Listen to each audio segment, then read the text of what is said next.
You don't have our stream up yet. Hmm? You don't have our stream Alright, up yet. I will.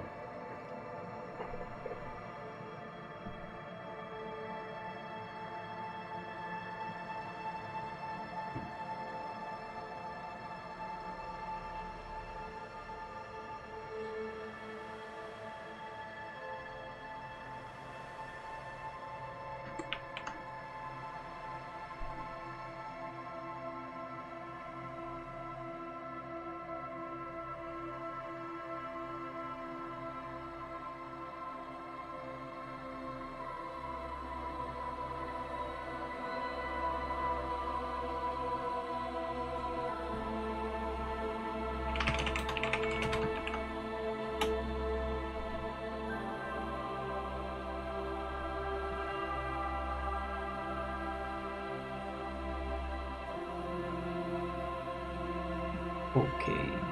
Oh, the Twitch integration is already there. Yeah. That's cool.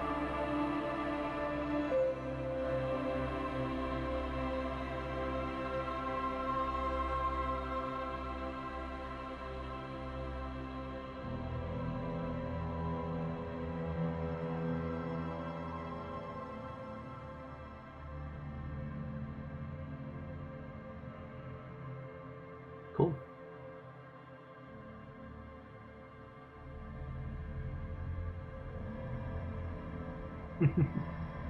Alright. Well, I've let them know. And here we are.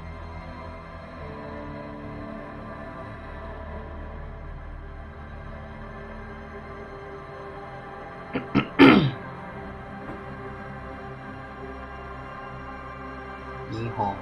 Yeehaw.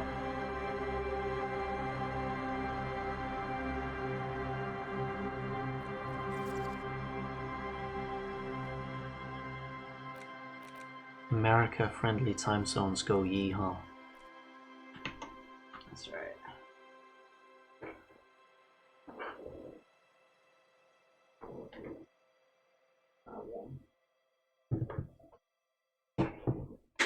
Just gonna make sure the aircon is here. Oh, birdie. Oh! Haha. Oh, hello. Welcome, Lenny. Well, here's the thing. Usually we stream in a time zone that does work for you, so this is like a special stream for people who usually can't catch it. But yeah, we is the VOD out for the first episode? Yeah? Yeah. The VOD for our first episode of Disco Elysium is out, if you missed it.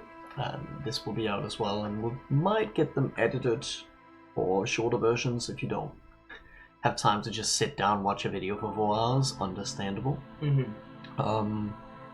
We'll look into that at some point. And good to have you here. We won't make a super long stream today. We just wanted to do a little bit more this week. Struggle with long-term content, so usually it becomes background noise. Yeah, that's fair. Oh, Snoop's here. Hello. Marge.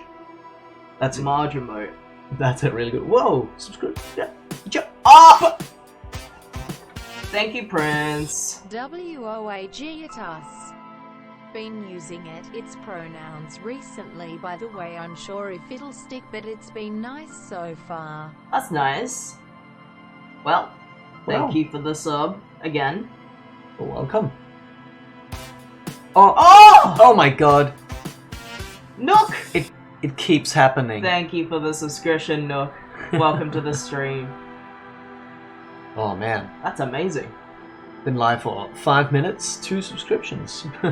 I think Prince's one is like a resub. So like yeah. it's like just continuing Still its cool. subs that it already had. But yeah, thank you. Yes. Thank you so much. I cannot get enough of your new designs, by the way. They're so cute. Yeah. Oh, You did a good job. thank you. I enjoy making these guys. I love these emotes. No. Oh my god. You got Marge, you got Donkey Kong, and now you have a round couscous like badge as well. which is great. Yes. Gotta love it. And some couscous emotes, right? No, that's like a tier 2. Oh, tier okay. 3. But you got Pug. Jesse Pug. I need to update that pog with the new design. Oh, yeah.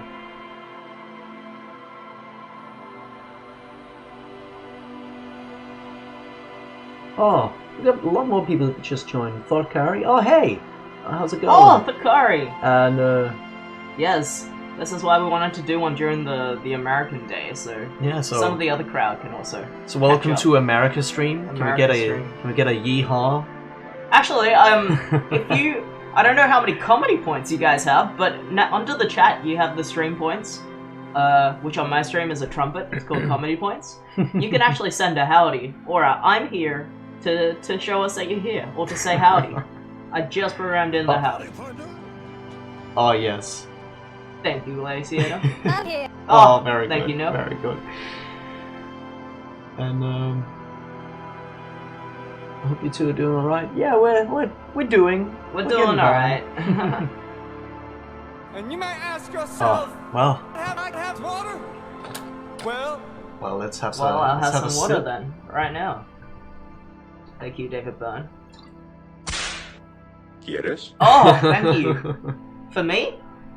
Gracias. and you may say to yourself, All right. my God, Oh, get up. get up. All right. Get I will refill our bottles because we will get more of those reminders. Oh, do a stretch. Don't waste all your points. You'll be able to use them to affect our gameplay as well.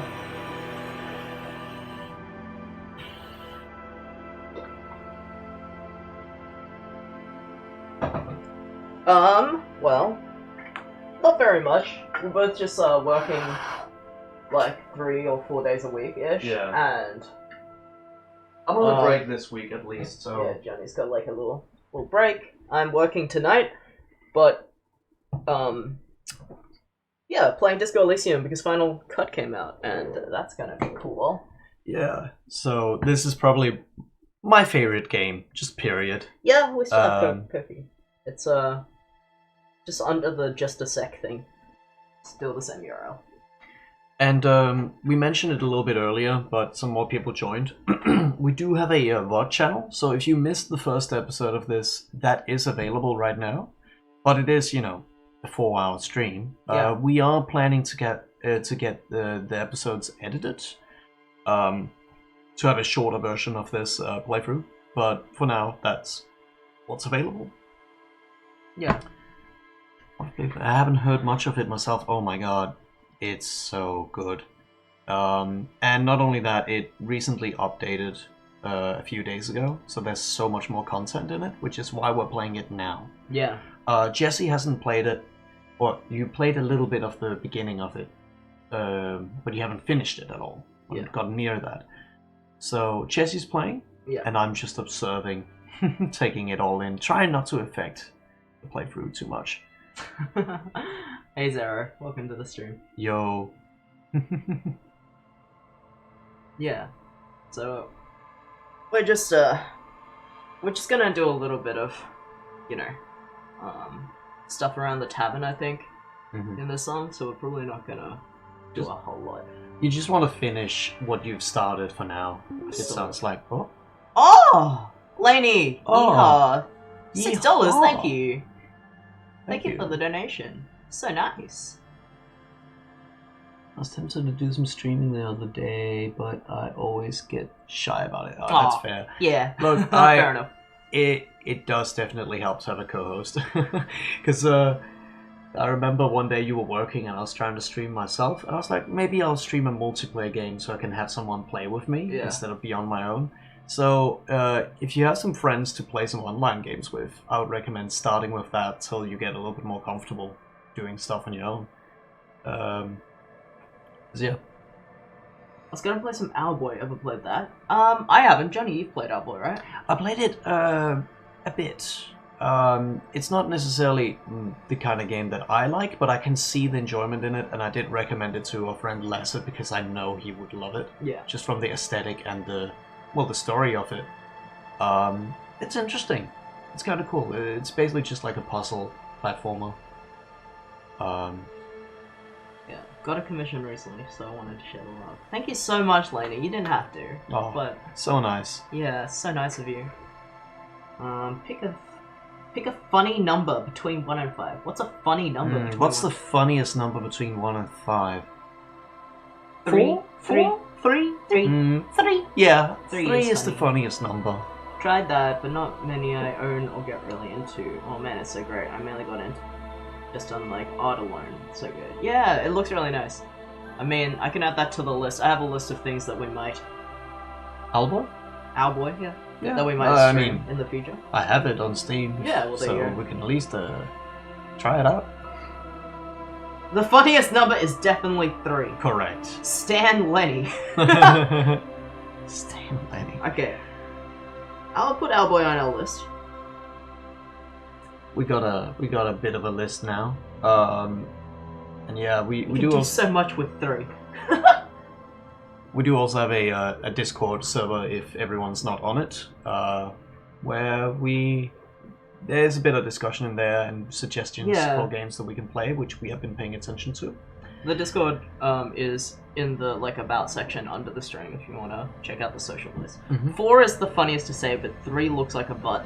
That's true. Welcome, man. Oh, yo! Oh! Yo!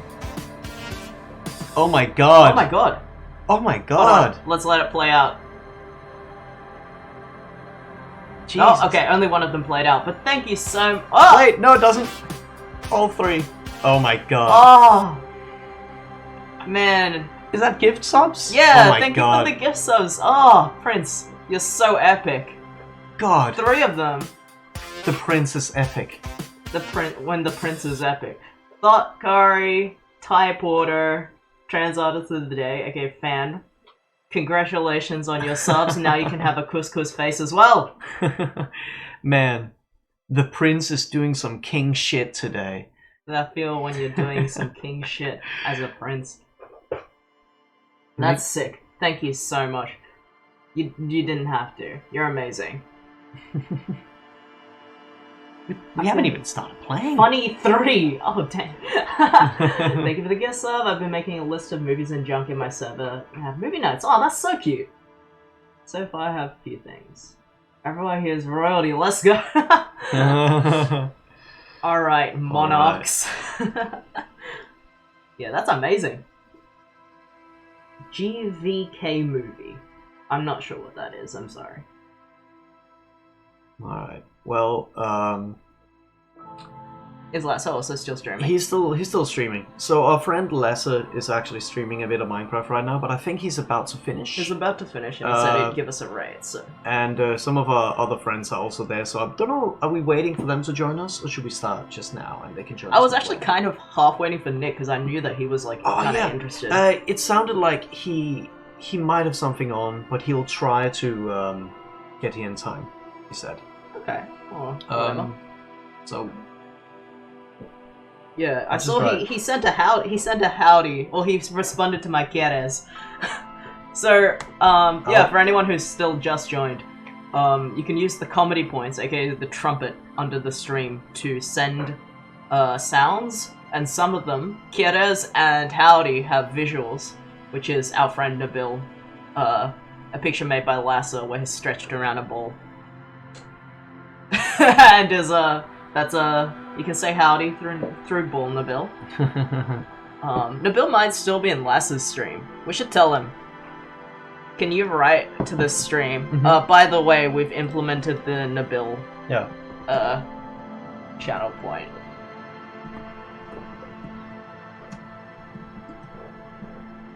In our stream. tuna You bills might actually. ask yourself, have I had Oh, water? we just had water. just Okay, had it. I'll have more water.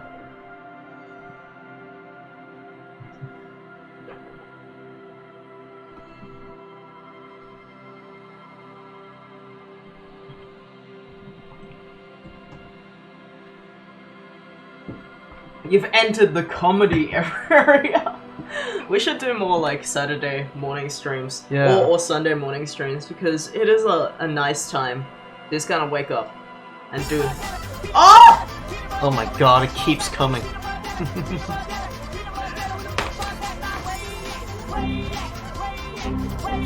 Oh, thank you. Thank you for the noise. Community challenge. Ooh, good job. Oh, we haven't even started. Yeah, we haven't even We started. haven't even started the game. Why don't we get into the game? Yeah. And we'll slowly just kind of get into it. Alright. So which Let's one do is that. my... Oh! ¿Quieres? Oh, thank you. Thanks, Nabil. Thanks. Oh. Thanks to Bill. Gracias. So you- which one was the non-autos? The one that doesn't say this auto. one? Yeah. Just this one? Yeah. Okay. And could you turn our audio down a bit because it is quite loud on my end. Okay, yeah. Oh god, those highly rendered versions Oh, of thank you. yeah, they're so good. I love when you do like Part of Us because it's so good. And that's my new Twitter icon because it's just good. Oh, Oh! howdy. Oh! Alright, Howdy here to we you are. too. So, So I'd say pause when you're not doing anything. well, I'm just gonna Yeah. start moving. So, Maybe talk to her first, get some directions. okay, I'll do that. Because you never finished the full Hello dialogue again, with her. officer. How are things? How's the volume, by the way, everyone? Yeah, please let us know if we need to adjust anything and we Since can do the that. street signs messed up? Okay. What do you need? Well, you Enjoying the comedy gifts. Volume is good. Cool, thank you. What is up north? There's the pier, the Cape Side apartment buildings, some more tenements. Not a lot, really. What is east? The harbor gates. Some kind of commotion, I think. I don't follow the local politics. A fleet store, too. Ooh. Watching the meditation. So just to explain things, Disco Elysium is an RPG. On the left of the screen, you guys can interact with those two buttons. The top one shows you my current stats, and the bottom one shows you my current missions. So you can see what my current skill points are. So what you guys are voting right now to, or what you're donating to the meditate. is that we can, when we are meditating, we can change one of our stats around. And basically we're making it a vote, right? For you guys to change your stats. Yeah. Basically, you get to change your stats. So yeah, and when it gives me the option to. So those two buttons on the left, you can click those on the video and you'll get like a little pop-up showing you our stats and our missions. In fact, where the hell are my buttons? What buttons? Because usually I need buttons to do that. Well, finish this dialogue and check your settings if it's... No problem. Oh, I don't have it. Can you Oh. show me the Twitch integration? I don't know where that I is. will just chuck it on the screen in case Yeah, it's just like, a second. Quick fix. what are you for?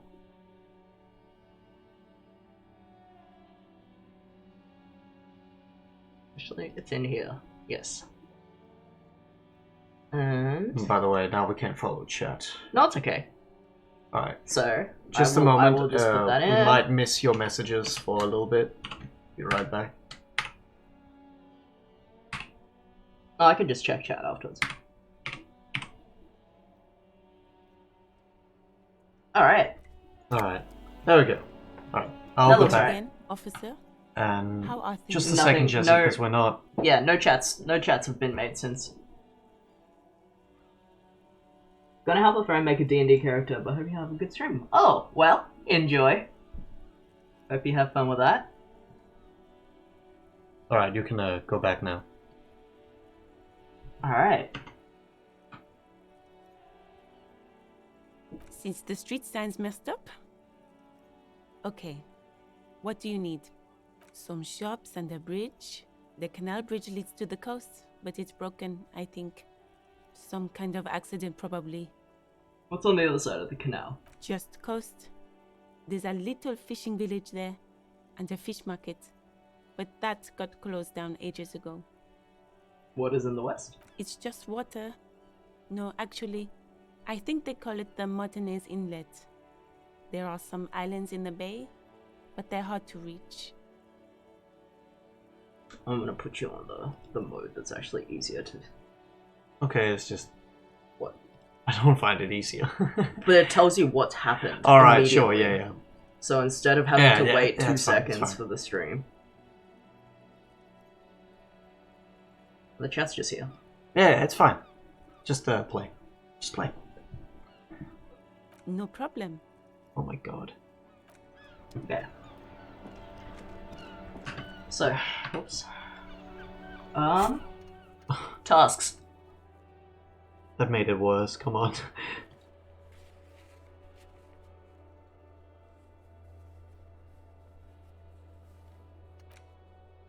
Oh yeah, talk to Kuno and Gata. So, Who are you talking to? I'm gonna find out who put the clothes in the bin. Oh yeah.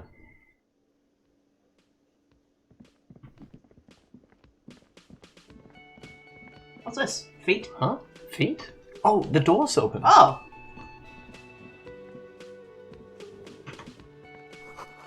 Dishes are drying, the smell of chemicals and pine trees. A thin man is smoking below an exhaust hood, occasionally sipping from his mug. This must be the Whirling's cook. As you step in, he nods toward the table and says something in a completely foreign language. The only words you can make out are Garancy and Kubek. Okay, it's definitely not his name. Whatever you do, please don't call him Garancy Kubek. Please. It's not funny. Uh-oh. Hello, sir. Got Don't time do it. for a few questions? The man puts his cup down and replies something, his left hand drawing arcs in the air. Go on. You've got some impressive pots there. He smiles and bangs his ladle against each of his pots in turn. It's almost like music, especially with the sounds of assorted dishes boiling and simmering on the stove. Oh, that's funny. Like, the actual name for the guy does say Karasi Kubek. Yeah. But, because I guess we don't know his name. Yeah. But it is definitely don't know. not his name. Aroma of spices, alcohol, and tomato hangs in the air. You see a heavy steel door with a prominent dimple lock. It's painted blue.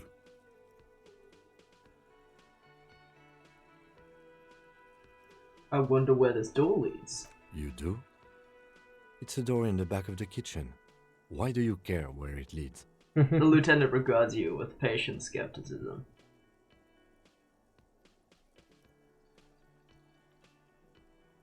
Out of duty, we might find something pertinent to the investigation. Yes.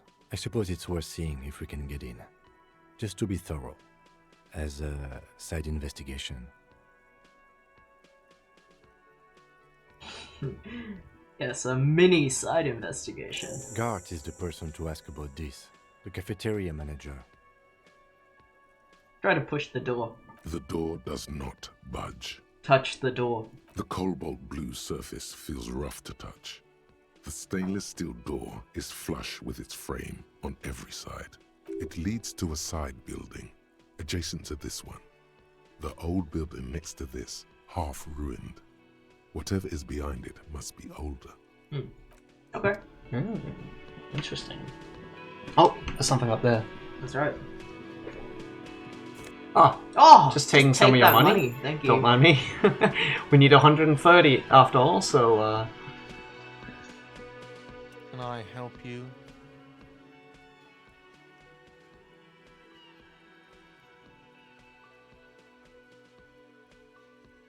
Is your trash container key? Thanks. I hope you found what you were looking for. I found the victim's clothes. How strange. I certainly didn't put them there. Could someone on your staff have put them there? Sylvie had the keys before I got here, and I can vouch for her. I can vouch for all my staff. None of us would tamper with the crime scene. Who else has keys to the trash container? The trash collection service? CS Municipal. I don't see why they would put anything in the trash, though. Ah, the elusive CS Municipal. I doubt we'll be able to track down who was sent here last and when. This will have to be one of those little threads that solves itself down the road. Thank you anyway. Maybe you don't remember putting them there. Maybe you were sleepwalking in a fugue state. I think fugue states are more your forte, officer. That's true. Got me there. Let's talk about something else. I've seen something here at the Welling Guard. A thing I need to talk about. What thing? There's a mysterious blue steel door in the back of the kitchen. Oh, yes, that door, sure. There's nothing mysterious about it. It's just a door. Well, Do you know what's behind it? Do you have... No, I don't have a key. I don't know how to get there. And I don't care either. It's not like I've been wondering about it for 10 years. It's just the frit warehouse, probably. So it is mysterious. Or some boring storage space with a bunch of old junk and dust. Junk and dust. He runs his fingers across the counter to check the dirt. He's attempting to maintain an air of indifference. It's absolutely not convincing. I think he'd like to know what's back there. Fine, okay, a little. But my job doesn't leave me time for wondering about one locked door in one of the cafeterias I manage. So I haven't opened it. I have cleaned the whole place 100 times over, though, after the animals. And I haven't found a key, so good luck with that. what? You two and the guy sounds the exact same. The what? You think What? the three, like This guy? me, Johnny, and this guy sound the same? Well, Alright. alright. Okay, good luck with that. I saw a sign in the mess hall that's reserved for the Union. Yes, not the whole damn Union, thank God. Just the nastiest and loudest faction. He tosses his head in disdain. They come here in the evenings. Dumb, unruly types. Think they're big shit. You're British? Place big orders and always pay on. Assigned British at birth. Hey, Jesse, why are you British? I don't know. I wish I wasn't British. Someone, I think they're big shit. They think they're big shit. They're good customers. And place with owners. Fantastic. Okay. We should find out who this Lord faction is, occupying the booth. Loudness means talkative, and we need info. Gives you a meaningful nod. How do we find him? We don't. We have to wait. They'll show up sooner or later. Men get hungry, even striking men. If not today, then they'll be here tomorrow. There are these things called days. You sleep between them. He's saying they'll come after you've slept. Just Sure. make it clear you got that. Thanks, logic. If that was a serious question, Jesse's from Australia and I'm from Denmark. Don't worry, Americans only know 2 accents. Yeah. That's There's something smart else thing. I want to ask about. What? By the way, you should come back to this thing-based questionnaire if you see anything interesting in the whirling later. So you can get back to that. Yeah. Goodbye. Okay, well, let me see. Find a way into the secret passage. Find out who's in the Union box. Americans know British and French. More like British and Europe. Yeah. Well, good thing they Brexited, so now you can actually differentiate between Europe and Britain. You don't have to lie, I'm not Britphobic. Dude, The but 2 we accents, are. American and not. Yeah, so if you But speak I am- English... yeah, but the thing is, I am Britphobic, so... Yeah, well, the thing is, like, if you're not American, and you're speaking English, then you gotta be British, right? But for Australians, though, they do know what British is. Well, they do So know if what you- Australian is, so Yes. if you're not speaking in an Australian accent, and then you're also not speaking in an American accent, you're also not speaking in a British accent, what the fuck are you? Well, then you're either Irish or Scottish. Surely. That's all that's left. If your English is quote-unquote good, then you can't be, like, a non-English speaker, right? You can't have learned it as your second language. So the funny thing is, at work, I do every now and then have people ask if I'm either Irish or Scottish, and I don't sound anything like those. at all. But I'm flattered that I'm good enough at hiding my Danish accent at times. Alright. Did you want to try to talk to the lady in there? I'm gonna talk to the kid. Yeah. That's not gonna go well. Yeah, but it's one of the tasks. True. Look, see? It's the fucking war pig! Try not to knock yourself out.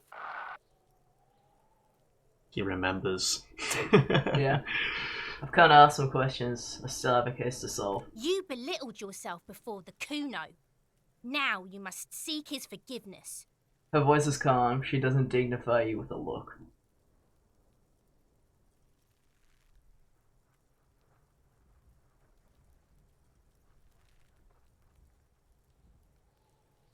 Huh. Alright, chat. I think it's time for you to make a decision. So, I'm about to put up a vote, and you gotta click the screen to vote for which option you want me to pick. And you get like 10 seconds, so Alright, get ready. let's go.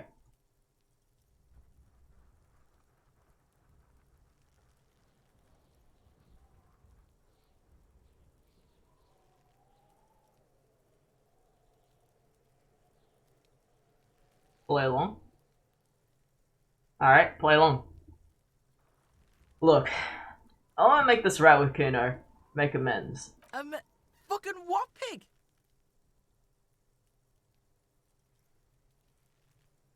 It may not look like it now, but you may have some vital information. Oh, so that's what this is about.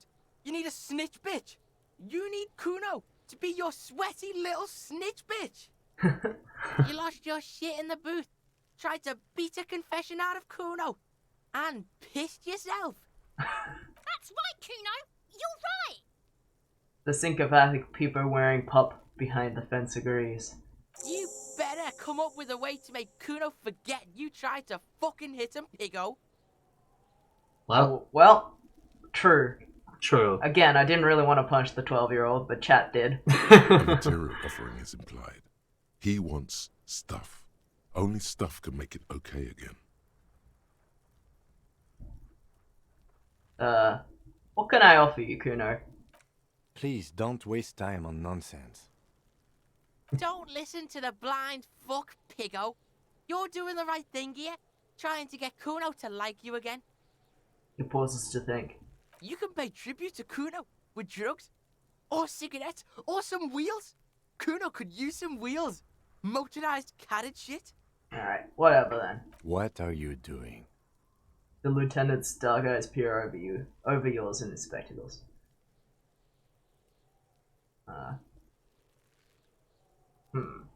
Do we want to make truce with him? Yeah. Well, sure. I need to make truce with Kuno. Either- Offer him something. either you can talk with Kuno or you can never talk with Kuno. The lieutenant finds you ridiculous because you did try to punch him out of the way. Well, And yeah. now you have to deal with the consequences of that. But, Yeah. you know, I you wanna can't make make truce everyone with happy here. Offer him something. No, you really, really don't. That is a 12-year-old boy. His opinion of you doesn't matter. You don't fucking matter, buck imp. I'm still gonna mark it down as something I need to do. But why? He looks, You're turning this into a huge thing. he looks truly puzzled. Why am I such a fucker? You can choose to be a fucker. Yeah, it's just You- very hard for me to Or I can be like completely sorry. It's just very hard for me to let go. I know it doesn't matter, but I need to make this right. Okay.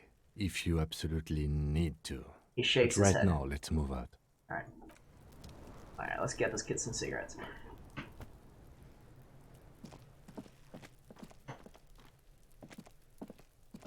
You know what? The 12-year-old was British. Sort of. He does have that chav-ish. No, I think it's like Scottish. Yeah, maybe. Which, in all intents and purposes, Scotland is not part of the Britphobia. An inconspicuous pile of the roofing material, eternite. Kuno hates the police, which makes him the most relatable character. I'm sorry, I picked a random answer because I forgot what the context is. It says the context. Alright, that's alright. Well, it's An the inconspicuous... context of everything that happened.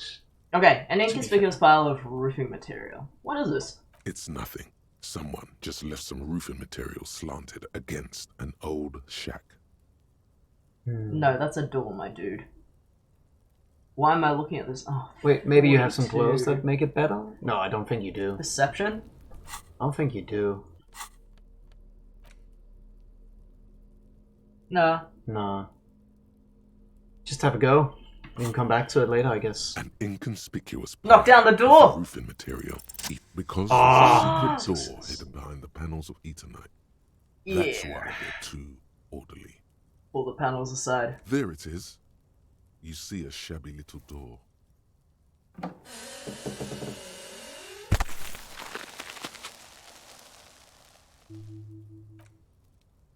What is this then? A tool shed? Howdy, partner. Let's investigate. Oh, Nick, mate. Oh, Nick, mate! Welcome to the chat, Welcome mate. to the stream. A tool shed? He peeks inside. Let's investigate.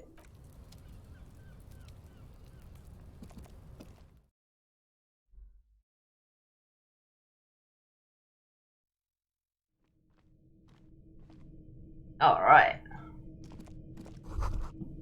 A silver plate with traces of bone yellow powder. Be still, my And you may ask yourself, It's have I have amphetamine. water? Sweet and Well, Alright. Gonna have a sip. Recipe. Ah. Thank you, Nick. Give me this so I can see what's happening. Well, I put it on the other so we can keep an eye on the disco community thing. Because I don't know where that appears here. What do you mean, the disco community? The thing that people can vote for. And it's 25% there. Oh, it's there. Okay. Yeah, so, for anyone who's just joined, you can use the comedy points to, like, raise points for meditation, which allows chat to change our detective stats in-game. In Make a Disco Elysium. vote. Yeah. Otherwise, I've added a couple of new channel point rewards, and one of them, the one for 300, is chat making the next decision. So you will make a vote for it. Yeah. It's amphetamine. The lieutenant isn't studying the powder in the mirror. He's studying you. There's a good vague way to ask where he stands on drug use. Professionally, I mean. Yeah. I think I know what he thinks of drug use, but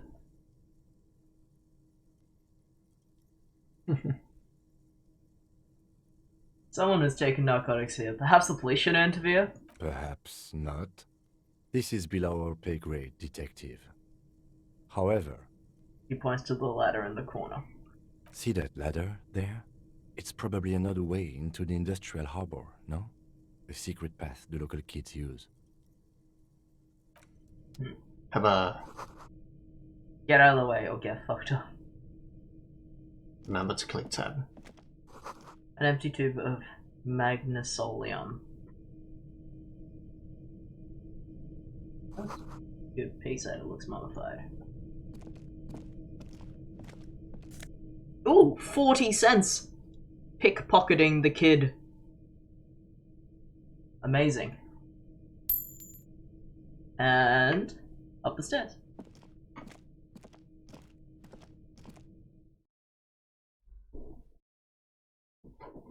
Oh!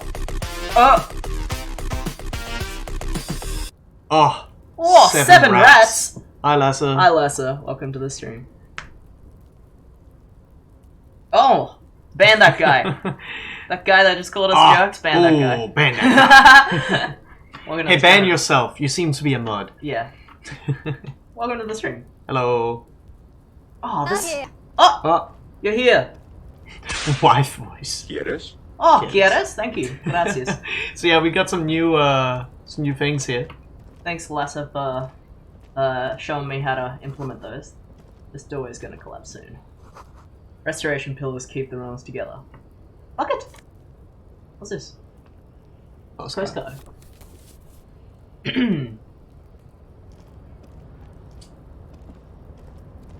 Want some raiders? Oh. Oh!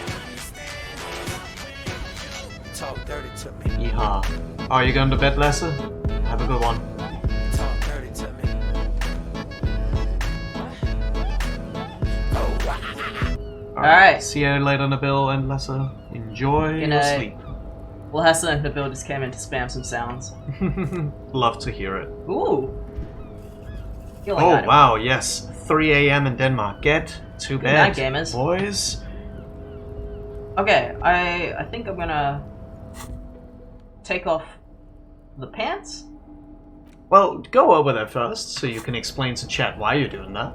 Okay, because this is like a high ledge, and I think we gotta jump down to get that jacket. And what And our happens? pants are tight. Yeah, what happens in RPGs is that sometimes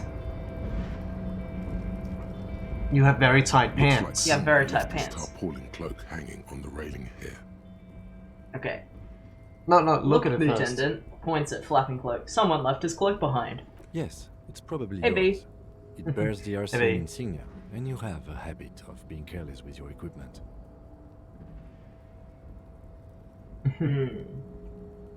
You could probably make the jump. You look like you've done some track and field. Ooh, wow. Oofa doofa. That is low. Alright, look around. Look first. around. The wind is aggressive up here. The lieutenant looks at the enormous crane towering in the distance over the container yard.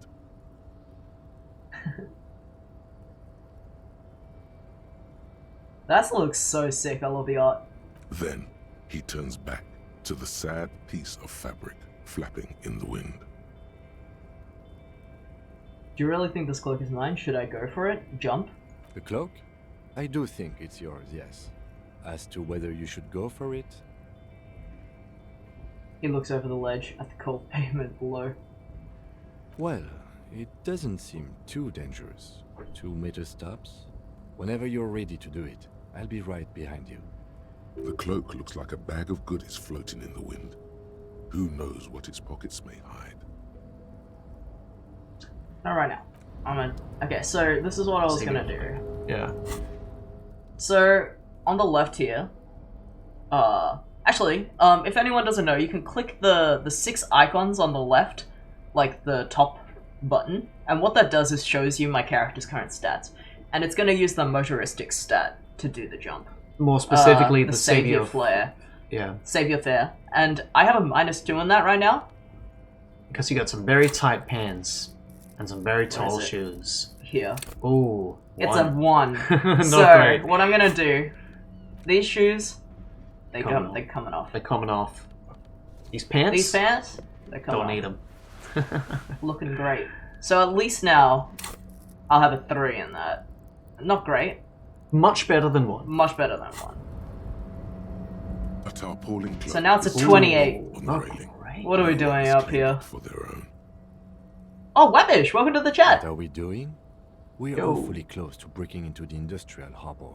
They're bound to have information for us. I thought that was our intention. That's true. Or it could be that we are just exploring. Let's go for the cloak. Give it a go. 28%. Oh, here we go. Oh no, that's not a good sound. You even took off your pants. I even took off my pants for this. for nothing. Oh my god, our character's so drunk. Nope, no. That's still too high. What were you thinking? You're not a gymnast. You're a boxer. And you've climbed way too high up here. Who said that? Yourself. What do you mean? Your thoughts. What do you mean? That's not... Everything that was just said is not written down just now. It says, holy wow, that's high. Doesn't seem dangerous. The lieutenant must be crazy to suggest that. This is certain death. Vertical almost pushes you over the edge. That must have been a mistake, Error, yeah. error, yeah. Because I remember that line in the old game, but I guess because you talked to him, and he said, it's not too high. Maybe Yeah, your it changed thing the got changed. thing. Oh well, let's go. Okay. You could have died there. Shit. I'm failing you. This wasn't part of our deal. No, we Oh. got damaged morale because we Because got... it failed, yeah. Yeah. I'm failing you. Howdy.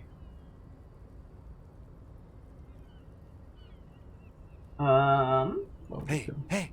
What happened? Oh, I'm alright, Kim. I just can't do it right now. I understand. We can always come back when you are feeling better. It's just a cloak after all. Yeah, not right now. Right, well. Guess you can put your pants back Now on. I feel silly because I took off my pants just to stumble. Alright. Well. It's a game about being a disaster. I don't think you can go down here yet, right? No. Well, that's basically just down the road. Yep. I think we can explore the other areas. Go down here.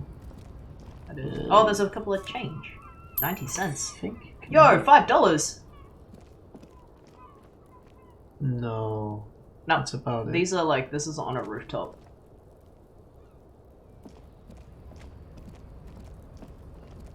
When in doubt, take off your pants. Oh, what's this? Can I see this? These barrels are half full of rainwater. That was too far away. You can go here by going around. Alright.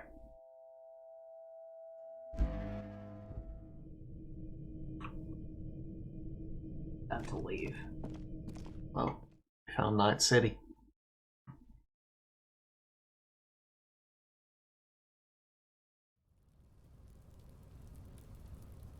So we were supposed to give the dude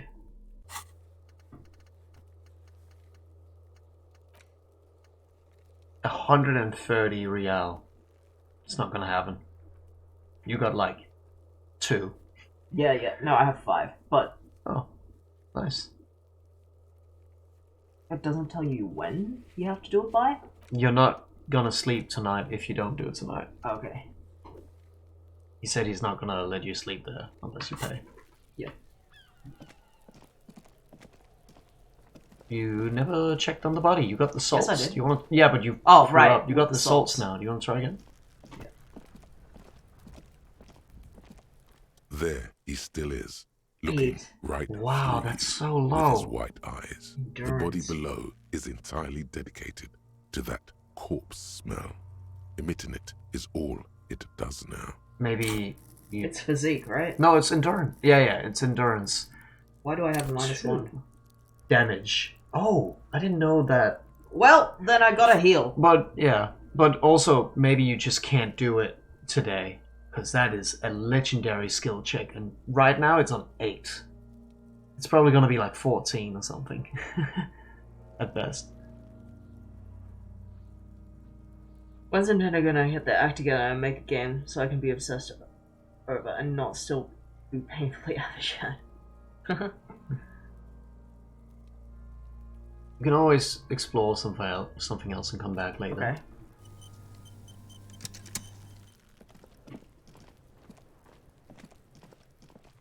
I will.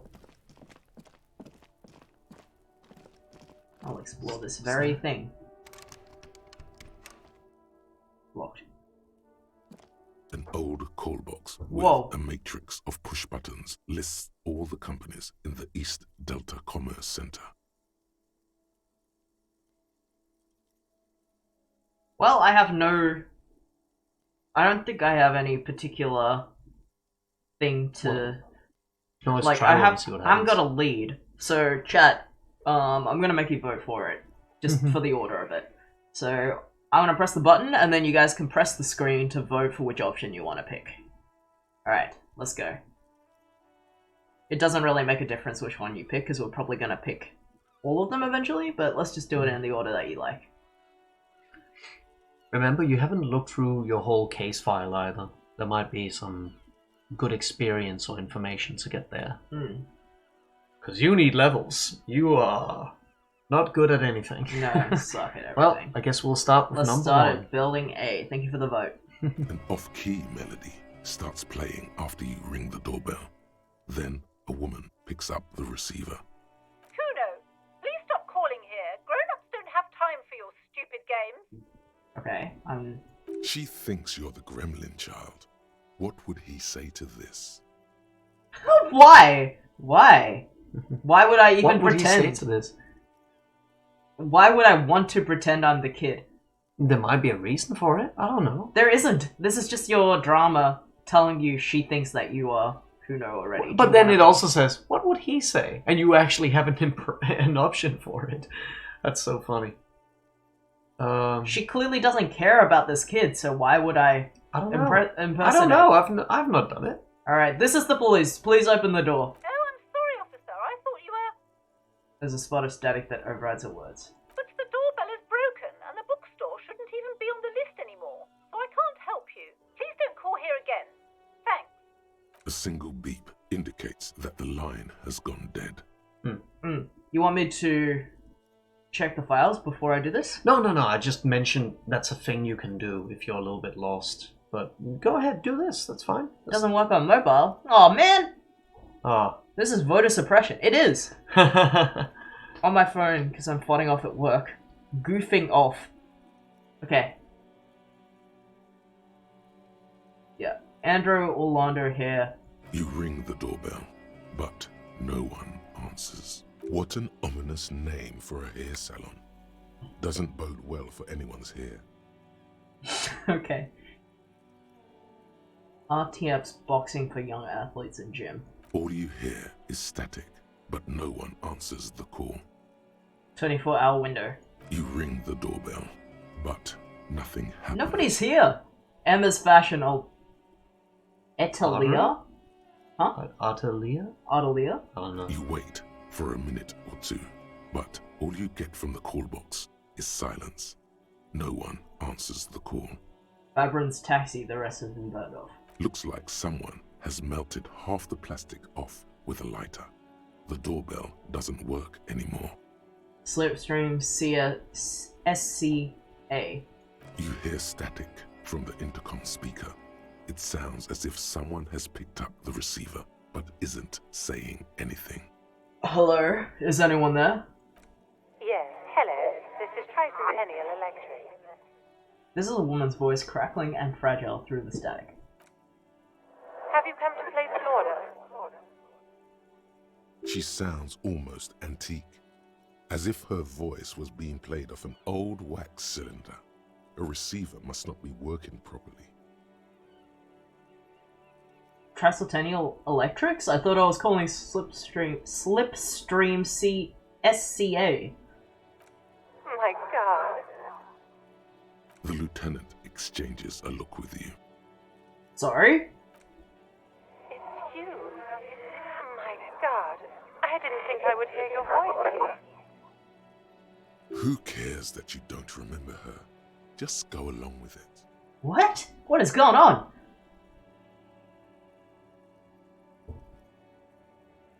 Okay, so Drama's telling us that we should play along with her, because maybe we'll be able to get more information. Yeah, maybe so. So, yeah, it's me. Here I am again, crawling back into your life. Michelle, just please. She stops and you can hear her breathe heavily, her breath distorted by ancient static. That's freaky. Did you get this option when you played? I can't remember. Okay. Why did you even call? I don't understand. You've been gone for months. I thought you didn't care.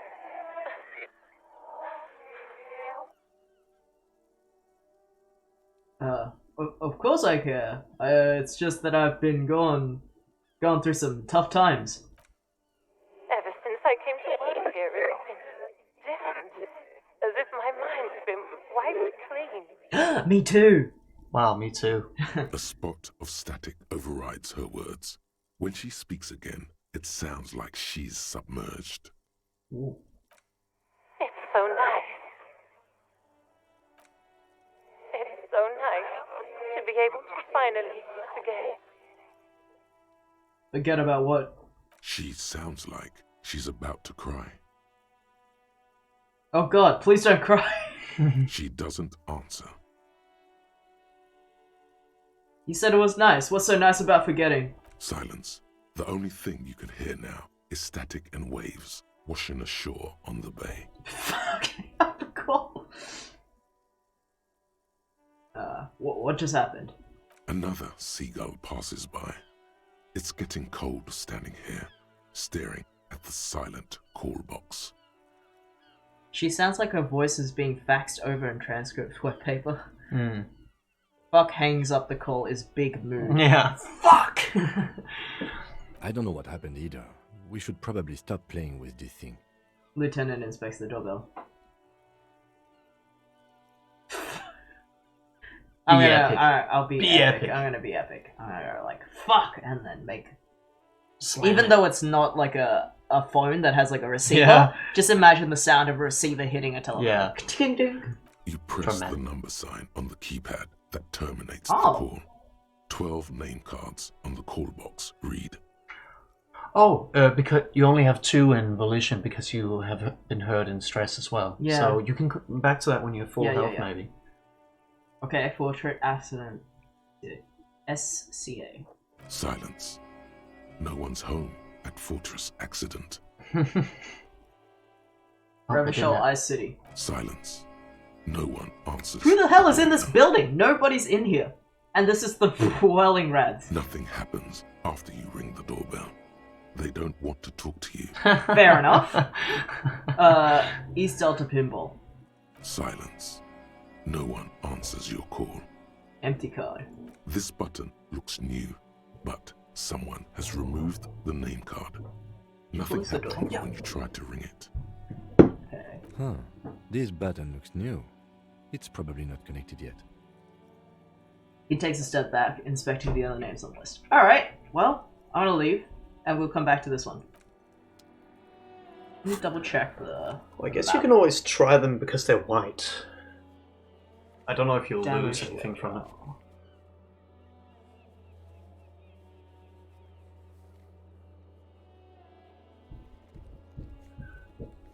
Okay. I think the reason why you shouldn't do the Hanged Man one is because you lost health last time you did. But I don't know if you'll lose anything from doing this one. So you can always try. It's like a 1 in 4. That's true, but I kind of want to read the ledger again anyway. Yeah. So let's do this It's one the first. ledger you found in the trash. Oh. A cabbage of papers hanging Oh, you from finished the the wall, 4. Yeah. with the permeables drawer inside. It's barely held together by a clip. If you then close made complete by the faint smell of urinal cleaner. if you close the book and Yeah, open yeah, it it'll be again, faster, you'll actually you'll actually fit. You just removed something, What? I think. Internalize. Oh, you never put it on? Oh wait. Oh no, I just like Oh, you paused clicked it. stop. Okay. No, but close the Yeah, speech yeah, bubble. yeah, I and got it, then I got we'll it, I finish got it. up. I understand. There it is. So- You got a button there. Lonesome. Long way home. Hanged Man. Home awaits. Walk past Station 41 and through the market, past the Boogie Street spearhead to the other side of the lake, the frozen eye at the center of the district. Then past the video rental store on the corner. There, at the end of a street lined with pine trees, a small house no larger than a matchbox. Oh, we know our way 11 home. Voyager Road. You no longer live there. Those times are gone. And so are those people. Why did you come here? Why are you still here? And where's the dealer? You have to get back to work. That's all you have now. Okay. So now you can level up perception even more. Yes, and speed gives 1 psi. Sick. Like a full bonus to Yeah. all the skills. Wait, speed gives 1 psi? Yeah, Like if you as- take as in speed, then the- this becomes 3 temporarily Okay. instead of 2. And if you look at And which one became higher as well? perception, it was perception. Go back in there. So now it has 5 Oh, dots. dots instead of 3. That's so you can sick. keep leveling that up now. That's sick. That's what that is. So for an example, if you were really shit, if you only had like 1 in a motorics, Motoristic, yeah. that would be a really good thing to get because it would make it possible Yeah, to. yeah. Actually get look higher. at things. Yeah.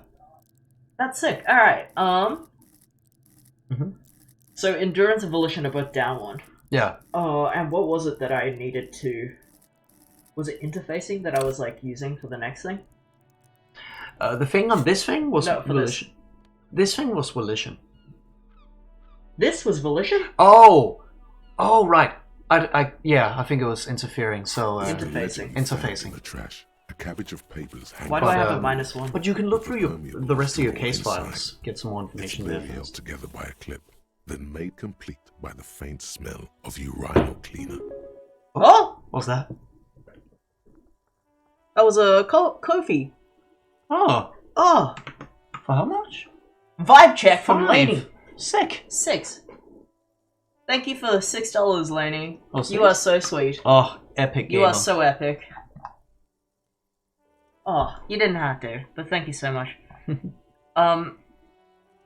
Look, Johnny, I would say I have a -1 because of Lonesome Way. yeah. right? So some thoughts have a minus effect on you.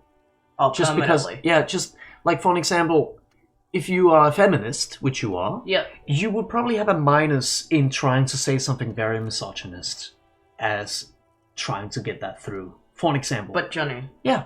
What? it says here that the feminist agenda gives you +1 in empathy and -1 in electrochemistry. Yes. And this one, it doesn't say anything. Okay, so let me repeat that thought. So these are now thoughts and ideologies you have in your head. Yeah. And those can interfere with how you do things.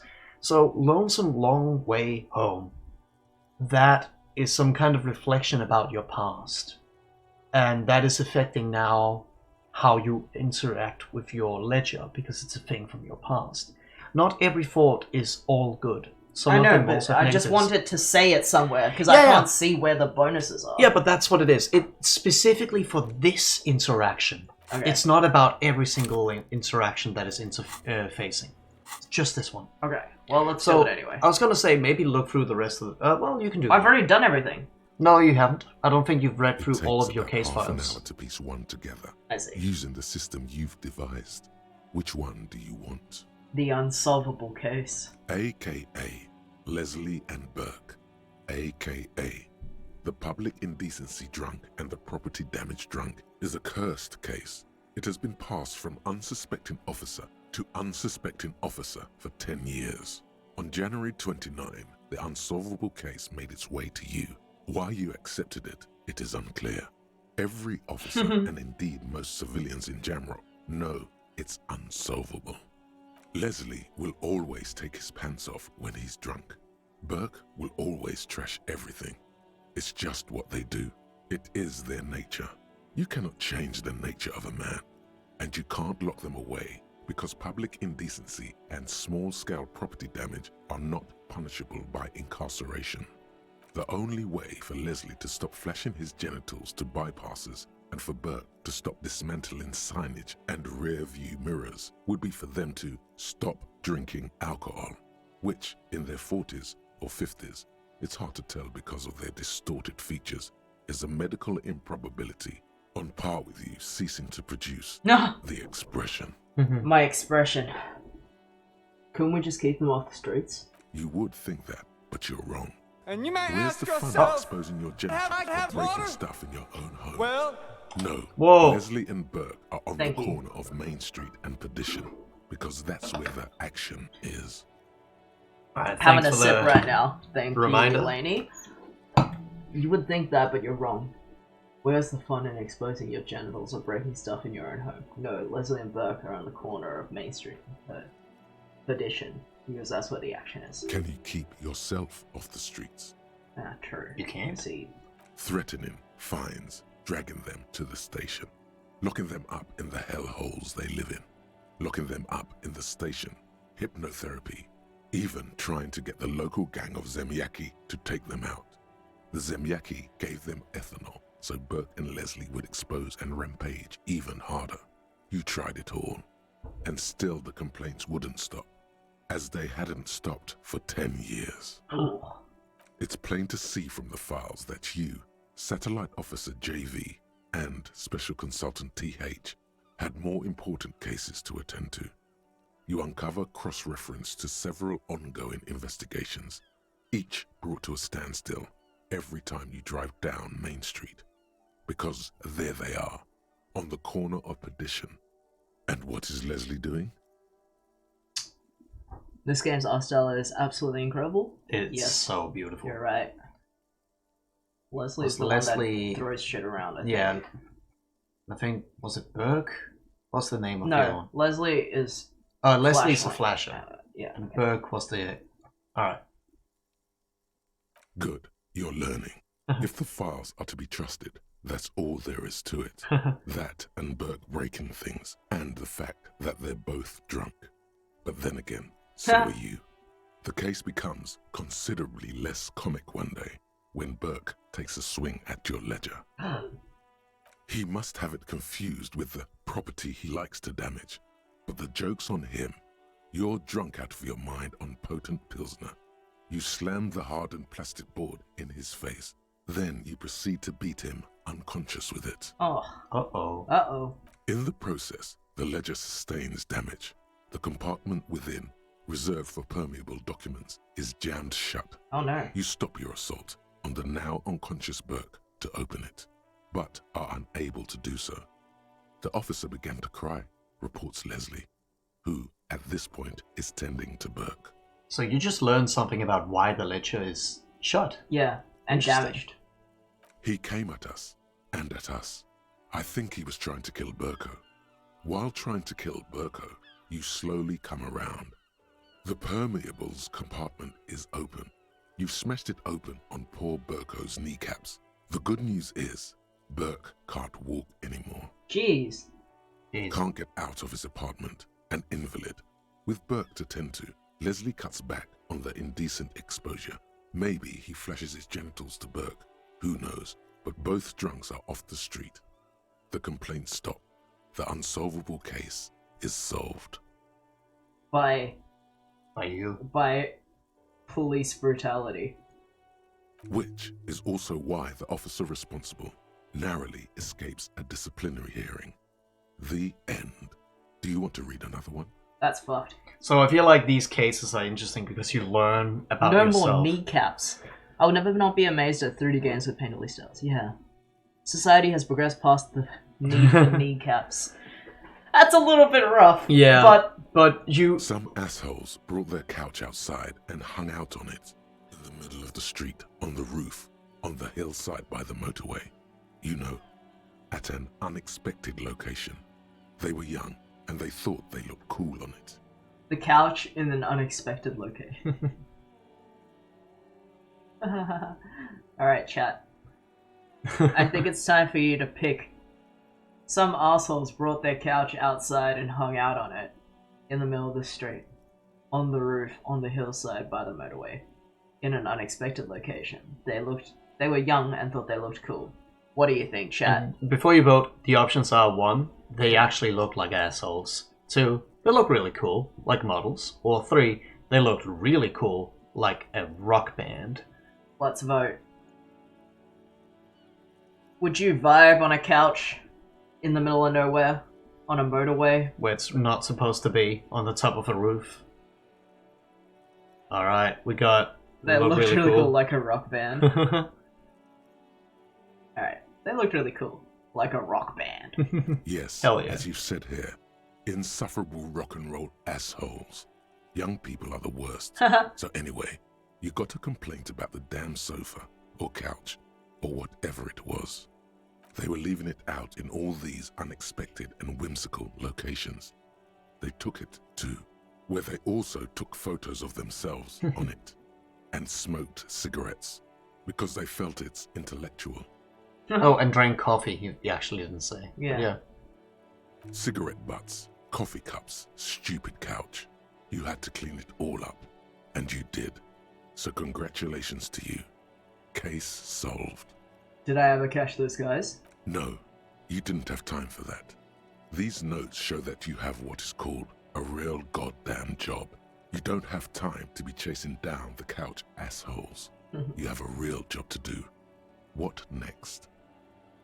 So I like these cases because they, like from reading the ledger, you find out you have actually done so many cases compared to other cops. And you have killed a minimal amount of people compared to what other cops in your area has done. We'll but go you back also, to that in the stats in a second. But you also read, but you also read that you're a disaster of a cop, and you solve the unsolvable case, but not in a very ideal way. No. Yeah, we're pretty terrible. It's really interesting. So on the right of the screen here, it shows our officer profile. It says we've killed 3 people in the past, not in-game. We've killed 3 people in the past. We've solved 216 cases, and we've been an officer for 18 years, which, according to Kim, our partner here, It's is very very impressive. admirable for this many cases for 18 years with only 3 kills. And But do you remember? we seem to actually still be like a fucking bastard of a person, though. Like, in the past. And I just want to ask you, do you remember what Kim said about why he is there and you are there? No. So you are in a place that actually doesn't have any cops in it. Oh, yeah, you yeah. Are from a You are both of you are from districts. different precincts. Which And that why are in are- a pissing competition. Yes, Which you're in a- means they probably compare with each other for one kind of the statistics. Hmm. And it's either, and I'm guessing it's either people they've killed or cases they've solved. That's what a pissing competition tends to be, like who has the higher number in the precinct. So, anyway, murder at the hookah parlor. Murder. Tum tum tum at the hookah parlor was a case originally assigned to an officer called Joseph Mills, who is now dead, of circumstances completely unconnected to murder at the hookah parlor. Oh, wait, how? Beaten to death by a throng of Villalobos gang members when him and his partner J.M., only initials mentioned, answered a call one night. It's a sad story, and it isn't really represented in your case files. Stop stalling and get to the murder at the hookah parlor. Right, on with the murder. Joseph Mills was on this case that he just couldn't solve, was doing it solo, said it was a real nutcracker, a real brain twister, was on it for, like, a month. The captain got impatient. Shit or get off the pot, Mills. Mills didn't get off the pot. Not yet.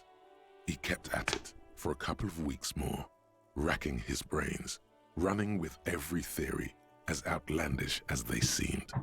Still couldn't solve the murder at the hookah parlor. Tough case, he said. Toughest he's ever had. Was Joseph Mills a good cop? No, he was awful. Awful sense of humor, too. The worst jokes you've ever heard. Really rapey. Still, he'd been on it for months now. Said it was the final case. Said it was uncrackable. That murderer vanished into thin air. That goddamn hookah parlor was all he talked about. That's rough. Sounds like an average cop then. Hey. Go on. Okay, so the case is handed to you because Mills isn't getting anywhere, and you look into it. Here's the setup. A young man is found dead in a hookah parlor. You know, those places where you go and smoke bubblegum-flavored vapor all day. Can you get high off it? Really cool. Really stupid. I feel like our character would say, "Can you get high off it?" And yeah, reminder to everyone in chat: you can use your channel points or comedy points, as they're called on this channel, in the bottom left, the trumpet, to Either claim a vote. to claim voting or to like put points towards meditation or whatever the hell you want. Oh, irritable man, welcome to the chat. Hello. Okay, kid dies in a jewel shop. Yeah, basically. Alright, can you get high off it? It's soot and water vapor. It doesn't do anything. Hello. Laney, Still here. you're here, still here. It's soot and water vapor, doesn't do anything. Okay, I just... Howdy, partner! Howdy. Oh, thank you for the howdy, Zero. I think I'm gonna put this one to a vote, actually. You have no trumpet builders. Don't worry, I'll put this one to a vote anyway. What do you think? Smoking bubblegum flavored vapor doesn't get you high. What do you reckon? Really cool or really stupid? Click on your screen to vote. You got 10 seconds starting now.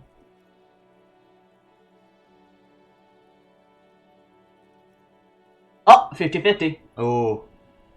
Are we still... Is it still counting? Still counting.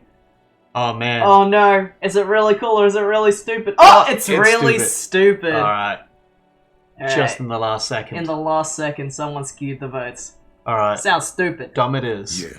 So anyway, young man in his 20s found with his skull busted open, right on the floor of the hookah parlor, in the middle of the day. No one else is in there. Only client that day. In perfect health, too. Some kind of movie producer. Don't know what I expected. Cowards. I love you say reckon.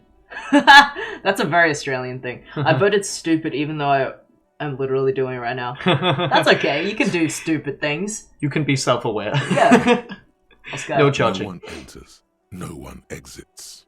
He's just sucking on his watermelon hookah Watermelon. all morning, all noon, like he usually does.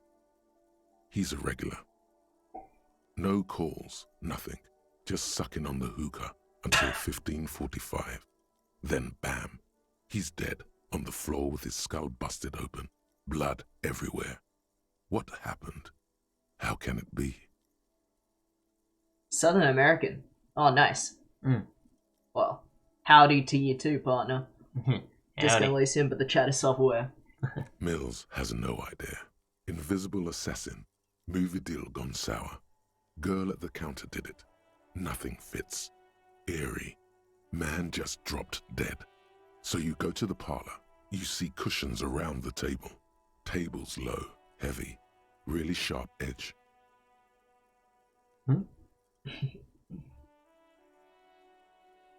So, Disco Elysium. Yeah, it is a regular game Disco about Elysium. being very Self-aware, self-aware. yeah. How big of a disaster you are. Okay, so he sucked the hookah, stood up, passed out, hit his hand on the table, and died? See? You can't even read the thing without solving it. Yeah, it was that. Turns out hookah does do something. It turns off your brain's oxygen supply, and you don't notice it until you get up to go to the bathroom.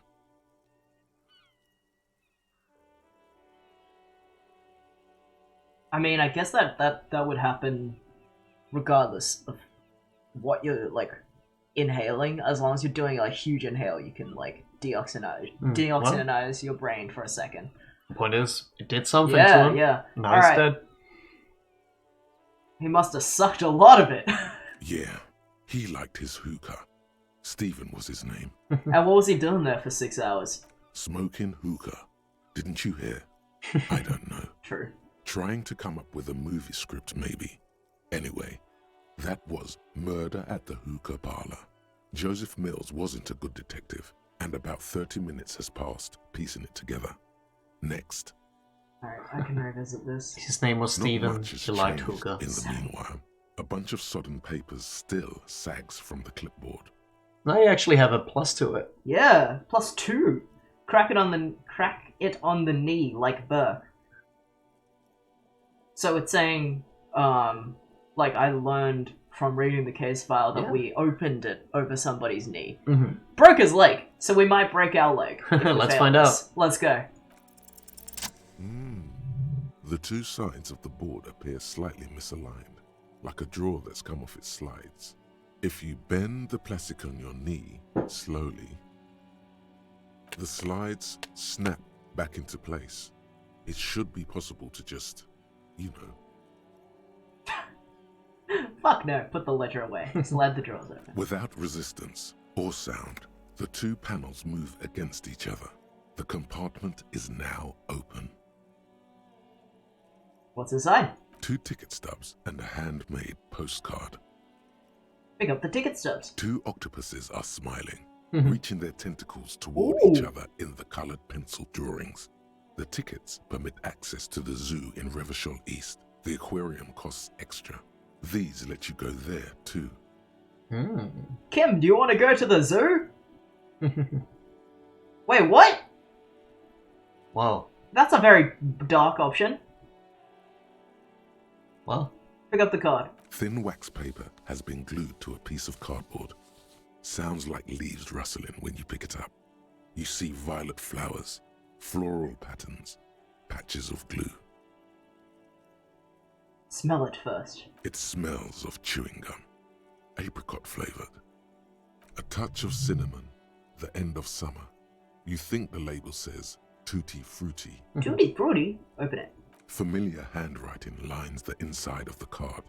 Looped, round letters in a woman's hand. A young woman in her 20s. There is care, effort, and a smile, you think. Although that is not something you can read from someone's handwriting. Harry, it begins. You're already reading. I wanted to write you a letter so you can read it when you wake up. Maybe it will make you happy. This is the first time we've heard our character's name. We didn't know the character's name up Harry. until now. Harry. We knew it started with H. Yeah. That's about it. Throw it away, please. But it will make me happy. A merciful wind blows in from the Bay of Revachol, dusting the ground at your feet and raising newspapers far away. You feel the card slipping into it. Lainey says, Harry Potter? Alright.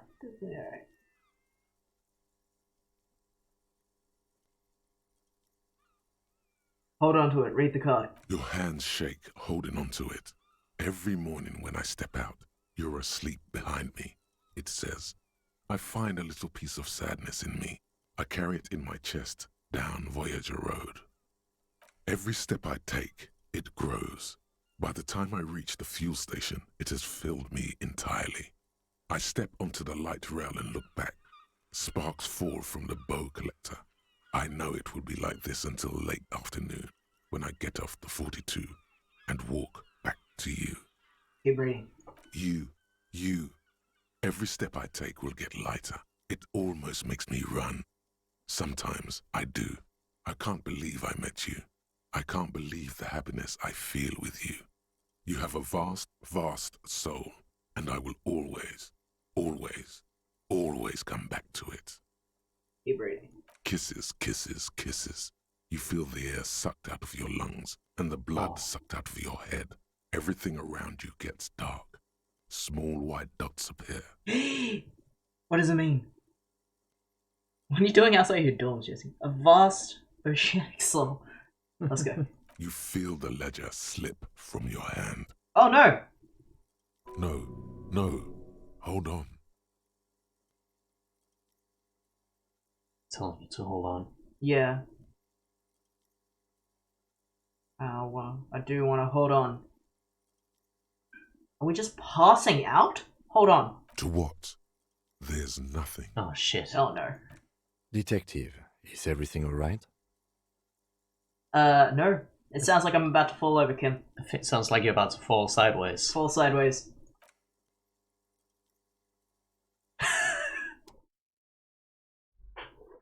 Jeez.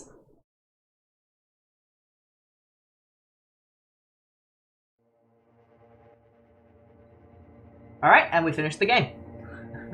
Let's go Elysium. Man, the screen looks so cool. Yeah. I love that. That's so nice. Title screen. We only just started the game. Again.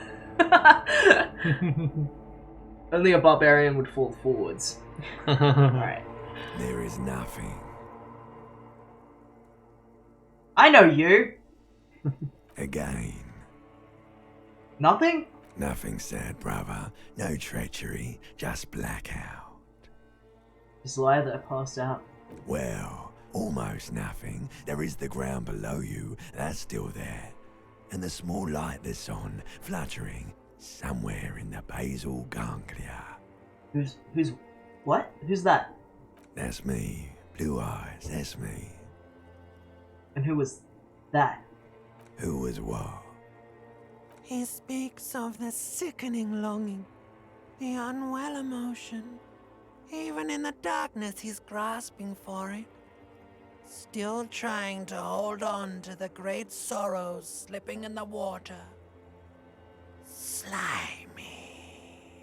No, I was cool. I'm cool. The cool when you're dead, brother. Here in the paleo-mammalian cortex, we call it the shadow. I like these voice actors. These ones are really cool. Yeah. Right as it's interesting, I'm gonna bounce. Oh, I'm sorry, Nick. The Right. VOD will be up tomorrow. Yeah, good to have you though. Yeah, thanks for coming around. Reject modern anxious brain, embrace funny reptilian brain. Back in time. And you may say Oh, to stretch yourself, reminder. Quick stretch. "My God, Quick stretch.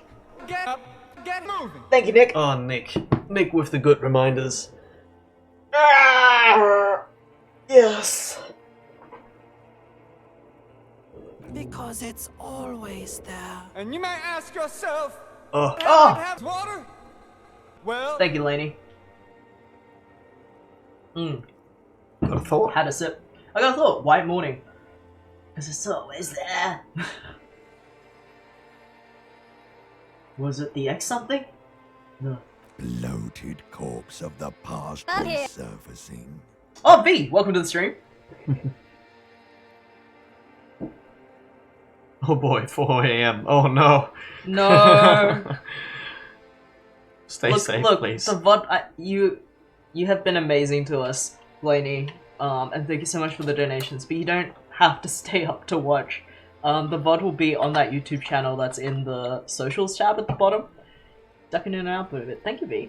Under the stream, there's all those little about descriptions, and there's one that says social. And under there is one that says VOD's YouTube. And please subscribe and hit the bell button. Please subscribe and hit the bell button, and then you can check the VODs out if you want to check check it out later. But if this time zone works out for a lot of people, or this time slot. Oh no, Glaciator. No, oh, Lainey. No. That's worse. Bad. Down. No. But we can do more streams in this time slot for the Americans. But we also usually stream in a more Europe appropriate time zone. So every Tuesday, every Thursday. I mean, it's not great if you got school or work in the morning. Yeah, of course. But we do stream every Tuesday and every Thursday at 8 our time in Melbourne. But we can also do one weekend stream because Disco Elysium. Yeah, it's gonna be a long game. So we probably need to do 3 streams a week to get it done in a good amount of time. Otherwise, it might take 3 months to play it or something. Yeah. All right, let's go. No, it's beautiful. Beautiful. Believe me, stupid ape. Its lack of beauty was not the problem. Where is Voyager Road?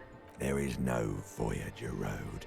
There are no roads, no houses, no lights in the windows. It's all on pause. America's the main character country.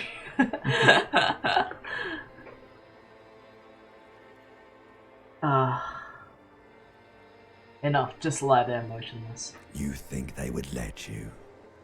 Until you disintegrate into biomolecules? No. Someone is breathing on your face now, inspecting your pupils, stupid idiot. Probably Kim. What is that? It's cold. Yes, they're pouring something on you. It's in you. And it's... Stupid idiot. That's okay, you're allowed Let's to allow say that. It's delicious. Oh! Is it water? Glowing lights on a dashboard emerge out of nothingness. Where am I?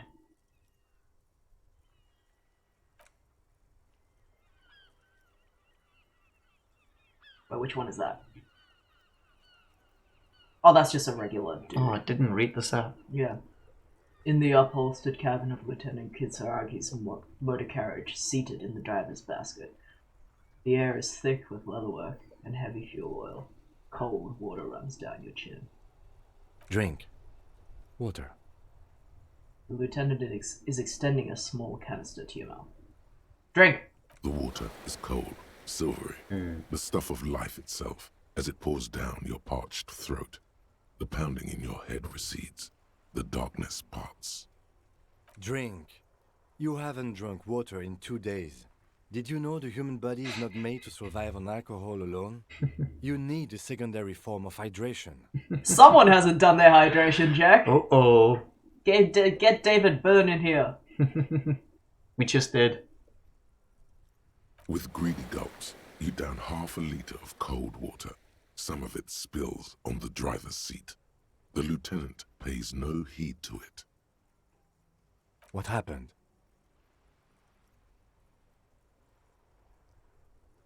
I should ask you the same.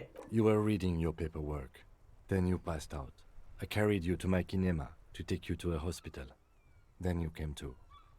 How long was I out? Oh my god, I was out for 3 hours! No. Okay. You were not. Every time you read a case, half an hour passed by. Oh, okay. So you spent a lot of time reading your case files? I think you were out for like 10 minutes or something. Or a day and 10 minutes. Or that? 10 minutes. Okay. Not just nice, 10 good minutes. guess.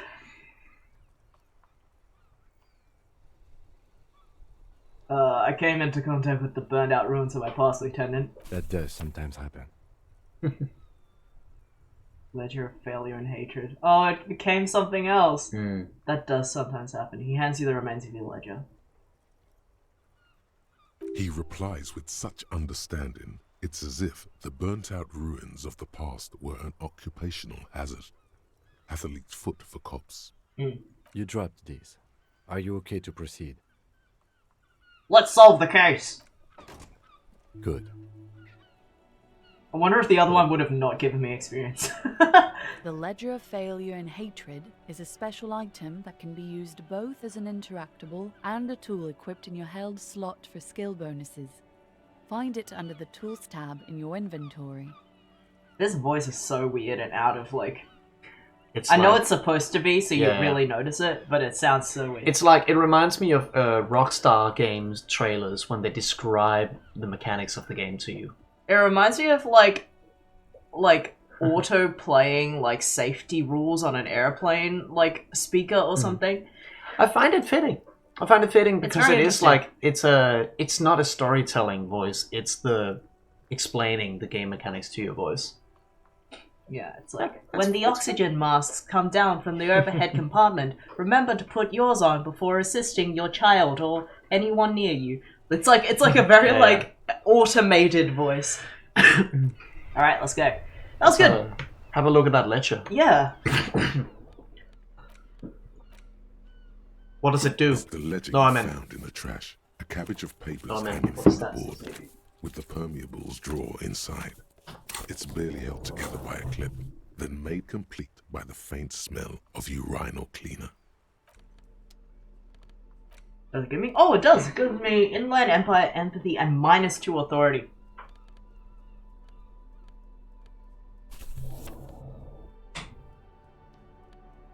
Oh, so holding it gives me -2 Authority, but it gives me Empathy and Inland Empire. That's right.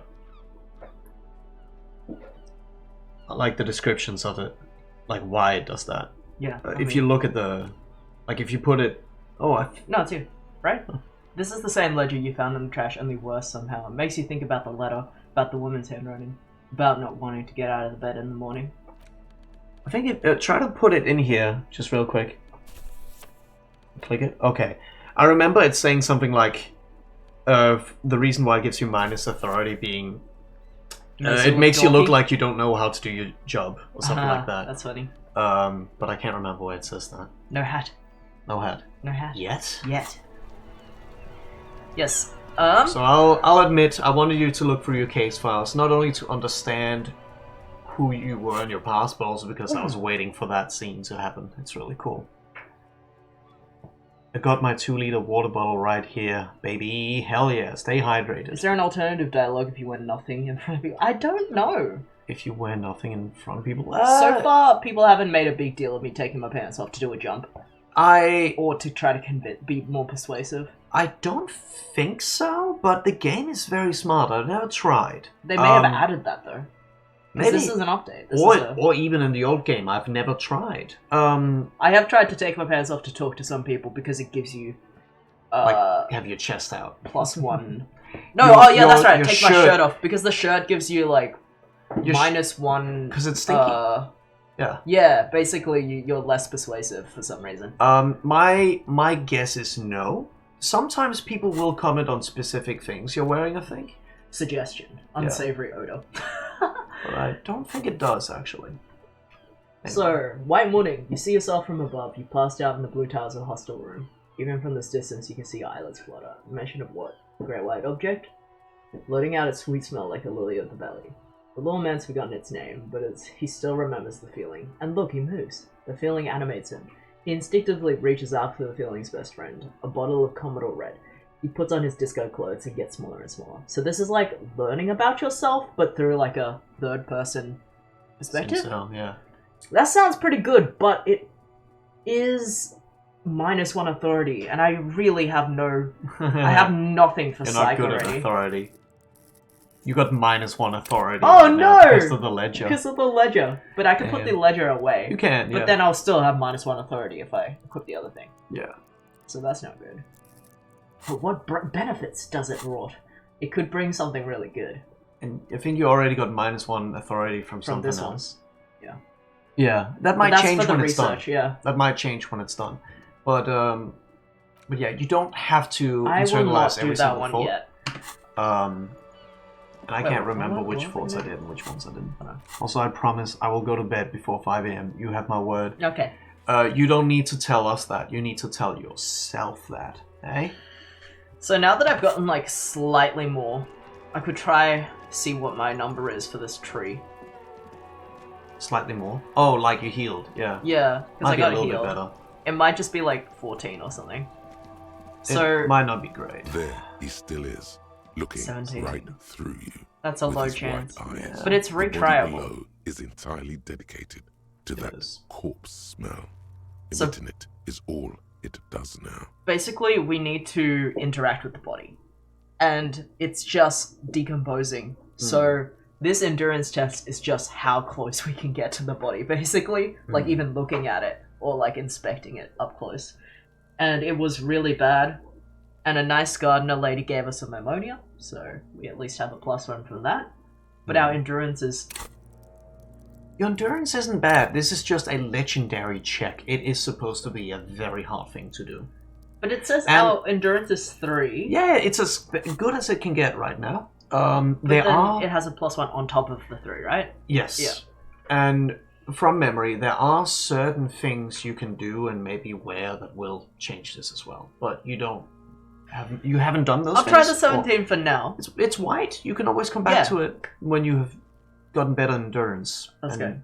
To be fair, The ammonia only makes it worse. The combination forces tears out of your ducts. I didn't know it would use You it. managed to keep it in once. I didn't think it would use the ammonia. Oh man.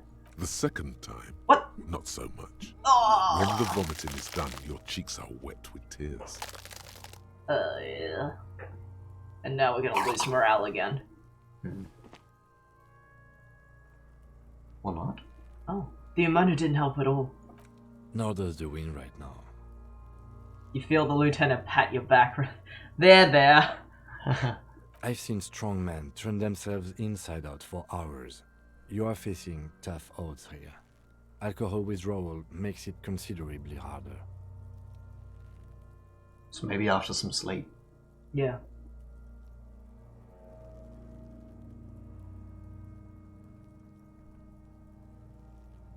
Oh, you can ask him to do it? I don't think that's a good idea, because we might miss some information. Why can't I keep it in if I've been a cop my whole life? I've seen captains puke their guts out. It never gets easier. You never get used to the smell. Every Monday is cadaver day. Throw up, investigate. Throw up, initial autopsy. Throw up, bag it. He pats your back again. Then drive to the station. Maybe throw up on the way there if you didn't bag the thing tight enough. You seem to be fine. I think I've lost my sense of smell. There's a pause.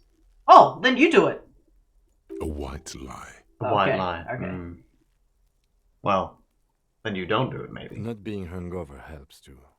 That's true. I think I want to solve something else now. That's probably a good idea. Clear our heads. But before we can do that, He withdraws his hand from your back and looks you in the eye. you need to get your shit together. But I don't wanna. Okay. We should go talk to the locals. Find something else to do while the wind changes. It's pretty bad right now. You've gained a thought. When You've this gained a dialogue thought. is over, go to your thought cabinet and internalize it for special bonuses and effects. Do check that for. Don't forget to hit the bell icon. Give it half an hour. Get yourself together. Then come back and have another go. Locked. Alright, let's turn away. Volumetric shit compressor. Oh, 30 minutes? It's a short thought. He said 30 minutes.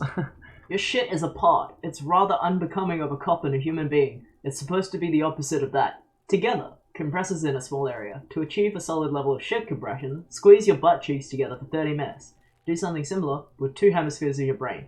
Talk to people. Maybe that'll help. So it's basically... Oh, it's not. It's actually just something. No, it's a fort. Click here. Oh, right. Wait, is it?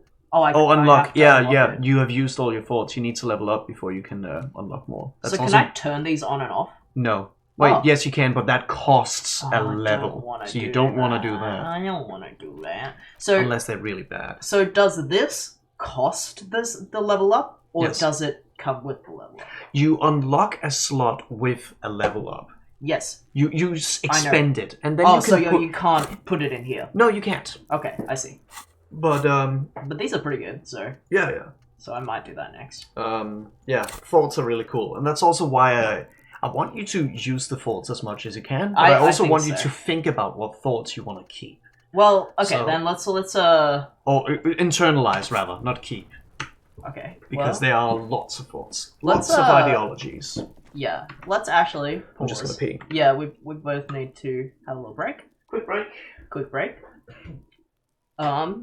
And I'll maybe get a little bit of food. So maybe this will be like a 5-10 minute break.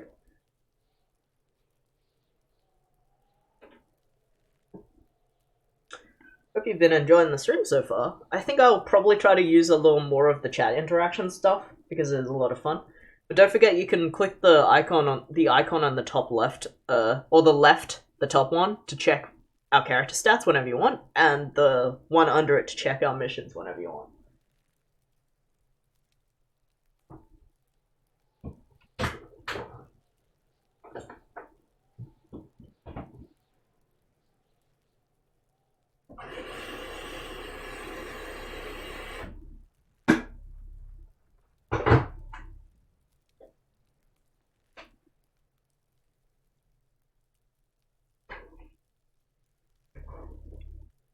I like your streams a lot. I'll try to catch one during the Easter break.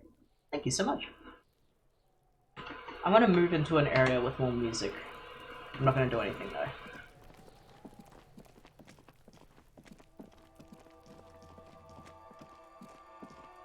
So there's a bit of background music while we're just waiting.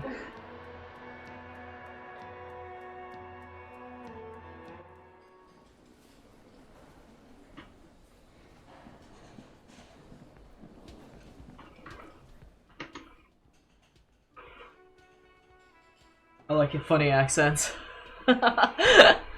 Thank you.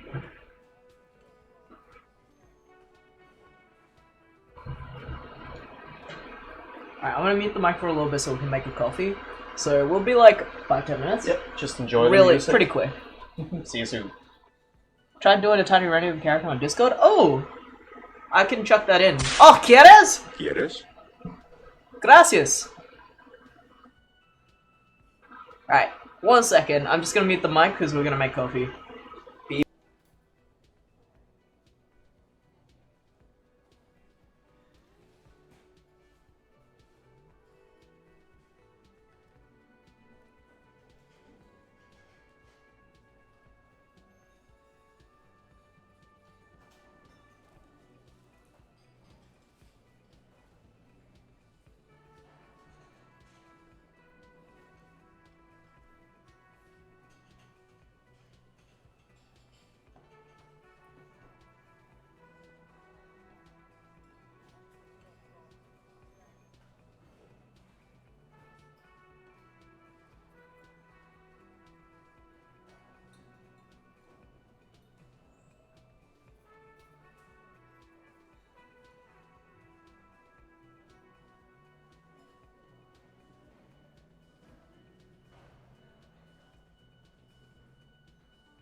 Alright, Lainey, I'm gonna try to add your fan art to the stream as well. I am not quite sure how well it does, like, with actively adding stuff, so let's just give it a shot. So it'll either be here now or it'll be here next stream. No, I just want to make sure it syncs up with the credits. Oh, that's loud.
Okay, so we got noodles. Hello. We got stream. Everyone drink some water. Have a stretch. And then we're back into the game.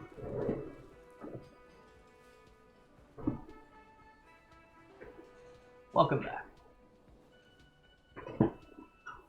Is the music lower? Yeah, because we're in the pause menu.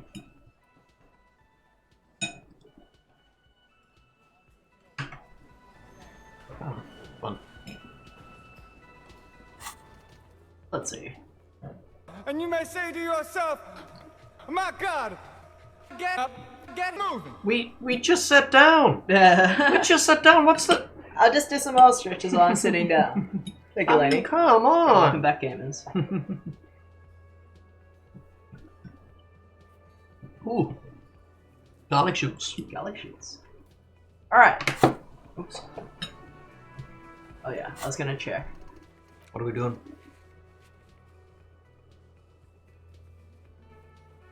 Okay, we have to do that one.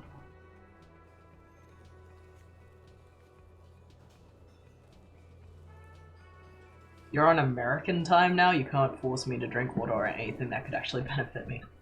No, that's true, we can't. But the channel points, the company points, redemptions are mainly for us. We have to do it. But you can do it if you want to also be reminded to drink water and stretch and all that other good stuff.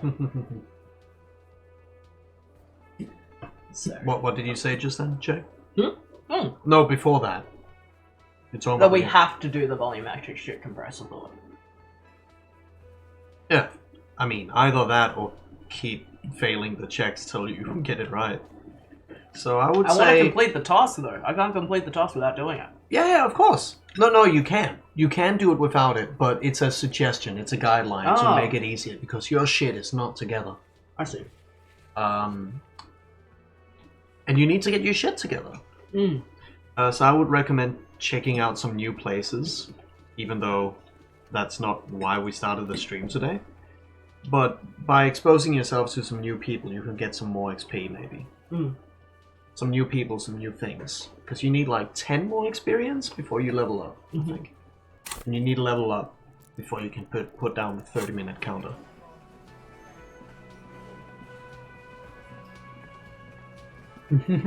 Hello again, sweetie. Not a fan of the honor system of the comedy points. How do we know you're actually drinking water? Well, you're just gonna have to trust us. Yeah. We take hydration very seriously. I pee all the time because I drink all the time. Sweetie needs money. Do sweeties get money? Oh, sweetie, I heard your conversation with the manager about your financial troubles. When do you get your next paycheck? If she could, this woman would feed and clothe you and every other sad, lost person on this earth. Do we want to try to convince her to give us money? Hmm.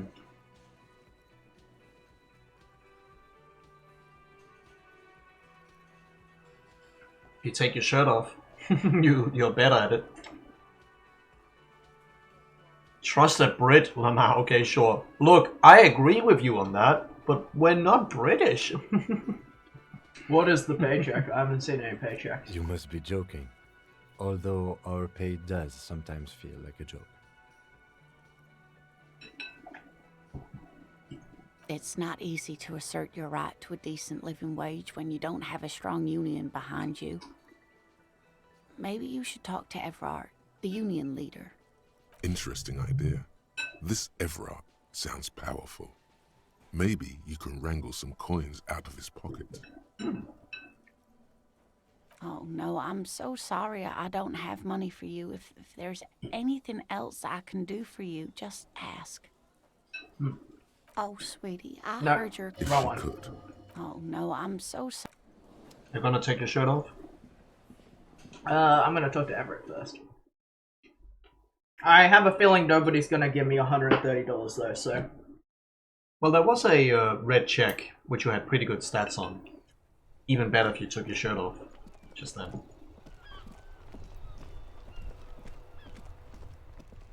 Use tab, use tab, use tab. Like, I think there's some things down I'm here too. going here. Mm. This book has a rose, a pistol, and a half-naked dame on the cover.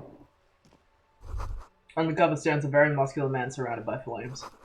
The book is titled Man from Yedimal and the Wildfire.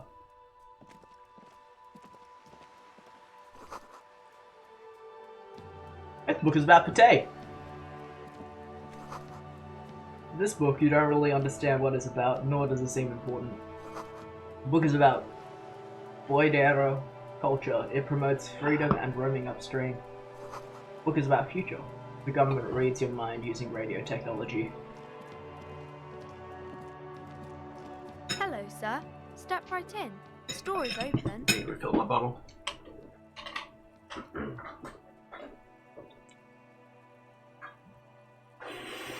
A young girl with chubby red cheeks waves at you, smiling. Her nose is also red from the cold. Hello. Are you interested in a new and exciting book? She stomps her feet to feel warmer. Is it okay if I ask you some questions? Okay, sir. I'll try to answer any questions you have. I hope they're about books.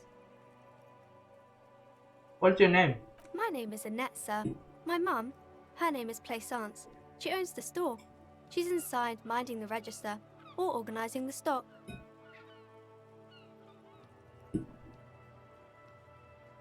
The girl gazes at the window. Suddenly jolts, her eyes widen as if recalling something. Feel free to step in and browse our wares. And you're standing here in the cold because... I'm signalling that the store is open. Otherwise people might not know. They'd miss out on the crime, romance, and biographies of famous people. Maybe they should get the glowing open lip sign that Limmy made. Yeah. A sudden gush of wind turns the pages of the books on the counters. She covers her face, smiling. But she's cold.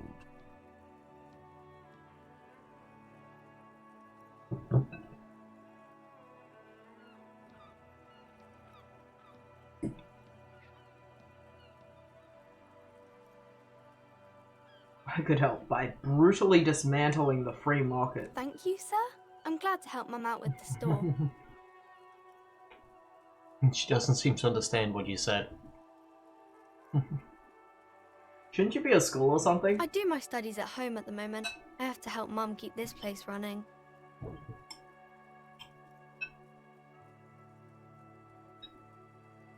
Isn't school more important than this? Mum says it's necessary to do both because it builds character. Mum says a proper worker is dutiful. That's how you get ahead in life. You succeed. There is stress and unease behind these words. She's reciting etiquette. How's the business going? Mum says it's peachy. She was a little afraid at first. There's talk about this house being cursed.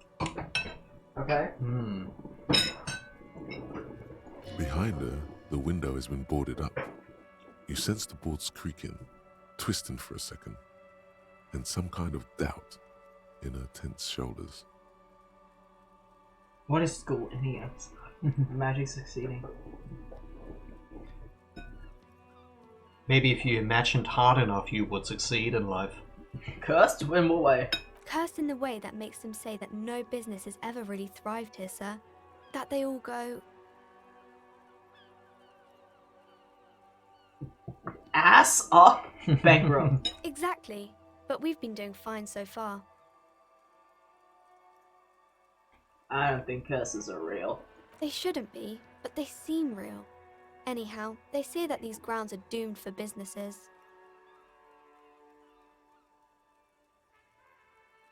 Ooh, why is this garlic so epic? Because it's old. You can throw it out if you don't want it.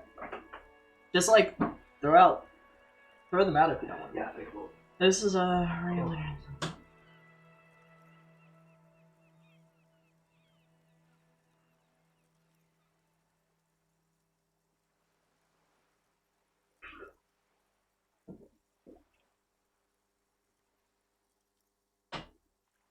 It's just regular trading and selling of things, child. It doesn't work out for most people. Of course, sir.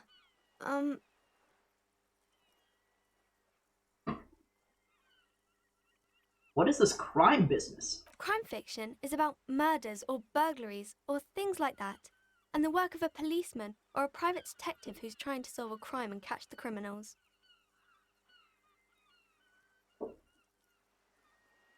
Okay, I get it. Crime murder gets the people going. And it's kind of like a puzzle too. You can guess who the criminal is or how the good guys are going to catch him. I'm a policeman myself, by the way. You don't look much like a policeman. She examines you as if to find policeman-like things. Oh, what does a cop look like then? Didn't mean to offend, sir. Sorry, sir. It's just that you don't look like Dick Mullen. She puts in the book cover, on which you see a strapping Vespertine officer. He stands grimly over the body of a dead woman.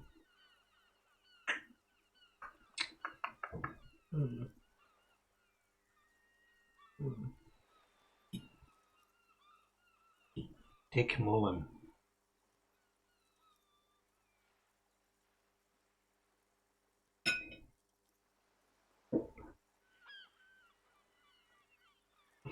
Alright, chat, what do you think? Vote on your screen.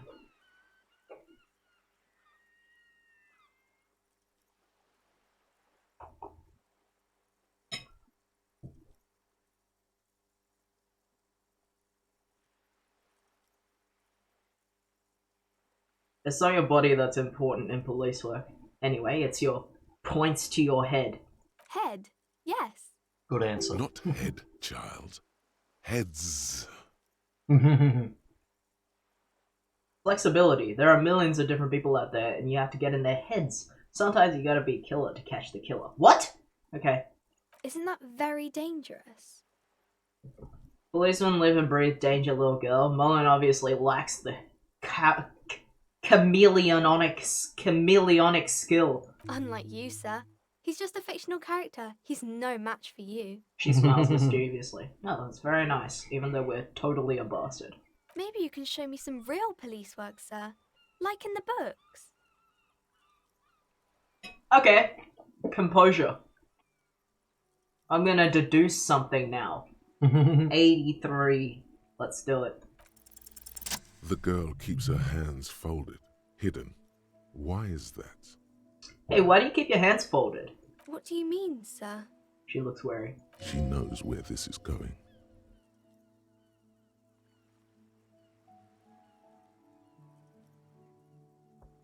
You don't need to be worried. I'm here to help. She looks around anxiously. Her hands remain folded in front of her. She doesn't want to show them. I don't think it's possible for your character to not be a bastard, to be fair, says Lainey. Yeah, I know. Her hands remain folded in front of her. She doesn't want to show them. The lieutenant stands by, looking at the two of you with little interest. A facade of true professionalism. He is far more intrigued by the situation than his poise reveals. So who do we want to make friends with here? The kid or the... What? No, it's telling you that he is interested in what you're doing. I know. But it's like, I can either demand her to show us her hands, which kind of would make her upset, but would make Kim pretty happy, or we can just like let her be, which would disappoint Kim a little bit. Well, the way I read this is you can either do the soft approach or the stern approach. Oh, Because it's okay is like... it could be. You can the show way, me your hands. The way that I read it is, it's okay. You can show them to me, or something like that. Like, that's the way I read it, at least. Oh, I thought it's okay is like you don't have to show them to me. You can also do, you heard me, hands up. I mean, that's the most direct. Yeah. You can't Well, I was gonna say it's okay. I wasn't gonna, like, make her do it on... She's just a kid. She brings out her reddened hands, her nails frayed, nearly chewed down to the flesh. You bite your nails? And you knew this from me keeping my hands folded? She shoots a suspicion. There's a few other hints. Well, that proves nothing. Anyone could do an easy deduction like that. Her eyes flash with defiance. She's not impressed.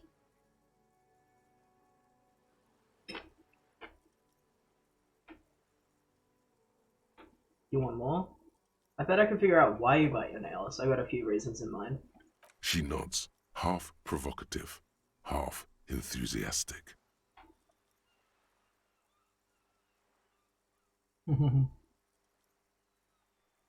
I think it's this one, but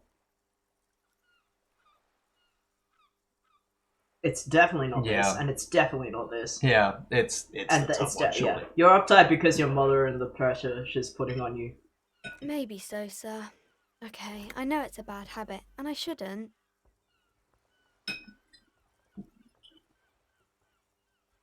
Oh, this entertained you. It was okay, sir. She's got a rebellious streak. There's more that can be achieved here. Ask her to do the same. You think so? Fine, do better. Do something about me. She's gonna say, you drink. You're quite sober. He snaps that quickly. The lieutenant does not flinch at the comment. He does not flinch even a single bit. He is intensely not flinching. It takes effort.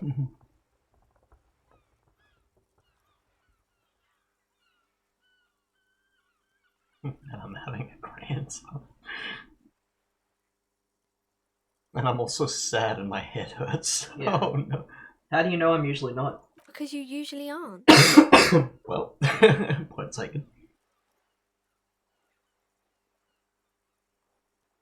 And I'm also sad and my head hurts.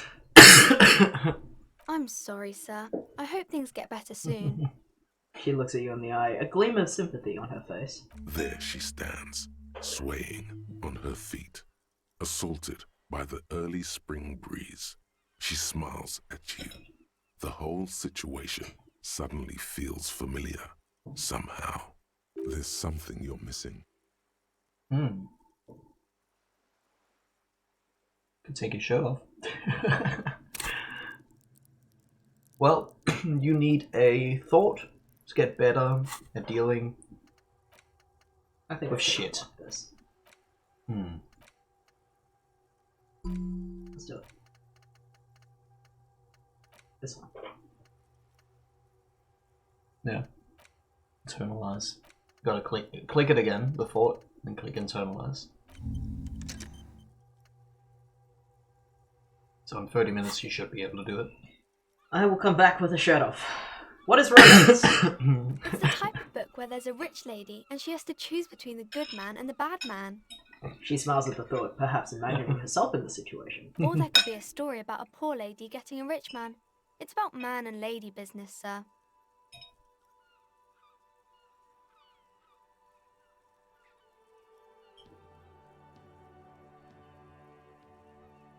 Alright, chat. I think it's time to vote. So your options are, this is a girl talking about what romance novels are about. It's a story about a rich lady, and she has to choose between a good man and a bad man. Or it's a story about a poor lady getting with a rich man. It's about man and lady business. And before you click the button, and your read options, out the options, yeah. And your options are, what about a poor man getting a rich lady? What about when both of the men are bad? What about when everyone is poor? I kind of want to click that one. But what about a book where the man and lady business doesn't work out at all? Well, that's enough romance for me. I have other questions. Don't click that one. Alright, chat, get ready to click your screen.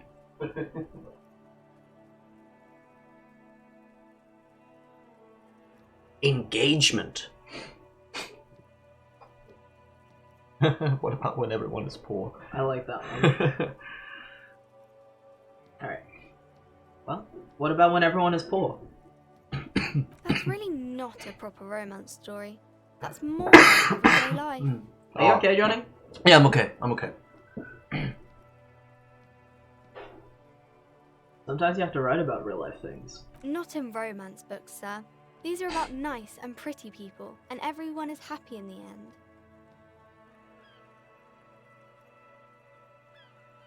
Pickle, Johnny, I'm heading off to bed. Had fun. Don't eat too much beans on toast. Alright, look. We get along on one thing. The British are cringe. You have a good day now. But it is time for Good night now. Jaffles, so... Huh? But it is time for Jaffles. Jaffles. Yeah, we're all about So, too Jaffles bad. here. Alright. Good night, Zara. Good to have you. What about when both men are bad? These are not very common.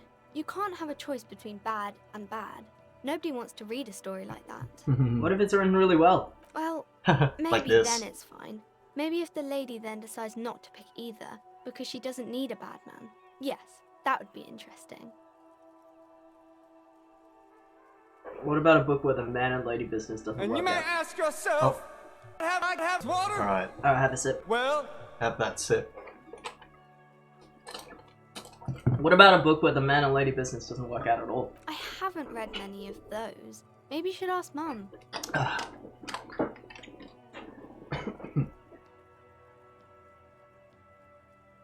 Think she has one about an excruciatingly painful breakup? I don't think it's a romance story if the main characters break up, though.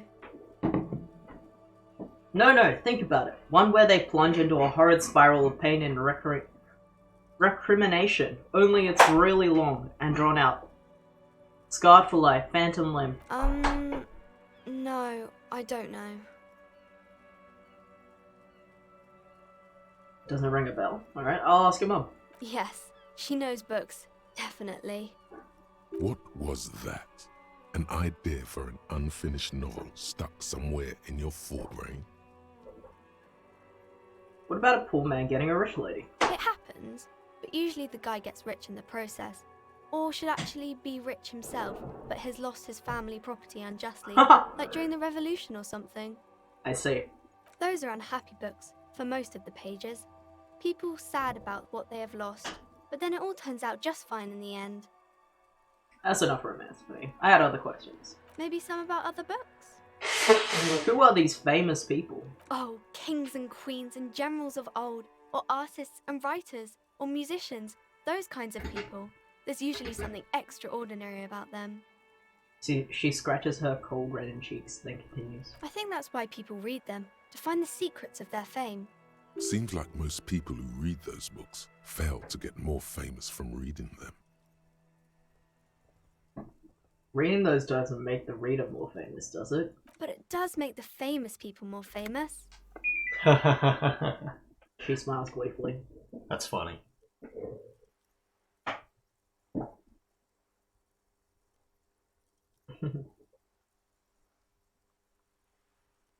These famous people sound like a bunch of dorks. Annette's expression remains ever so helpful, but she doesn't say anything. I'm gonna hit the hay. You nerds have fun. See you later. Yeah, Have a good. good night. Have a good sleep and stay safe. And thanks for coming. Yeah.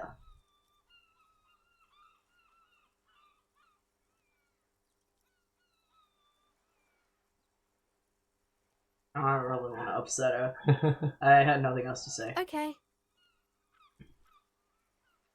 I'll come back later. With See you my around. shirt off. There's a white check, so you got nothing to lose.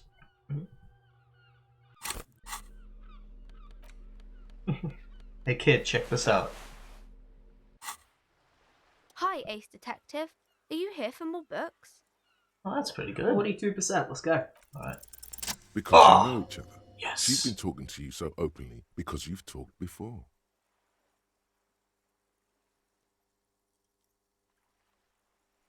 Hang on, so you know me? We've met before. Yes, I stand in this spot all the time. She sways back and forth on her feet. You've been running around all week without your shirt on, sir, apologising to everyone. I don't really understand what you've done wrong. Did I ever talk to you? Of course, you've stopped by a few times. You certainly look better than the last time I saw you. What do you mean better? I look like shit. Yeah, but you don't have party eyes anymore. Party eyes. Yes, of course. That makes sense. Lieutenant slowly, ever so slowly, realizes something. Party eyes? You know, like a cat in the dark, all big and wide-eyed.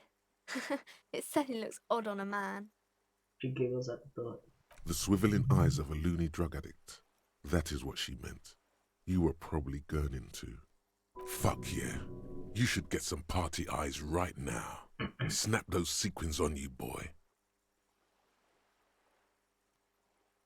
Does that mean I've been partaking in narcotics? Oh, baby, that's not what you have to worry about. Worry about the important thing.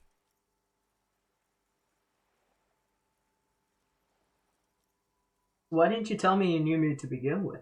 I didn't know I had to do that. She looks puzzled.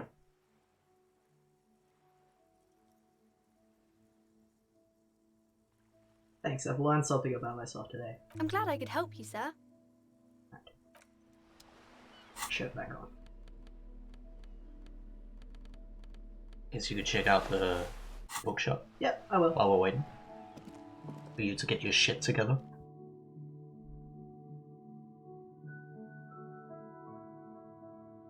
Also, it is late, so it might close soon.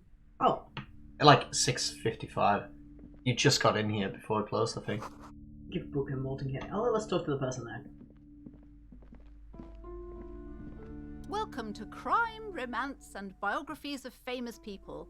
My name is Plaisance.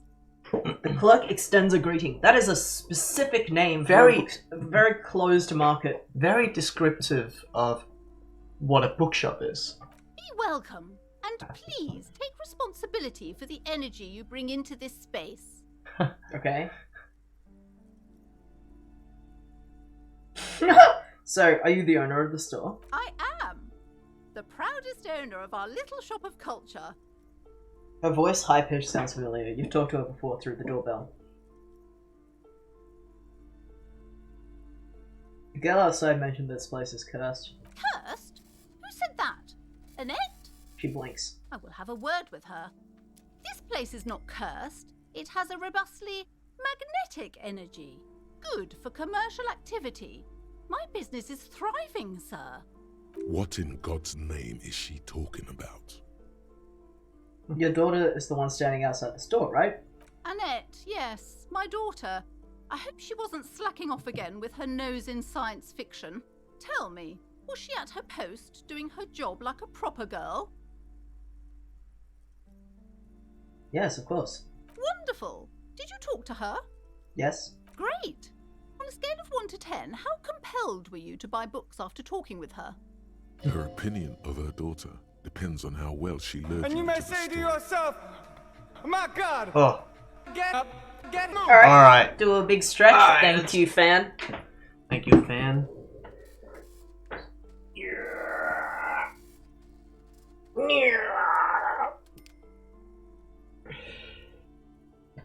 Her opinion of her daughter depends on how well she lured you into the store.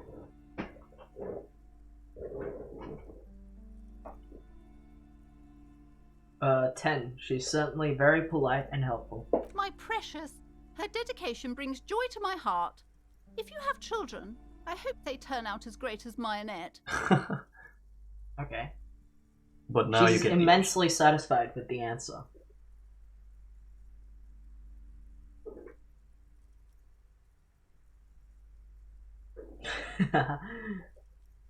You did tell her you were here you were gonna do that. Well, this is also good. All this pressure has made her really anxious, so now she's been biting her nails. God. I've told her not to do that. It's such a disgusting habit. She'll get over it. Anxiety is a part of life. Her voice is firm. A part of hers, too, clearly. I don't think she can do anything about it. She can, if she has enough willpower. This is what's called growing pains. Life isn't easy. Life doesn't give breaks. Come on, ma'am. It's obvious she can't do anything about it. You are placing an unnecessary burden on a young child.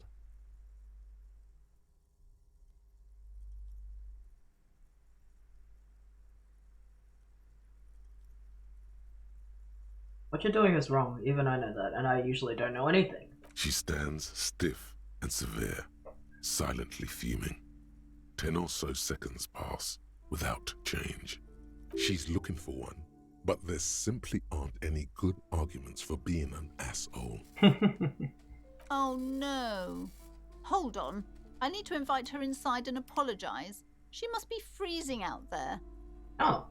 All of a sudden she exhales sharply, her shoulders slump down. There. I don't know what to say to you. My husband, he tries to teach me business lessons. I have what my mother called a dull mind. All this stress. She stops, but her mouth keeps moving. It sounds like both the husband and the mother treat her the way she treats Annette.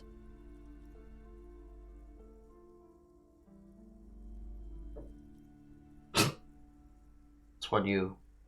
I picked know, up on. but it's kind of a rude thing to just kind of tell someone, but... You're showing empathy. Yeah, no, you're kind of like impeding on a person's personal like life without them asking you. You are a cop.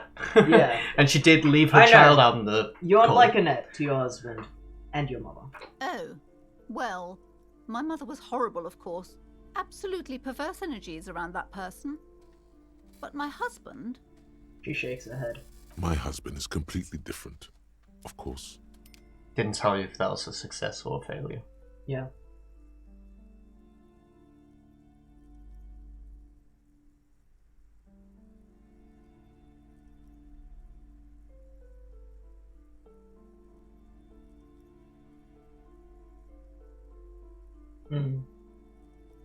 Well, you can probably keep asking questions after you pick one, I think. Is this husband Annette's father? Yes, my husband is a successful entrepreneur east of the river. If only he were more involved in the business we're running up here. No matter. Soon we'll both be off for Grand Couronne. Wait, Grand Couronne? What's that? It's a proper place to live. One of the most peaceful neighbourhoods east of Jamrock. You may know it for its massive housing projects.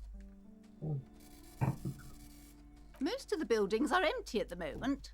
It's a great opportunity to get ahead of the crowds. Better times ahead for sure. And your husband's also involved with the bookstore? He made the initial investment. Since then, he's been what you might call a silent partner. Super silent, almost inaudibly so. She told me she doesn't go to school anymore. She's been too busy helping me here, so she studied at home this trimester. This is a temporary solution, of course. Places nods. I assure you, I of all people understand the importance of education. She will be back in school the moment the store takes off. And hell freezes over? Never mind. It's not a good topic to get into. Is she an only child? Yes, I'm afraid so. A real treat she is. It would be nice if she had... No, we couldn't have afforded more children, really. Not in this economy. Relatable. That's actually fair, though. A glimmer of sadness blinks through the well-crafted exterior. I mean, that's really rude.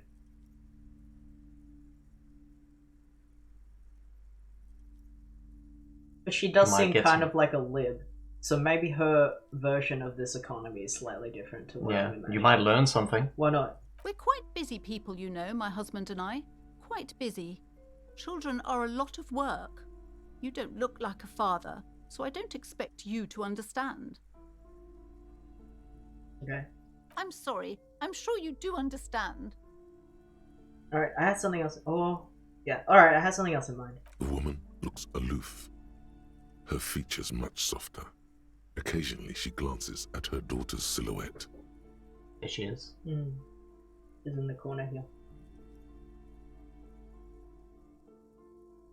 Farewell for now, book peddler. Do talk to her. Yeah, I will. I also want to look at all these. A small mountain of colourful board game Ooh. boxes. There are numerous types of games for all ages. A lot of shelf Oh, space seems ages. to be taken up. Wonderful board games, sir. The Viticulturist is a classic for sure. Or perhaps you'd like Archipelagos of Insulinda, a very educational game for those interested in geography.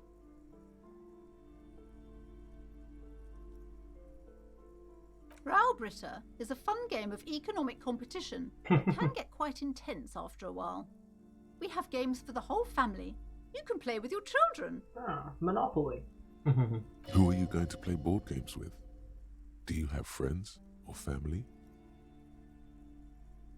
Do I have friends? Looks at the lieutenant. Are you actually friends? Or just colleagues thrown together by circumstance? I don't feel as if I have any kids.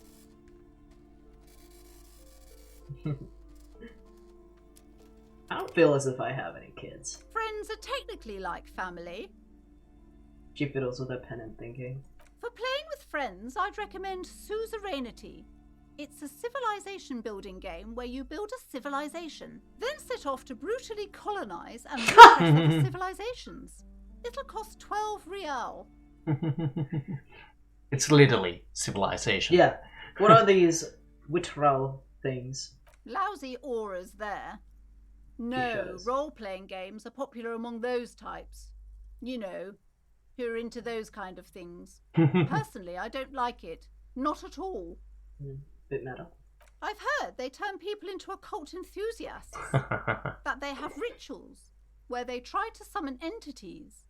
Highly immoral stuff. You can still buy them, though. Okay. Look at the pile. An endless variety of source books, lore books, and codices litter the table. The topmost book is titled Welkin Compendium, 2nd edition. There's also a large hardbound tome with intricate cover art, The Hunters of Catawak, Boreal Creature Compendium, and a Pick Your Path adventure game book titled Tales of Wirral, Cavern of Velkrag. Books in a board game section?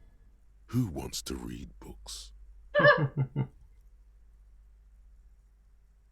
Anything that really catches my eye? There's a box that says Wirral, 3rd edition Mega Setting Supplements Module.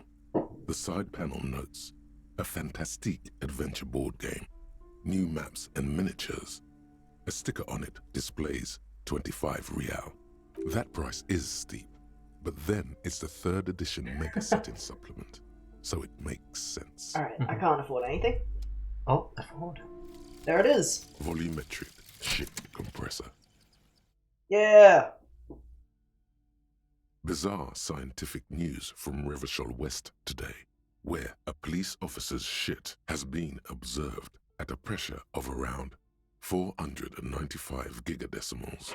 These metallic hydrogen levels of shit togetherness were thought to exist only at the center of collapsing stars, not law officials.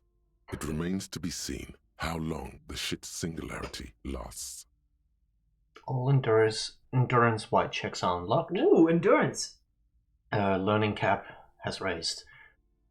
I mean, it was a very short fort, and it will definitely give you a bonus for this check, I reckon. But yeah.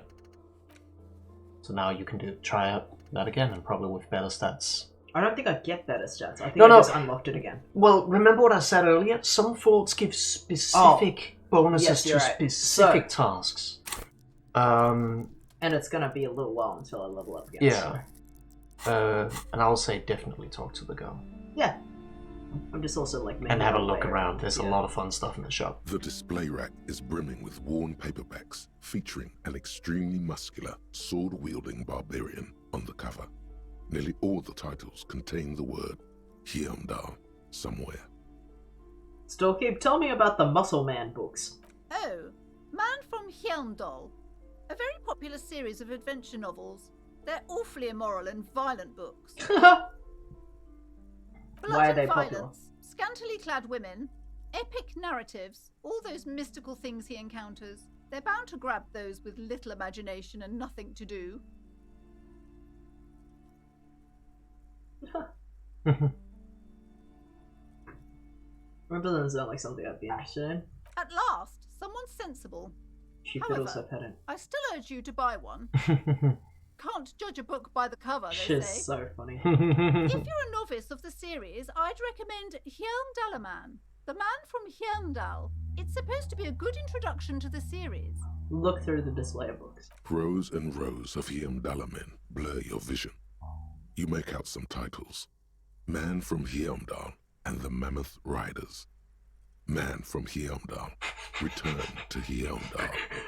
And the Solipsistic. Man from Hyamdal and the Hyamdal Man. Good God, how many are there? Maybe 100.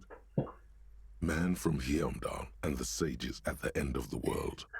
Man from Hyamdal and the False God. Man from Hyamdal and the Scorched Earth. Man from Hyamdal, the Hyamdal Colonies. Man from Hyamdal and the Swamp Beast. Man from Hyamdal and the Snow Crabs. There must be more. Not even close. Man from Hyamdal in Hell. Man from Hyamdal and the Forest of Slaves. Man from Hyamdal under the lake. Man from Hyamdal, Hyamdal burning. There's even the Trial of Death, a pastoral combat game book set in the world of Yondallaman, and so much more. So funny. You gotta check. Pretty good one. Pain threshold. Even. Do any of these books call out to me? A twinge at the back of your head makes you flinch. Your eye starts twitching. Ow! Your hand reaches toward a book with glossy cover art of the very muscular man from Heimdall in chains, kneeling in front of a staircase leading to a throne. A woman sits on the throne, leering at the man. She's laughing at him, belittling him. Between the throne and the Heimdall man lies a bonfire, casting shadows on the wall. The shadow of the woman's headdress looks like a pair of devil horns. The title reads, Man from Heimdall and the Devil Woman. Stoker, this book is misogynistic. How can you peddle such filth? The entire series is also endearingly racist, if I may. Oh, sirs, I know. This really isn't representative of our values, but the store has to cater to its customers. The storekeeper apologizes immediately. Chatter, welcome to the stream. Yo. Welcome back. The display rack before you is burdened under piles of Man from Heimdall novels. Leave. Alright, let's talk to her. I'm sorry, sir. I can't talk right now. I'm very busy with my homework. I have so much homework now. You just can't win. Out of the rain and into the gutter. What are you doing now? Math. It's really difficult. Like, really. They say you need it to get rich. Better than standing outside in the cold, I guess. She looks into a notebook with trepidation. Oh, I found something while you were away. She suddenly smiles and perks up. I What thought is this it? would fit you. Like, thanks for helping out. Not me. Huh? The city, I mean. Like a detective does. She gives you a hat, almost exactly like the It's a one Dick fedora. Mullen wears on the cover. A detective hat? Yes, just like the one Dick Mullen wears all the time. You'll look way more serious with that. Right, I have to get back to my homework now, before Mum notices. Man, this is hard. She looks back at the infernal scribblings under her nose. Okay, bye. See you around, Annette. You got a hat? Hat! Encyclopedia gives you smarts? That's pretty good. That's pretty good. That will help you. That will That's help a good me. skill to have. Yeah. Old sports magazine tucked away in the corner.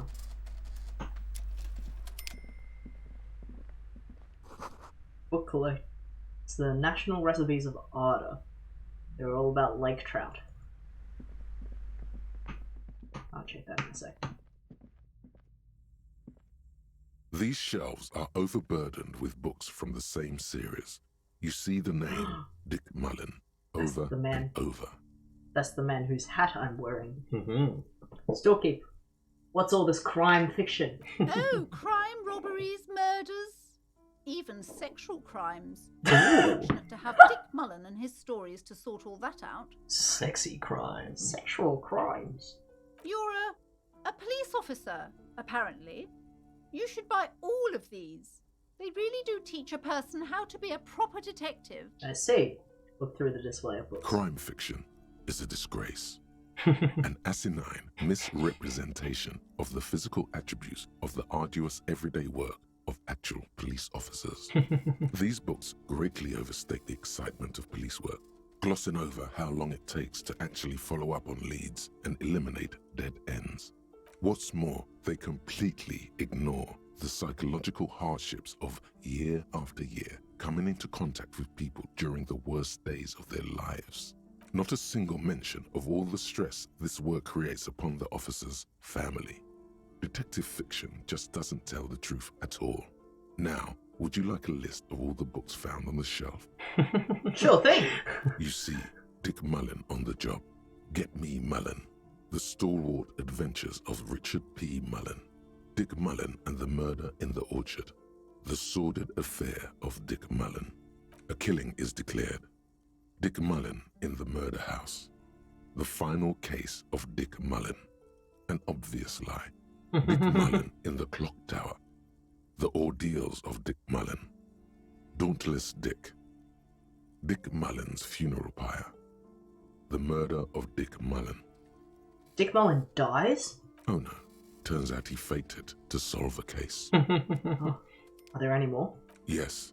There's also the dame who did it. Farewell, my Mullen. Faking death seems to be a common trope in the Mullen series. The morbid tales of Dick Mullen. A dark tide turns. Tragedy calls for Dick Mullen. Another one with fake death. And, of course, Dick Mullen, the murderer. In order to catch a murderer, Dick Mullen must become the murderer. After all this, you still haven't found the answer to the one question that matters. Who is Dick Mullen? Let's check it out. See if we find out. Your attempt to grasp at the answer fails. It seems very close by, pulsating just out of reach. Maybe next time. I think I can take something off of that. Reaction speed? No. I don't think so. Okay, No. Okay. It would tell you. What? Bye. There we go. Coin picture book brochure. Very colourful. It's a tome of fascist magic. Rather candid. The plaque on the shelf reads, Biographies of Famous People. You see a large variety of names, none of which ring a bell. Everyone knows the most interesting thing about fascism? Yeah, something about that. Okay.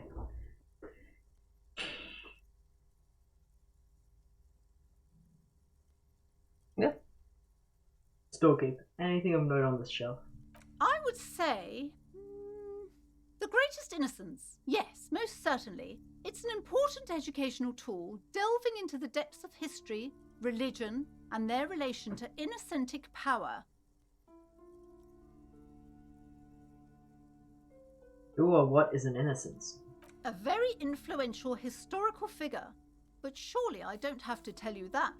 You're a law officer, and law officers have at least some education. The book is also very daring. The author aims to re-examine the universal understandings of the innocentic system, creating a fresh vantage point and a shift in the tired order of things. I thought it was about which of these innocents is the coolest and greatest. Perhaps for a layman, deep analysis is necessary to peel back the multi-layered meanings. Right. She Do scoffs. her words seem vague and abstract to you? So you recommend it? Certainly, it's prudent for a person to have at least an elementary understanding of history and society. Imagine the chaos we'd be in otherwise. You feel like you should get this one? Definitely. It's important somehow. There's something personal inside. I can't actually afford it. Look through the display books. Browsing through all the books with all their names makes your head spin. None of these seem important or relevant. It's all just vapid egoism. Suddenly, a particularly odd title catches your eye. It reads, High Speed Love, the tragic true love story of Jacob Irv and Alfie Delatraz, by one Cecilia Averbrook. What's it about? High Speed Love chronicles the romance between two of the finest tip-top tourney racers in history. One of them is the madcap driver, Jacob Irv. His blonde mane graces the cover. Next to Irv's life story, you see a slim biography of an Occidental rock star called the Anti-Star. He's famous for shooting morphine into one of his eyeballs and cocaine into the other. Damn. Next to that, Rivasholian radio personality Guillaume Bevy stands in front of a rundown drug den. He's a permanent fixture on Channel 8, reporting on real-life crime and ruining cops' days. I really must insist you buy one of the books. Reading them is not for free. Do still browse, though, but not too long. I'm sorry, I did not mean to rush you. You are browsing. Go ahead. Take your time. Time is commerce. Sure, leave. Let's see what else there is. Several maps have been attached to a bulletin board hidden inside the alcove. They're held up by small pins. The board has come loose from one corner. The maps look old and faded. Your eye catches a map of Insulinda, a map of Revachol, and a map of Martinez. Look at the map of Martinez. It's not really a map. It's a tourist thing. A picture postcard with buildings on it, drawn from an isometric perspective. A date in the upper right corner says 48. Still, it's detailed. Could be pretty useful for scouting ahead. You see the jagged boxes of an industrial harbor, even the whirling in rags there. Look at the map of Rochelle. The north coast of a verdant island is shattered by the delta of a river. It is the River Esperance. Countless bridges put the shards back together, connecting city blocks to river islands. La Delta says a great artificial heart in the center, teeming with life forms and construction. To the east, rolling hillsides, Le Jardin, Stella Marie, the suburbs of Saint-Baptiste, swallowed up into the megacity. They sound rich to you. This is Revachol East. And the west of the river? Hudon. It's somewhere to live. Not bad. Then there's Jamrock. It's bad. People shouldn't live there, but they do. Then Forberg. It's almost as bad, and much larger. Then Coal City. It's the worst. And Martinez? It's so small you can't even see it on the map. No, wait. There it is. North of Jamrock, the strip of coast next to the Greater Revachol Industrial Harbour. It looks downright despondent. It's almost Coal City, to be honest. No, this is somewhere to be. This is all you have. But it's still something. Streets and sodium lights, the sky, the world. You're still alive. The voice actually does change its Yeah. behavior depending on what skill it does, Yeah, which yeah, I yeah. really like. That's cool. It's the same actor, but they they change their tone of voice and it's Yeah. put through a different filter. It's good. Look at the map of Insulate. This large map displays archipelagos. You see a constellation of small dots on the light blue emptiness of the Insulindic Ocean. The largest in the northeast is La Caillou. You are here. Another far away in the southwest, Seminese Islands, Ile de Fantôme. I think after this bookshop, we'll just check on any small things we can do again, like the body, and then we're probably gonna end the stream. What else? Ozon, Laurentide, Fas à la Mer, Archipelagos, North Arcade Islands, all just specks of dust on the vastness of the Insulindic. On the edges of the map, the color fades into a blur of dotted lines, black and white. I do want to add to that thought. The body is not a small thing, just so you know. Okay. So you think if I check the body, it'll take another The body is a big thing. It's why you're here, just so you Okay. know. It will take some time. So if you're planning on ending soon, maybe leave the body for next time. Oh, hey Nick, welcome back. Hey Nick. We're just in the bookshop, and I was gonna say we're gonna probably End soon. end after the bookshop and whatever loose ends we still have in the diary. Mhm. So we'll check after this. Disintegrating into mathematics. In the northeast, a dust mite stands on the north coast of Caillou in a bookstore. Thank you, Doug. We could do the bookstore if not the body, because maybe we should leave the body for the Tuesday stream. Is that what you're suggesting? Yes, but Okay. do look around at least. Yeah, see what I was gonna the- say under the bookstore there's also people, so I'll check that out as well. Mhm. And the tracks, the car tracks, I wanted to check out, which I never did. I would. Yes, you did. No, I checked them out, but I think I can still follow them. I didn't follow the car Oh yes, I would recommend you finish everything here. Mm. Talk to the lady because you only talked about the kid. Mhm. There was a curtain or something on Yeah, the yeah, right yeah, side. yeah. Check that. I said I'll do the bookstore, Mhm. then I'll check the tire tracks and maybe something else around there. Yeah. So just some small things, Yeah. no major things today, but Yeah. getting ready for next time. in the northeast, the dust mine stands in the In a north coast of Caillou, in a bookstore. It's you. You can see the cities on this side. You can, on Caillou, Revachol, a single black star, on Ozon, Fondelier, and Vilmandu, on Archipelagos, Croyan Moran, Villiers, on Seminine, Olduvai, And on Laurentide, Deora of the Seven Seas, lost little pearls of light, tiny fires in the dark. 850 million people live on these little dots, an oceanic world of culture and commerce torn apart by history. The ocean breaks apart into a tangle of cosigns and azimuths, all pointing into pale nothingness. Windy is the north azimuth. Grad is the northeast azimuth. Samara is the east azimuth. Seol is the west azimuth. Isolas, they're called. Connections to other worlds, words past the Incelindian, unknown to you. You only know you've never been there. You have little idea what they are. Distant stars, gods, but looking at them makes you feel almost non-existent.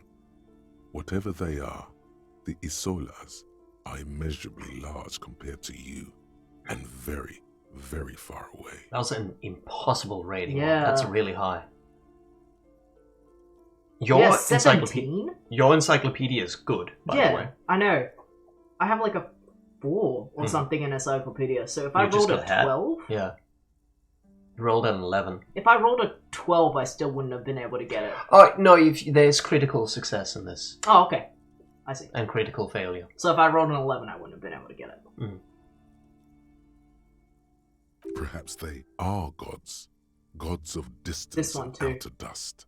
Wow. These both failed. Yeah, these are clearly very hard skills Yeah. because you're good at these things. Yeah, let me check. Chat, you can also always check my skills by pressing that icon on the left with the 6 cards. Yeah, I have a 5.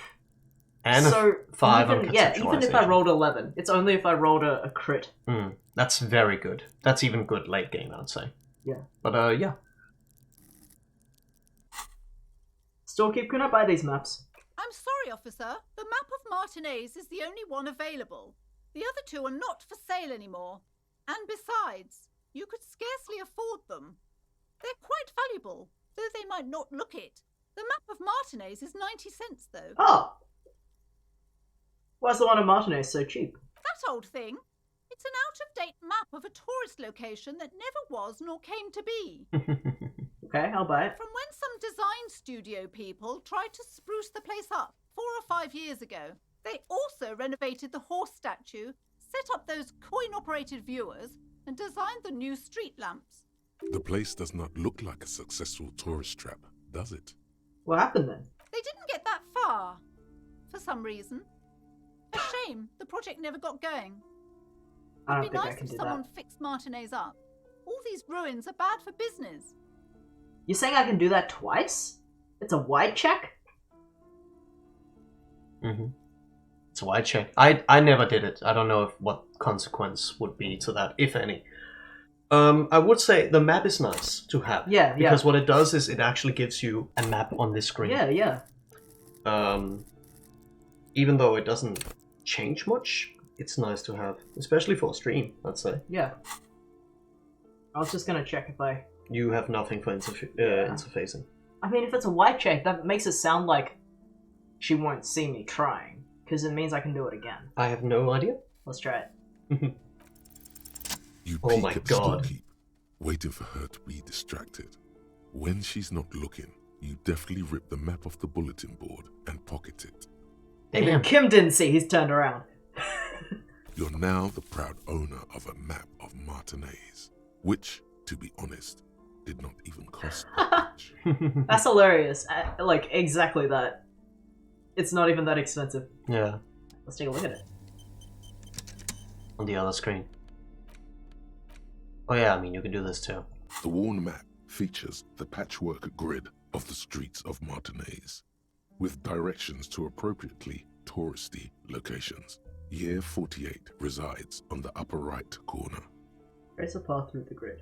Your finger moves through the various streets, across Rue de Saint-Ghislain and Rue Saint-Cypar, over Saint-Brun and Martinez North. Finally coming to a halt on the spot where you are currently standing, although the map gives no such indication itself. For a more detailed view of the map, go to your journal and select the Map tab. Cool. That's good. Oh! There you are. That is sick. I love the idea of giving you an old map that what isn't even real, because it only gives you an idea of what they that's hope sick. this to be, but It tells never you where became. things are, actually. They changed the map for the... Nah, this is... I think it's similar to what I used to be. I like the big egg. I don't remember there being an egg. Another boring book, just discarded here. This bookstore is not strictly about crime, romance, and biographies of famous people. There's also a wide range of paranatural literature. Ooh, look through the shelf. Amidst the various books, you find one written by someone named Matthias W. Dundas. It's about wholeness, unity, balance. These three things are very important to the working class mind. Interesting. Is there a book about a kind green ape? The point of the book, and many others on this shelf, is to give people medicinal advice in situations where they don't have access to paid health services. Self-help books. How does that work?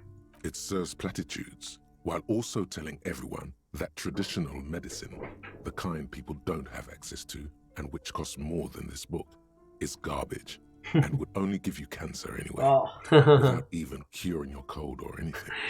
Anti-vax book. Wholeness, unity, balance, on the other hand, can basically take care of anything. Though it is important to note, when it's up to your mind to heal yourself, then it's because of your mind that you're ill in the first place. Does the book say anything else? The book features chapters on topics such as how to find magnesium. It even lists plants you can harvest magnesium from. How to continue drinking if you're an alcoholic who has destroyed his liver. And there's even a chapter on the ancient Seraïs tradition of using duck gallbladder, preservatives, to treat and prevent sexually transmitted diseases. Pre and post factum apply. Nothing worth buying. This is just mundane garbage. What's even paranatural about this? Don't believe in curses. Oh, I answered to the girl that I You heard about curse, but you don't believe in it, so it balances out. Balances That's funny. out. You I can already ask got her. your tie on. Storekeep, what are these books? Sir, please, no browsing in that shelf. What? That wisdom is not for free. Oh, okay. I can't have you end up, like, opening a police store next door and stealing my customers. Oh no! What are you talking about? These books aren't worth buying if you already know the content of them, because they're like, the successes of life. She wants you to buy them, not know about them beforehand, I think. Okay. I think, but why check? I don't think you are wearing anything that make it worse. You already have the time. No, I'm just reading what this option actually is. Is this gonna make me like... Because it's an Inland Empire one, so it might be like very spiritual. The throbbing in your head increases with every passing moment you gaze at this shelf. Suddenly, as if out of nowhere, a small green book becomes apparent. The title of it reads, Medicinal Purposes of the Pale. What's the pale? The book contains very little explanation on the matter. This knowledge seems to be taken for granted. What's this book about? The book contains descriptions of various pseudoscientific therapies, alternative medicines, and folk remedies involving the pale, also known as le territoire. For example, it recommends vigorously swatting one's naked body with a venik or hand broom, made from the leafy twigs of a young birch tree from the near pale. Sounds painful. It is supposedly invigorating and good for the circulation. What else? It also recommends consuming distilled spirits like vodka or whiskey that have been aged in the pale. Readers are instructed to cover these jars in a shallow hole just inside the pale and leave them there for 30 to 60 days, depending on the potency desired. And what does this pale-aged liquor do? Among other benefits, it is alleged to restore a damaged liver to perfect health. Allegedly. That seems improbable. How's that possible? Is it any more improbable than anything else that human beings put their faith in? Fair enough. What else is there? For general health and well-being, readers are encouraged to take regular strolls through the Pale, though a sidebar cautions readers to limit each stroll to less than an hour. Okay. These strolls promise to cleanse the mind of worries and the body of toxins, especially if the perambulator performs this ritual in the nude. Nudity figures prominently in a number of these prescriptions. This is exactly what you need. Huh? Anything else of note? There's an entire section devoted to cures for men who are struggling to perform their marital obligations. Well, I certainly don't need that. You close the book and return it to its place on the shelf. So, I'm gonna check out the curtain and talk to the lady. So the way books work is similar to how your ledger works. You spend time, but you gain something from them. Hello again, esteemed officer, and welcome to Crime, Romance, and Biographies of Famous People. What if I want to buy a book? Goodness, you were already doing good, browsing the shelves. Why'd you stop? Don't you feel compelled? Go, go, get back there. The books await you. So what kind of books do you have? Everything is on the shelves. Take a look yourself. The shelves compel you, don't they? Alright, I'll take a look then. She smiles and nods, seemingly relieved.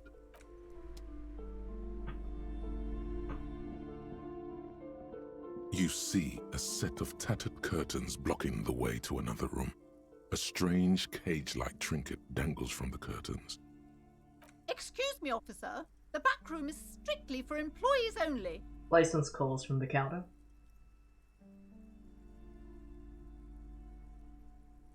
Shopkeep, what's behind the curtains? Nothing. Now please go back to browsing the books. Don't you feel compelled to look at the books? The books are all you care about. Trying to hypnotize us? She speaks almost as if she's trying to put a spell on you, urging you to buy more books.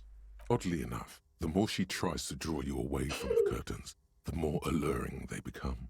Examine the strange cage-like trinket. You see some kind of charm, an irregular polyhedron assembled from bones, sticks, and straw. Inside, a disturbing fish head with empty eye sockets stares at you. Nick says this lady's suggestion skills are too high. Maybe she took her shirt off, like you could. This is a traditional Seminese ward, meant to provide protection against ill luck, bad dreams, curses, and other supernatural scourges. Who are the Seminese? Inhabitants of Ile de Fantôme, the Seminine Islands down south.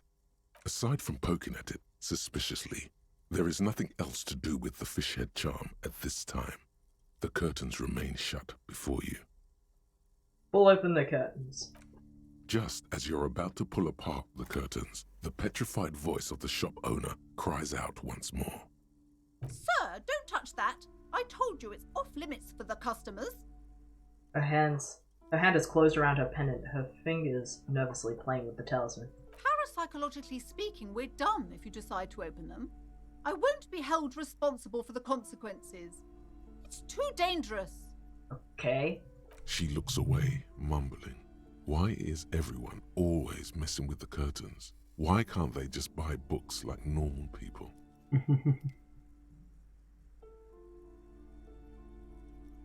Is this the curse? That's why you're afraid? No, it's just a storeroom for the employees, I told you. Now please step away from the curtains. Man, this is different. I'm a police officer. I need to get in there. Why? It's not like anyone was killed there. She stops abruptly as her hand flies over her mouth, baffled by her own bluntness. I'm sorry. I don't mean to be so impolite. Just please don't go there. I can't allow that. You'll only make things worse and unleash the powers.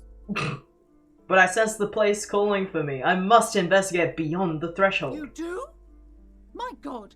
Even more reasons not to mess with the curtains. Just step away, dear sir. She grabs her pendant again, visibly shaken. If you say, alright, I'll think about it, you can talk to her about it more. And maybe she'll allow you to do it. So you can forcefully go in there, or you can try to talk to her about letting you do it. I'll talk to her. Thank you. Let's just talk about this first, all right?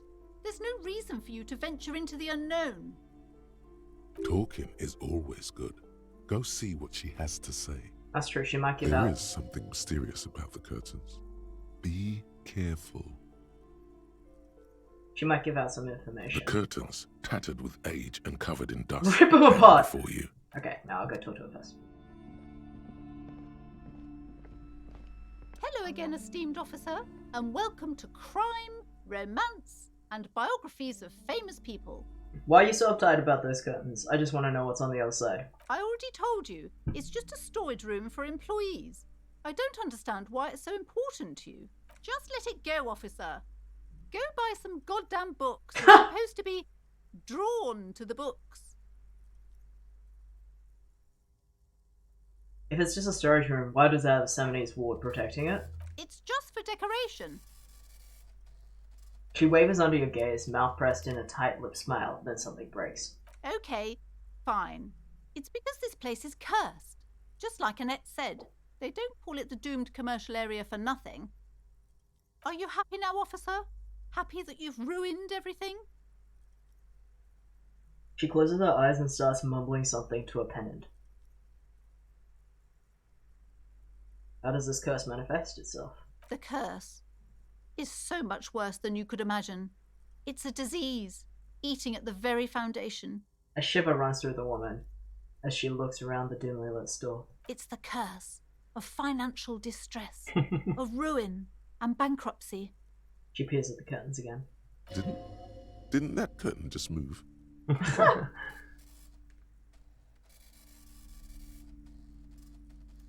Annette mentioned that the previous tenants have experienced some financial struggles. It's not just that, officer.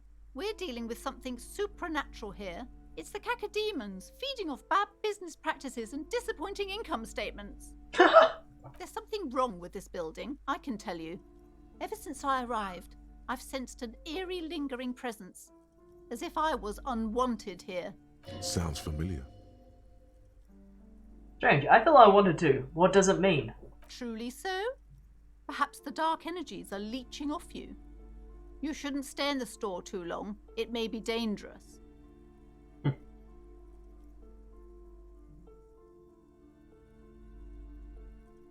Would you like me to take the case? I could investigate and see if the curse is real. Most certainly not. I don't want anyone who's not familiar with the psychic arts to get involved in this mess. Stay away. Leave the spirits be, so they can return to their slumber. My liege, you know what this case calls for? A para-detective. Oh, that's good. Convince her to let you investigate the doomed commercial area. 92. You can't get this wrong. Slither up to her, you silver tongue. Oh, you just got it. Show her what world-class perfidy looks like. No, I got it pretty good. Oh, wait, you did. Oh, I was looking at the drama above it. Alright, never mind. No, yeah, that was just the drama telling me I can do it.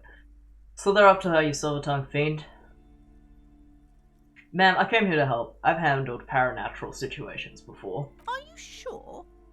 Don't think I haven't seen charlatans before. Have you seen my kind green 8 pen?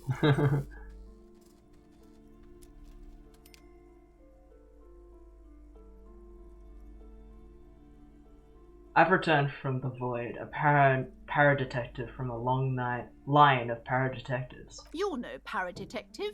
You look nothing like one. And you're clearly a drinker. Pardon me for being so blunt, but... You look like one. The lieutenant keeps his usual stony calm. He silently picks out his notebook. I admit, I've had my fair share of drinks, but it's only because the spectral realm is parapsychologically taxing. How do you know all this? Here we go. Your wards brought me here in the first place. The Seminole's blood also runs through me. You're part Simonese. Oh, it means our meeting couldn't have been mere chance. The hand of fate guides us. Got her. But I am not the only one at risk. I have to think of my daughter. You are certain you can help us? Keep us safe? I can't allow any collateral damage to hit us.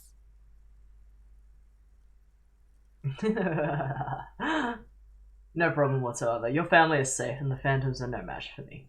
If you promise, good officer, then you might be our last hope. Do you swear it?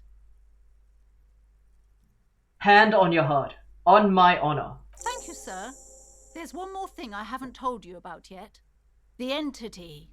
A timid sigh of relief followed by a cautious smile. Do not act surprised. You know of these things, sire. Of course, the entity. Close your eyes. For I have sensed its presence. You have? The entity takes the form of a woman. A witch, probably. I've suspected that she must be connected to the curse ever since I first saw her. Did you know that she lives inside the chimney? The chimney. The passage between heaven and hell, of course. Yes. That chimney is part of the building's central furnace, and it's enormous. She has barricaded herself behind some metal security curtains. God knows what she's doing there. Some unnatural magic, I assume. You should go find the entity and ask what happened to all the companies in the building. What is the source of this curse? Here's the key to the warded door behind the curtains. Take it. Wow, this is a way deeper story than I thought this curtain part would be. Oh, and please do return to me after you've looked round. I'm quite anxious to know what she has to say about the curse. What you discover in there. I guess we are doing this and then ending the stream. Or at least looking behind there. Yeah, just so you know. Unbelievable darkness and ruin. This place is pretty cool. Is it huge? There are multiple rooms. Okay, we'll call the stream when we want to then. And yes, and I did this on my second day when I played this through. Okay. So, I didn't even notice that there was a shop here on my first day. Well, let's do this. Let's see what happens. What you discover? Probably just some office space. Don't be scared. I had a few more questions about the curse. Okay, but please, only a few questions. You wouldn't want to disturb the spirits. Have you sought help from anyone? Yes, I've contacted numerous parapsychologists and even a pair of Simonese mediators. They provided me with the wards. She nods at the strange cage-like trinket on the curtains. The wards help to keep the doom at bay and protect us against the darkness that lies further in the building. Even though now I fear, it's not enough. Is your pendant part of the wards as well? Points at her necklace. Oh, this?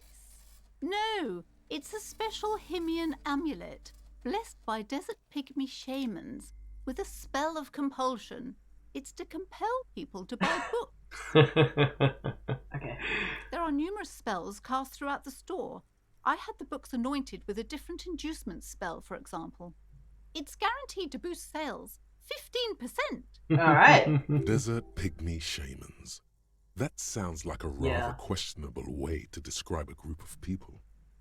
This is like Orientalism. She's like, at least a bunch of people kind of like scammed her out of her money, basically, by giving her some fake rocks. Alright, why didn't you tell me right away there was a curse? It's not good to talk about the curse, not in detail. The negativism, it's dangerous. Talking about the void wraiths angers them. Wow. Void raves. You have new words. Never mind, I had other questions. The woman looks aloof, her features much softer. Occasionally she glances at her daughter's silhouette. Farewell for now, book peddler. I would say you're doing very well on your first day. Okay. I would like to look in here. Let's just see what... Oh, righteous self-critique is on 99. You're about to get it. Yes. I hope it's good. I hope it's good too. You see a set of tattered curtains blocking the way to pull them open. You see a dimly lit room full of dusty furniture and trash. A doorway stands in the back, covered in dozens of scary little Simonese wards, your shadow looming over it like an omen.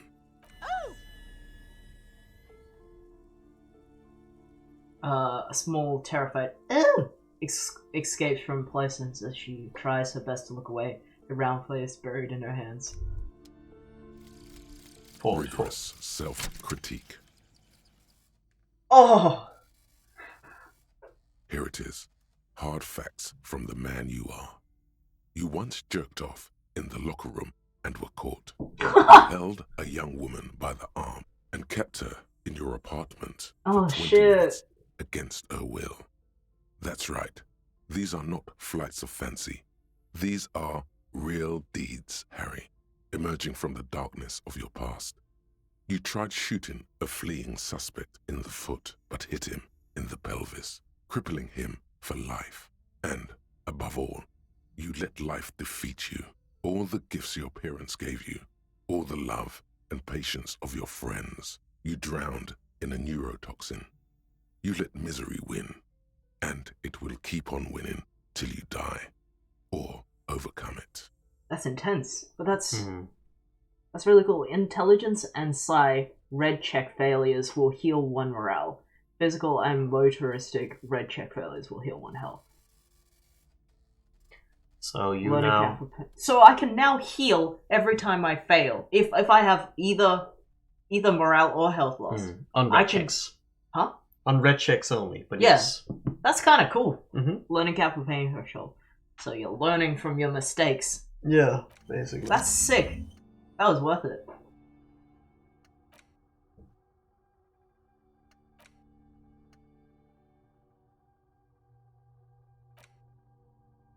Okay.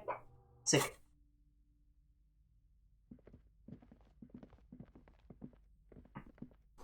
Ghostly silhouettes of hairdryers. Vaguely androgynous portrait of a man. A heavy door with a missing handle stands before you, covered in dozens, if not hundreds, of Seminese trinkets and charms. It appears to be locked. Unlock the door with the key. Oh, knock on the door! Only an echo. No one is there. Was he in the male or female office? Oh, I don't know. That's pretty fucked. I don't want to think about that. Unlock the door with the key. After exerting some force, you manage to turn the key. It's eerily silent. The door slides slightly open, letting a draft of cold air into the room. Heavy. 15. Kim, maybe you should go first.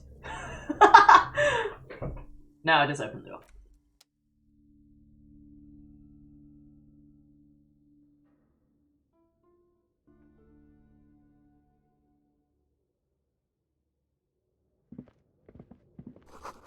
Sand is dripping from the punching bag. Ooh, what's this? What is that? Shot poop ball.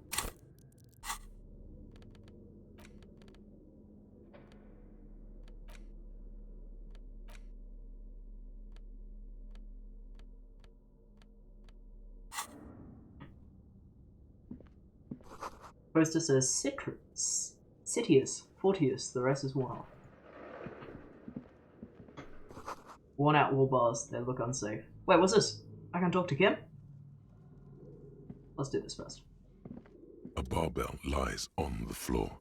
The color has Oh worn off no! It's gonna be like, do you want to pick it? Hey, you're pretty fucking tough, eh? You want to pick this up? And then I'm gonna like stack it and land on my ass. It's 60 kilograms. Your triceps hum at the sight of these weights. Show the world what kind of beast it's dealing with. Lift them. There are no collars on the barbell. This is a safety hazard. You gotta show Kim how strong we are. But also, it is really dangerous, by the way, so don't do it. Why does it feel so familiar? 17.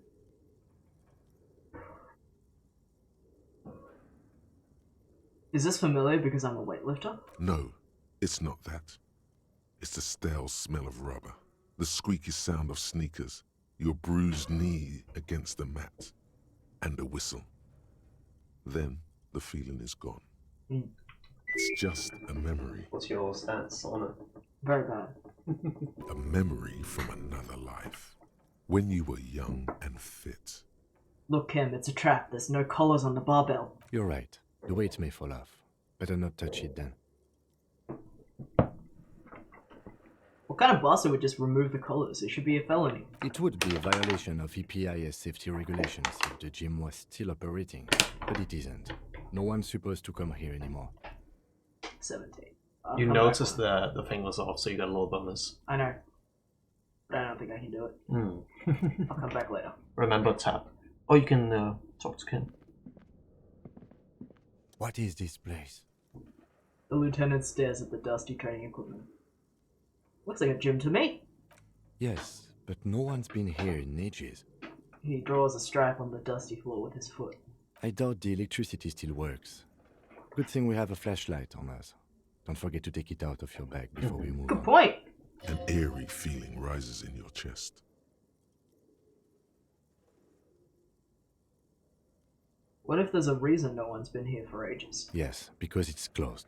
That's true. No need to look for supernatural explanations where a banal one will do. Now let's move on. Occam's razor. Alright. Good It's a point. small one.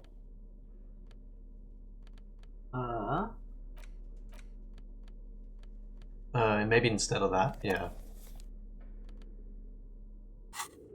Remember to tab. Yeah, I have been. Did you pick up something in here? Yep. Mm. Oh, I see. Let's see if there's anything else over here. No? Okay. What'd you pick up? Some kind of ball. Shot put thing.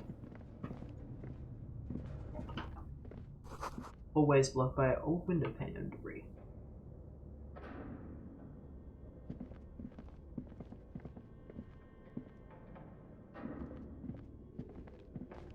Ooh, big area. Wild animal stares you in the dark, stuffed and mounted. Large demijohn full of strange liquid. Oh, another creature. Airship rotors covered in spider webs. They remind you of blades. Oh. Oh. Go back. Looks like the remains of the 24-hour window repair shop. Ah, yes. A naked mannequin torso. Strange yellow color. Where are the clothes he used to display? Ooh, $3! Choice. Ooh, that looks important. Blue velvet soft to the touch, moth bitten. Is this Emma's Etalia? More money, please. Ooh. Go down here first. Go down here first? Yeah. It's a smaller room, just so you know. Skis with slipstream printed on the laminated top layer. Steel rotor blades bearing slipstream logo. Looks like someone tried to reconceptualize their business here. I don't get it. Look, the skis and rotor blades both bear the same slipstream logo. It seems likely that they started out making one, failed to turn a profit, and then pivoted to producing the other.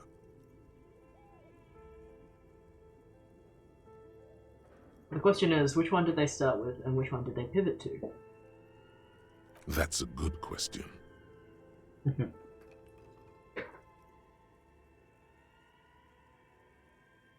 What a strange leap of imagination. And yet they still failed. How sad. Reality is ruthless. Production schedule, filament memory. What the hell? A cube-like crisscross of filaments feels oddly fragile in your hands. Its intricate structure covered in dust. Silver tape on the inside reads, production schedule note. This filament contains information that could be read using a radio computer. Alright, so some kind of data storage unit.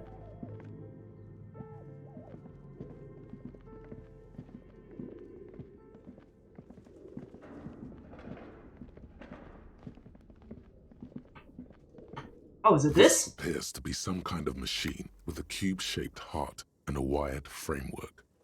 The keyboard has a rectangular on-off button A piece of paper still hangs from the printer. The radio computer. Just sitting here Perfect. without anyone inside. Do you think I should turn it on? We have one of these down at the station, but I never really learned how to use it. Let's turn it on. The machine lights up like some prehistoric animal stirring from its slumber, revealing fluorescent play and print keys on the keyboard. The hatch on the machine's central compartment is wide open. Look inside the compartment. It's empty, like a beehive without its brood. Some cables have been left dangling, disconnected. The filament you have would fit perfectly inside the compartment. Insert the production schedule. Like a smooth drawer, the filament slides into place. On the keyboard, the play key starts blinking. Press play. A bar of fabric right above the keyboard starts producing a soft hum. The sound of static seeps through the machine's planar magnetic driver. Have you stirred the ghost of the doomed commercial area from its rest? Could this be its dismembered heart beginning to flutter? The static gets louder, slowly filling up the abandoned hall, until a voice speaks out, crackling and old, cutting into the air. Good evening, Fortress Accident en rue de Saint-Ghislaine. This is East Insulindian Repeater Station 1. Please repeat. Is this the production schedule?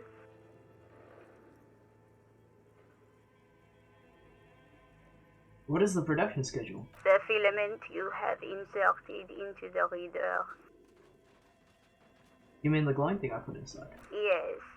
Is that the production schedule? Yes? Oh, you said don't If you know. are unsure, Oh. could you please take a look? How do I do that? Open the hatch on the compartment. Don't touch the wires. A current is running through it, but the core is safe. There's a filament inside. I need to know what it's called. That's called the production schedule. Good. Please repeat the password. Password. Of course it would have a password. That's why there's a human administrator involved. This is the police. Please open this thing. I am contractually obliged to protect the privacy of the filament holder for stress accident. Without filing a warrant with Lintel, I cannot give you access to this filament. I'm afraid we are not doing that, unless we want to wait for a month. Now, can you please repeat the password? I'm really bad at passwords. Can you give me a hint? No. A hint system is not part of the protocol for repeater stations. I don't know the password. Received. I will register this login attempt. Don't worry. Passwords have a way of turning up sooner or later. Fortress Accident. Is there anything else I can do for you today? Why did you call me Fortress Accident? Fortress Accident is the company on whose name the terminal you are currently using has been registered to. Do you have any other information about this company?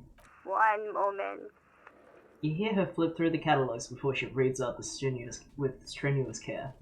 Fortress Accident SCA produces revolutionary interactive call-in radio games. That's what the catalog says. That's not bad. Wow, so conceptual. And what is that? This interactive call-in radio game? Any other questions? Are you a machine or are you alive? Yes, I am alive. I am 74 years old and my name is Yvonne. She repeats passwords. Programming people are all paranoid. Lieutenant whispers into your ear. Okay, but where are you? How did you know where I am? I work as a repeater at the East Insulindian Repeater Station. It's my job to know where you are, Fortress Accident. As for me, well, I am sitting in my cubicle, surrounded by a wall of radios. Doesn't it get lonely, sitting there all by herself? Does it get lonely doing this job? Lonely? Why would it get lonely? I get to talk to people all day. That's why she does this. Now, please tell me if there's anything else I can do for Tres Accident. That's all for now. Thank you, and goodbye. The old lady's voice disappears along with the static. Tiles on the cube are still smoldering, casting the framework in a soft glow. Fluorescent play and print keys shine on the keyboard. I want to know what print does. Nothing happens. Nothing. Okay. Are you gonna leave it in there? For now, I just want to look at these boards and then I'll take it out. Your flashlight slides over an old green chalkboard covered in scribbles, sketches, and schemes like some ancient cave mural. There's an elf. Some of the writing has faded with age, but you can still make out sections here and there. Photos and drawings have been pinned to the board. Fortress Accident was one of the names on the... I know. Yeah. Inspect the drawings. These lithe, pointy-eared creatures appear to be different types of welkins. You make out autumnal candle welkins, casting wax-based magic. So also something similar to the role-playing board games that lady was not a fan of. Yeah. Yeah, so early in the game, or early in the stream, we pressed a bunch of doorbells, and these company names are all, like, relevant to the ones that weren't answering, so they're out of business or whatever. Translucent welkins, with organs shining under their skin, and even ether welkins, hailing from the vast emptiness of sidereal space. Who are all those creatures? Fantasies of a tortured, feverish mind? You should adopt one of those welkins as your persona. No longer a mere man, but a welkin. Oh, persona. One of the welkins, towering among the rest, appears to be different, however. Examine the welkin. This is important. It's Vara Hamira, a high welkin, his face white and scarred like cracked marble. This is clearly a welkin supremacist. The note says, all non-welkin races will be purged. Ooh. The Haldor, the Tworg, the humans, and even headless men, all of them, purged. Imagine a world filled only with welkin, green welkin, dread welkin, and the high welkin to rule them all. An inordinate amount of time has gone into drawing these little welkin creatures.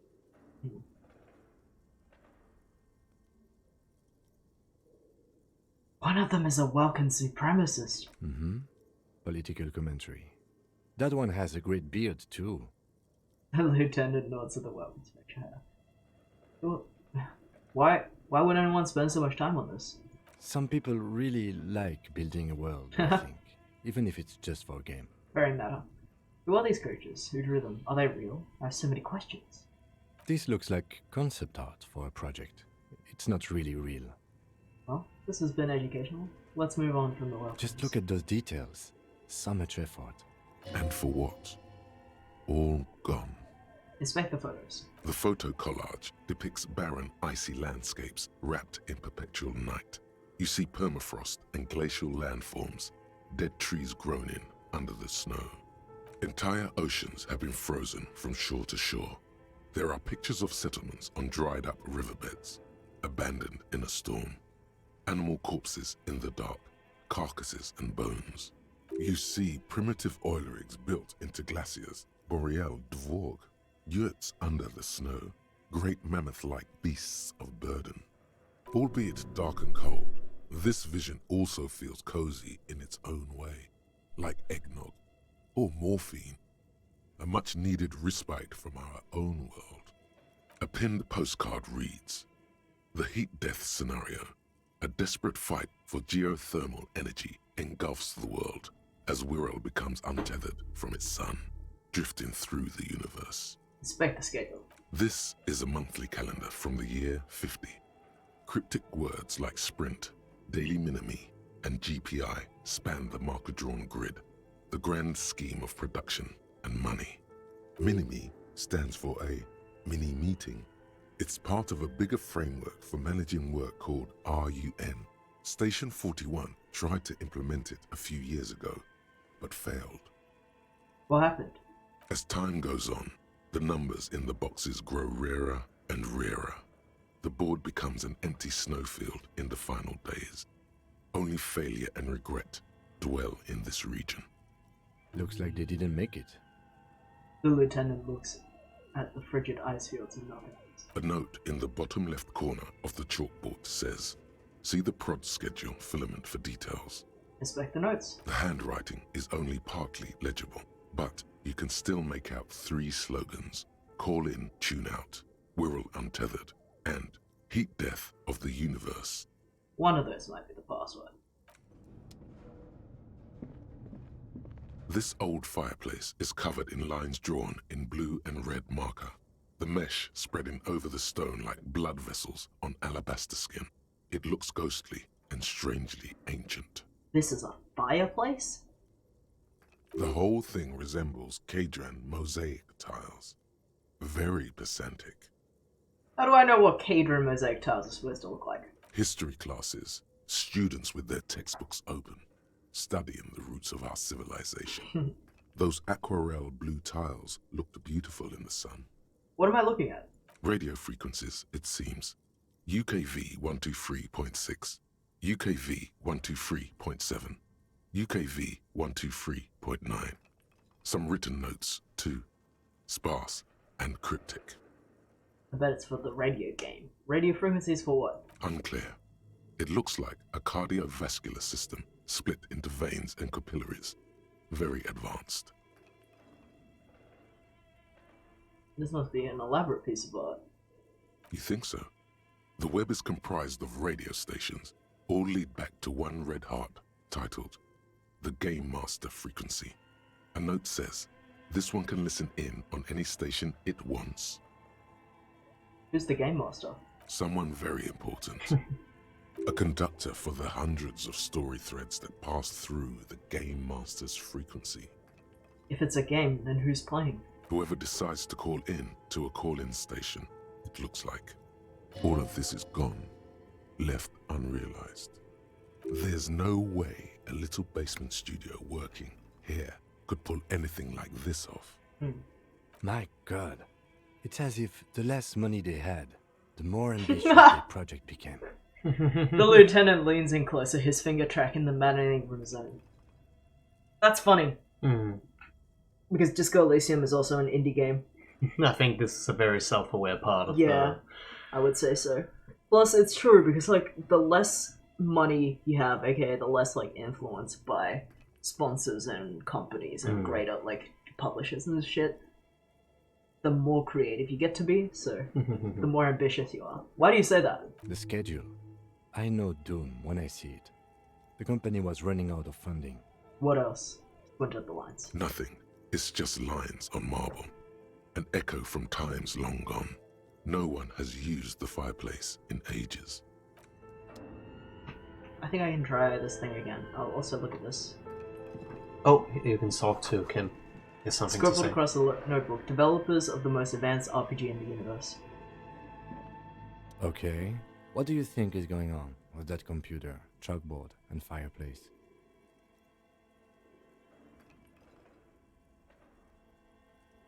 It's just a failed business. The only question is, what the hell were they making? Yes, that is the question. The lieutenant takes a step back, steeping his hands. It looks like one of those popular pen and paper role-playing games. Only these people were trying to automate it, make it work on radio computers.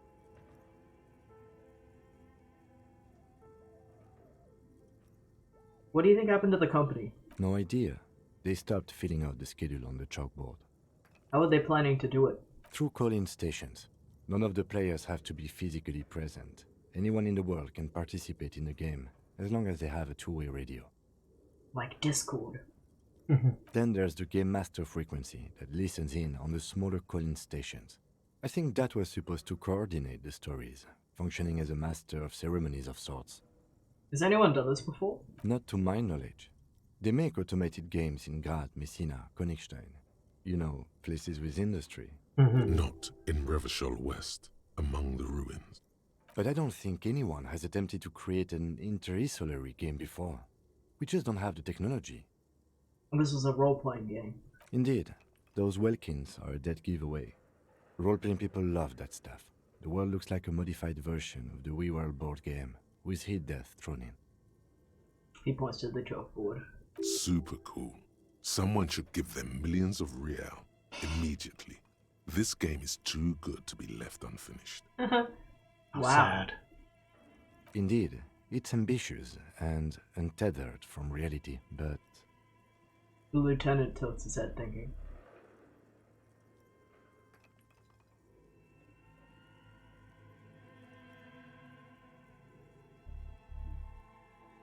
Let's finish the game.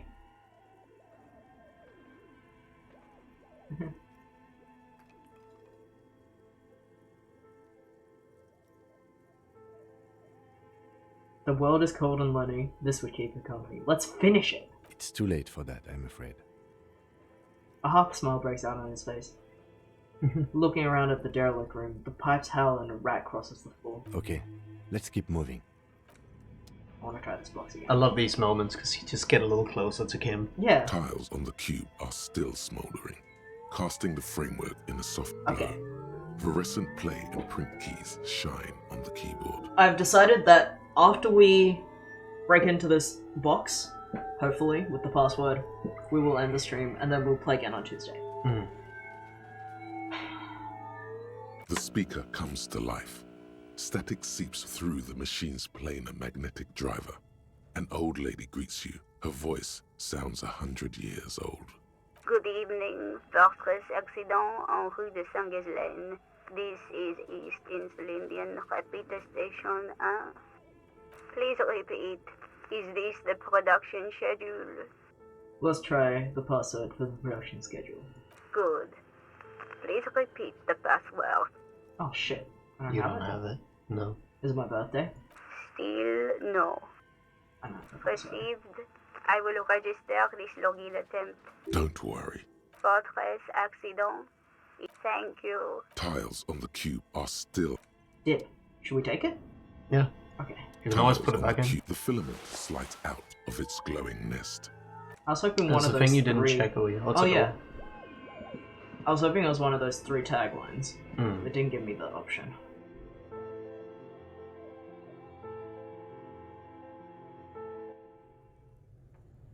Oh. Ooh. Amazing.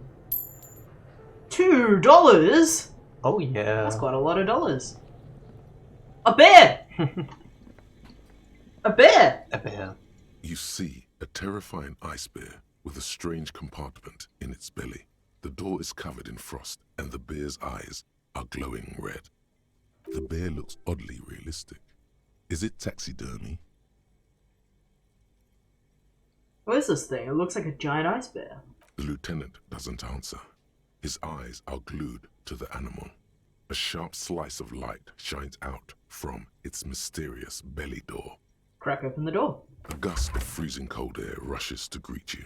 You hear a low grumble as the bear regulates itself. This is the inside of a refrigerator. The lieutenant takes a peek inside. His hand has found the holster of his gun. Look inside the fridge. The shelves are empty. All you see are crumpled ice cream wrappers with the brand name, Revachol Ice City. A handwritten note has been attached to the door. The fridge is huge. They already ate all the ice cream. Take the note from the door. You pocket the note and the little fridge magnets keeping it on the door. Examine one of the ice cream wrappers. A friendly cartoon bear smiles back at you from a glossy cellophane wrapper. It looks nothing like the fridge. What is a giant ice bear-shaped fridge doing in this abandoned cellar in the first place? Good question. It looks like an ice cream fridge. The lieutenant reaches for one of the wrappers. He studies it on the light. So they tried to sell ice cream from this hyper carnival. I know. What an unfortunate marketing choice. What is even worse, the bear is still costing them money to this day. The lieutenant points at the red snarky cable running from the fridge. Oh, it's still running. The fridge buzzes with energy. The electricity bill on this thing must be catastrophic. How funny. Let's take a look. Handwritten note from the fridge. A handwritten note which you found on the giant ice bear fridge. Still bears some marks from the fruit-shaped kitchen magnets that were used to secure it on the fridge door. The note is written with a blue pencil on a piece of lined office paper. The kitchen magnets have left spots on its surface. Does it say anything interesting? The lieutenant leans closer to read the crumpled note over your shoulder. This is tangential at best, but the lieutenant's detective instinct is still active. Let's read it. Someone has scribbled, S. I can't believe the off-site copy is still here. The illiterate ginger kid keeps stealing stuff from the studio, so I had to hide it somewhere safe. S. Okay. You'll find the filament memory with the off-site copy in the frozen ice cream maker. Please take it home, ASAP. It's important. I'd do it myself if I lived in a civilized place with a freezer. Take care. Sully Swaff. Sully Swaff.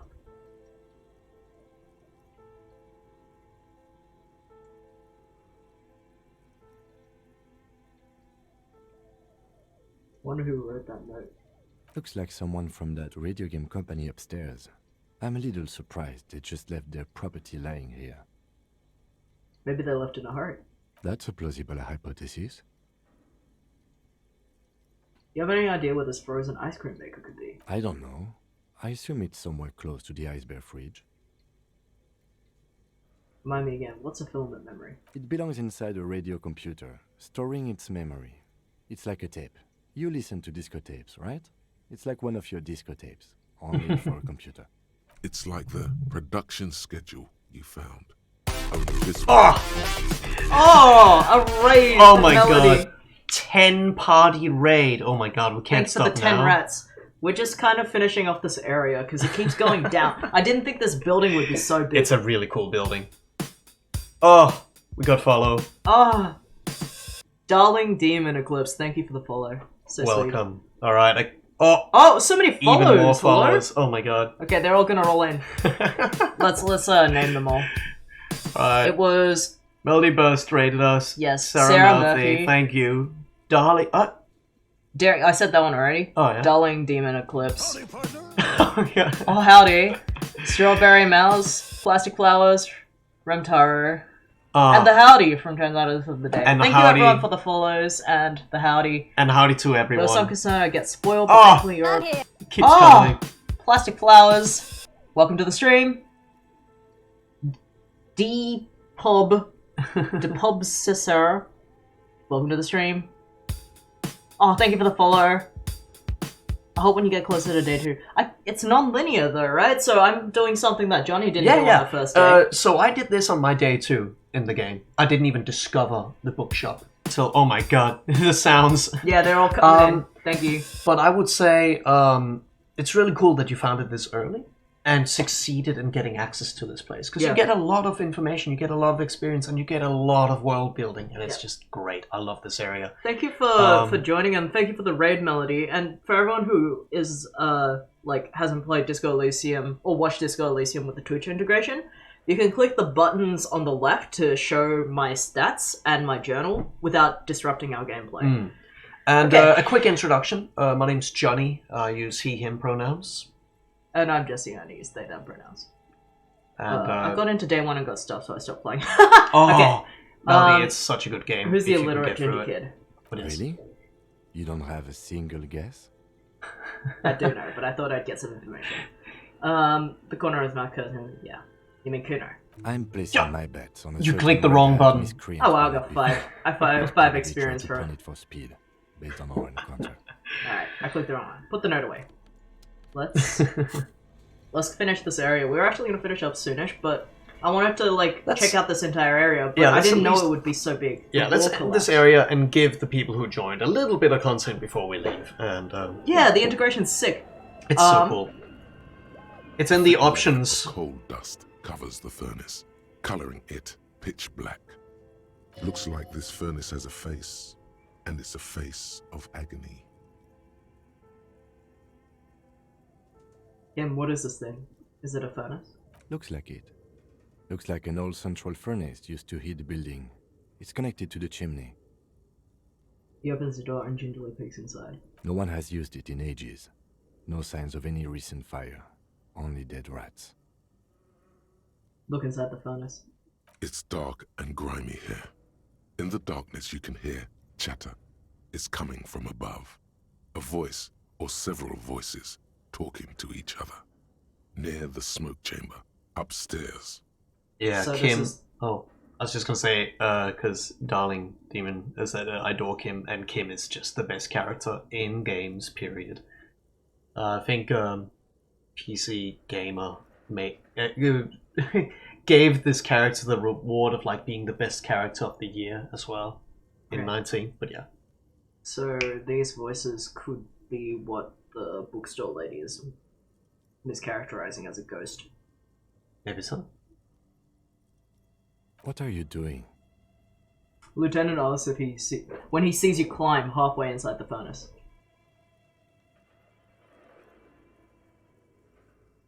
The entity. Yeah, the entity. I'm not sure, Kim, but I think I can hear someone talking upstairs. Wait, really? He looks up Should in investigate. See if someone's upstairs. He looks up at the ceiling. Don't do that yet. Ooh, I don't want to yell. Don't do it yet. Yeah, I'm not gonna do that. I want to go see them before I tell them that I'm here. Just look through the options. No, but I mean, why would I want to yell into the furnace? Smear your hands with coal. A lush layer of coal now covers your skin, sinking into the wrinkles. Your hands look ancient. Maybe you could paint something with this coal.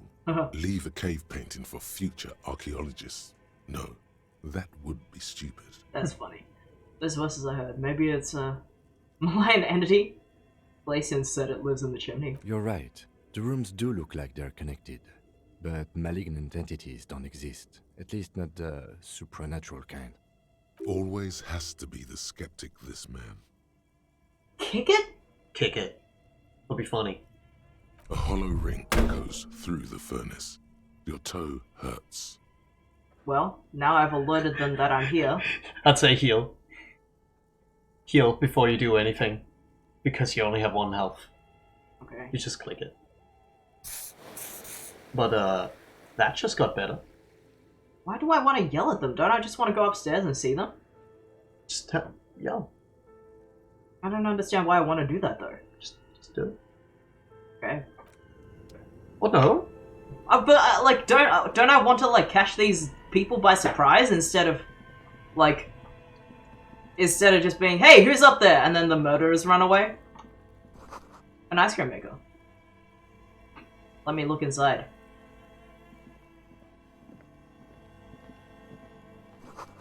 Flashlight casts a strange shadow. It's hidden away here. Let me in. 2 rusty rifles are hidden above the piping. They look inoperable. Someone has struck some busted guns beneath the ceiling. A few bricks have fallen off, revealing a compartment behind the wall. It's too dark to see in. There's a hole in the wall. Shine light on the hidden compartment. There is, yes. And there also appears to be something inside the hole. Interesting. Do you want to take a look? Yes. Your hand reaches deep into darkness and spiderwebs. Rummaging around, you find rusty rifles hidden away. Rifles, Kim? Are these any good? Inspect. Most of them are rusty and inoperable, like the rest, but one catches your eye. A bolt-action model with a fine wood stock, in better cosmetic order than the others. This one looks nice. That's a rare sight. Seems to no longer be functional, but still a beautiful thing in its own way. Yeah, they actually didn't voice the first thing. An old bell Margrave from the Revolution, the lieutenant notes with approval. His eyes are gleaming. Where are we? Seems like an old bunker from the revolutionary period. Look at all those rifles. Must be an old weapons cache. He points up at the rifles on the ceiling. What does this mean, a rifle here? It means there are firearms, albeit inoperable, still lying around in Martinez. It's an interesting coincidence, I would say. Might come in useful in the future. He likes this find.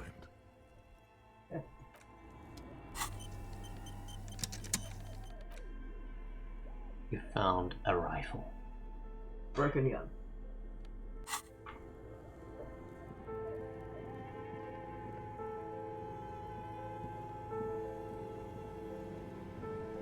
This is huge. Frozen ice cream maker that's still running.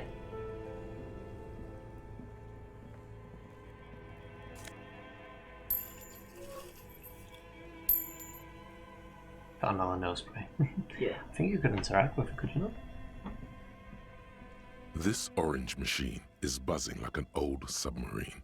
It has a hand-cranked ice cream churner on top and an electric freezer that appears to be frozen shut. Try to crack open the lid. You slip your fingers under the frozen lid, but the ice is too cold for you to get a good grip. A pry bar would come in handy here. If you want to try again, then you need to have the pry bar in your hand, detective. True. Equip the pry bar by... Yes, I know that. Do I still need the tutorial on at this point? It's just nice to have. It's your first playthrough. Okay. It doesn't do anything bad. Like, you can just skip it like you just did if you don't want to listen to it. Yeah, I don't need the purple skills right now, so... This orange machine is buzzing like It's a the wrong kind of pry bar. It has What? a hand-cranked ice cream churner on top. Look at it. An electric freezer that Pry appears bar. to Probably be not strong frozen enough. shut. Whoops. It's the wrong kind of pry bar. Okay, well... Never mind then. I'll come back to you. Two cables are plugged into the breaker box. The red one leads to the ice bear fridge, and the black one to the ice cream maker nearby. The red one was the fridge that has nothing in it. Yeah. An electric sizzle. The room is slightly quieter now. Something close to you dies with a soft electric purr. Why did you do that? What? I don't know why I unplugged it, I just did things without any reason. The lieutenant raises his brows, but doesn't say anything. Maybe you should The put it back in. electric distribution board now has one cable missing. I'm just gonna say put it back in. This orange You machine don't know what's is in there. dead still. It has a hand-cranked ice cream churner and an electric freezer. The ice around it I do know what's in slowly melting. Do you? Well, I was told that there is like one of those like things that I'm holding in there. One of these. I was told that one of these are in there. Mm-hmm. Maybe it's in there for a reason. Both cables are on somewhere. A machine hums up. Nice spoiler, Johnny. Just didn't want you to. Like, Kim was like, why did you do that? So... And I told him I just do things without reason. But the other one wasn't in an icebox.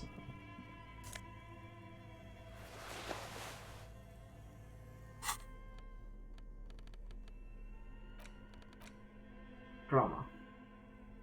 Clinically insane. So, like, do real quick, go on there. Johnny is the 25th voice in your head. Yes.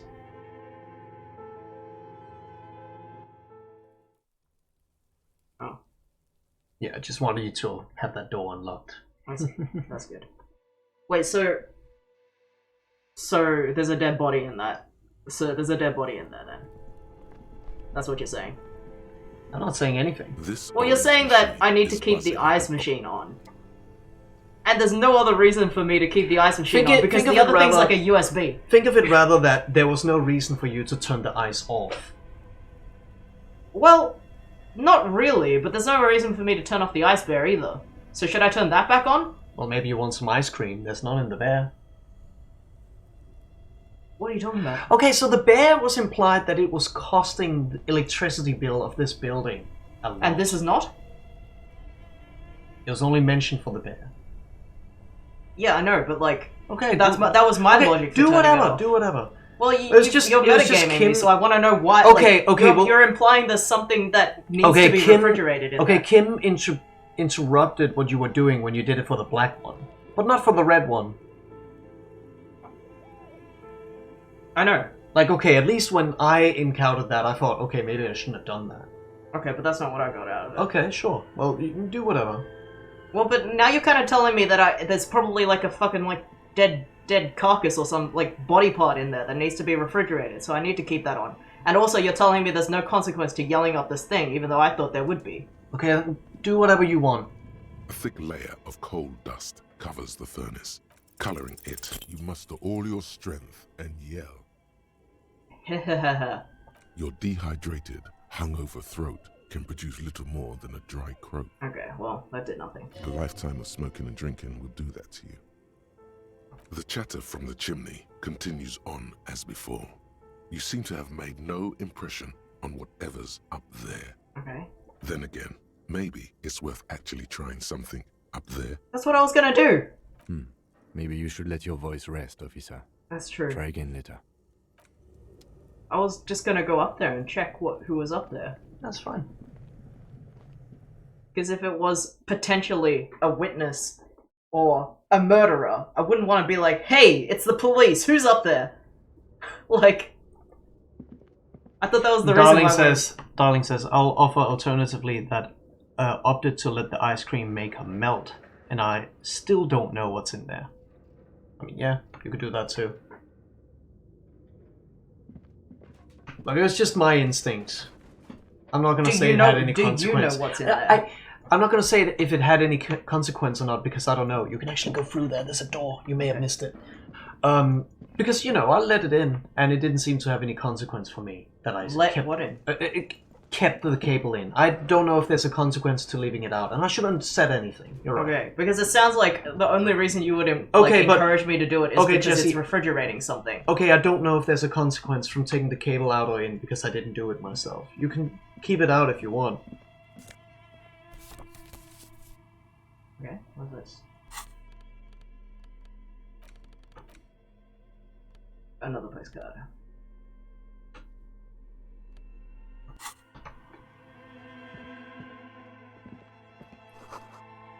Choose in a puddle of melting snow.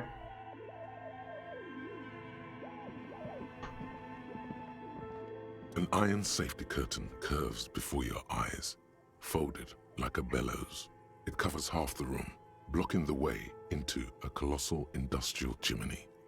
This must be where the entity lives. This is directly above the central furnace in the cellar. The voices probably came from here. Hello, I yelled, but it didn't work. Again, your voice becomes a raspy croak mid-sentence. It's silent in the abandoned office building. No one answers you. A sudden bout of self-pity comes over you. Sire, may we suggest something? Think of the yelling into the furnace as a grand performance. Use your chest voice, not your head voice. Sing from the diaphragm. Perhaps it's not such a bad idea. Try it again, son. Wait, is it unlocked? Because of that? Yeah, it is. Oh, it is. Cool.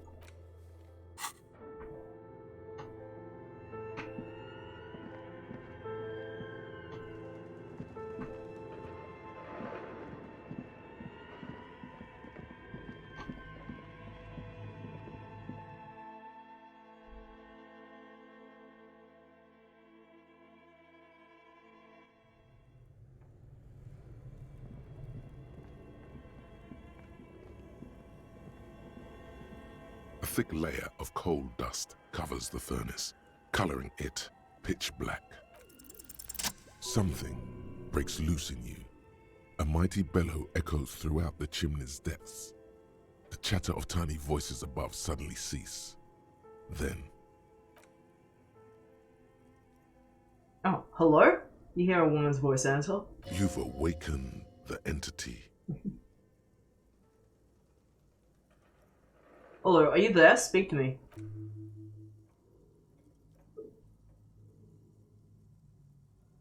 Hello, did you say anything? There's a pause. I can't hear you. Please come upstairs. There's a safety curtain on the second floor. I'll open it. I assume they have an English accent. You hear a low rumble upstairs. The sound of a curtain being pulled aside. Every second character has an English accent. After you, officer.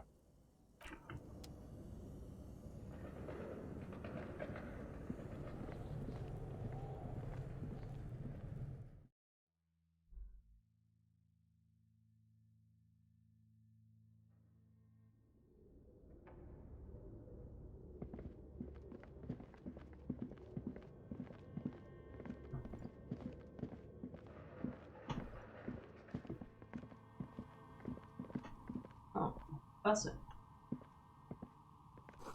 Tray full of dice, colorful polyhedron dice. Hundreds of them. Candy dispenser has been repurposed to contain thousands of dice. Hello, I'm Nia.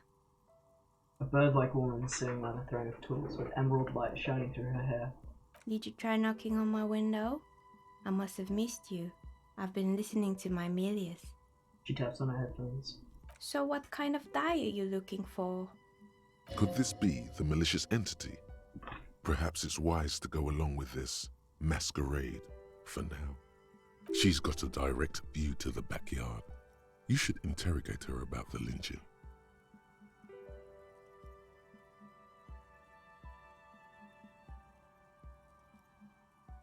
Why are you asking me about dice? I'm a novelty dice maker. Tell me the name of your role-playing system and I'll make the die you need. That's why you're here, yes? Role-playing games? You know the one made by Fortress Accident. Does that count?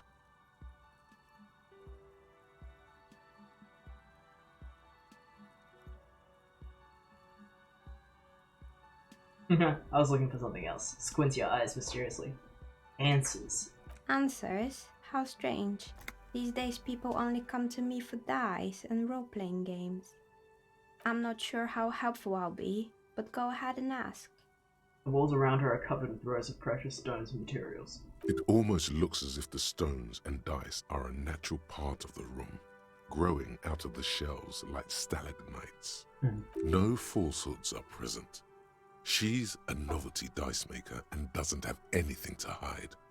Ask what you need.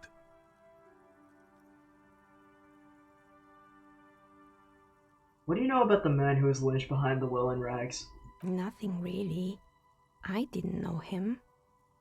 Who cares about the dead body? We might be dealing with a malignant entity here. You shut up. The lieutenant looks at his notebook, then the woman under the large window. Your window looks directly onto the courtyard. You're saying you didn't see or hear anything unusual last Sunday evening? I'm sorry, detective, but as you know, I usually have my headphones on when I'm working. It shuts out most of the daily ruckus behind my window. What do you mean the daily ruckus? Well, there's always something going on in the Whirling's backyard. He stops to try and come up with an example. During daytime, there are usually those kids. And lately, I've been seeing a lot of drunk workers hanging about. Must be because of the strike. She's heard of the murder, but did not see it, sire. But I never saw anyone during that fateful Sunday night, I'm afraid.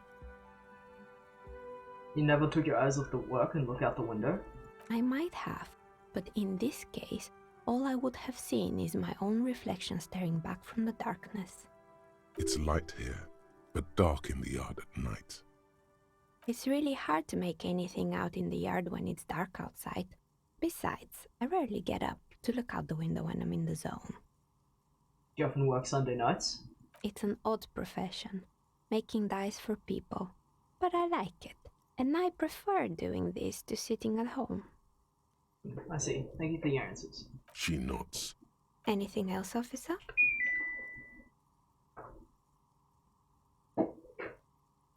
Where are we anyway? What is this place? We're inside the chimney of an old central furnace. It's strange, I know. She looks at the ready bricks that make up the walls. Even though they've been repainted, there are still signs of coal blast soot around here and there. But when I arrived here, all the other rooms were taken, so I had to build myself a makeshift home. Besides, I don't really have to pay any rent here, so that's a plus. Plaisance was right. There's an entity living in the chimney. You should ask her about the curse. Creative. The lieutenant looks around the spacious room, its ceiling fading into the shadows above. How did you become a dice maker? How did I become one? It was a business decision. I was a regular jeweler at first, but that's an unfocused field with too much competition. Some of my friends were role players. They asked me to make some polyhedral dice out of cobalt. That was my first order. I grew it from there. Do you like role-playing games yourself? Not especially. I like working with rare materials and a steady pay. And role players as customers? They're nice people. I wonder how many clients she gets in a chimney. Some of those nice people have big bucks to spend on novelty items. She's thankful for the security they provide her. Maybe they're not all local, because it doesn't seem like the most interesting place to have a local business. That's what I think. Remingtro. Alright, I gotta head out now. It was fun watching. Have a good day, y'all. Yeah, thank you. And thanks for coming. Rentaro, thank you for joining us. We're probably gonna head off after this, I think. Okay, I'd like to order a die from you. Of course. Tell me what you have in mind.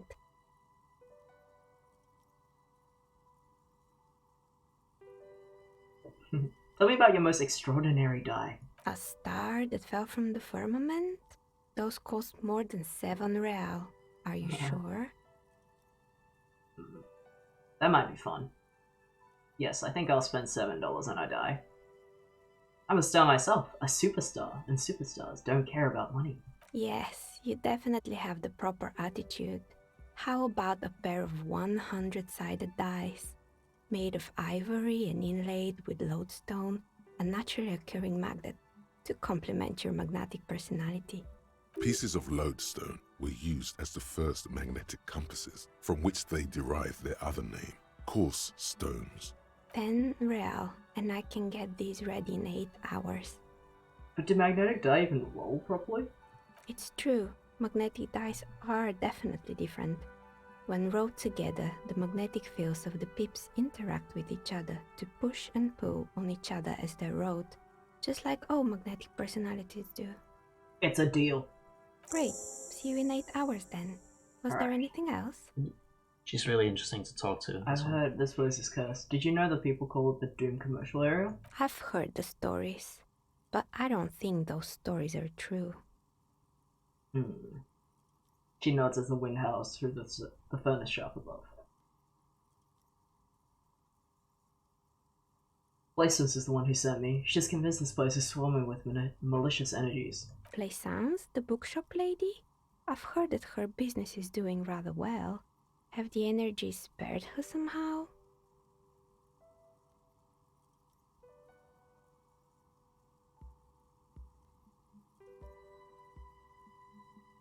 I don't know why the bookstore hasn't gone bankrupt yet. That's why I'm here to investigate. Oh, right.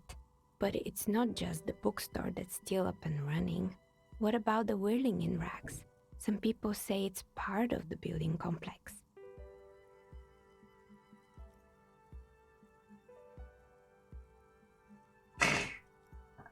No, the Welling isn't doing well either. Its waitress just took off and the customers are having trouble paying bills. And then there is me. She sighs, looking at her messy work table. All kinds of tools lie there scattered, from knives to carving files to wire cutters. I've been here for 14 years, selling novelty dice to role-playing enthusiasts. Not exactly a million-real business idea, yet somehow I've survived despite the talk of malicious energies. Strange, isn't it?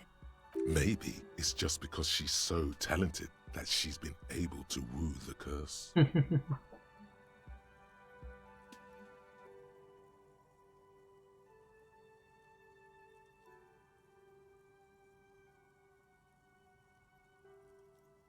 I'll be the first. I mean, the drama wants me to pick this, but I'll be the first to admit that there are many inconsistencies in this so-called curse. I was just about to ask. What do you think? Do you think the curse is real? She leans forward in her chair to study your face. Time has come to face the source. Fear not, for the forces of the universe are supporting you in this psychic quest.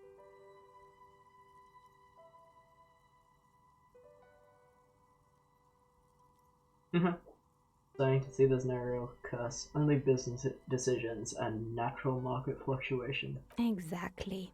Truth is always so disappointingly mundane and boring. She pinches the root of her nose. But I'm glad we got this sorted out. Anything else I can help you with today? That's all she has to say on the subject. She's been thorough and truthful, as far as we can see. The bookstore closes starting 2100. You'll have to do that tomorrow.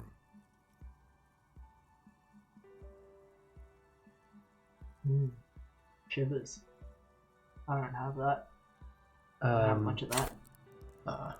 But it's some like It's a legendary check. Last stream, someone said Shivers was fun. I never played around with it much. Do you know what happened to every other tenant? Everyone else is gone. More or less. Are you interested in anyone specific? Oh, quite a lot of them spring to mind.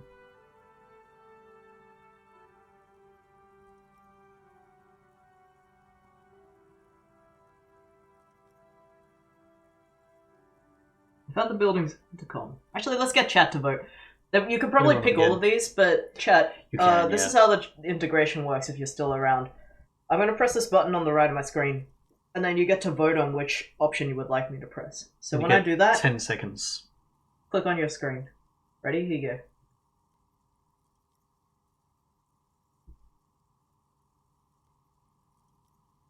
Oh. Wait, can you actually scroll up and down? I'm not sure. I'm not sure how it works.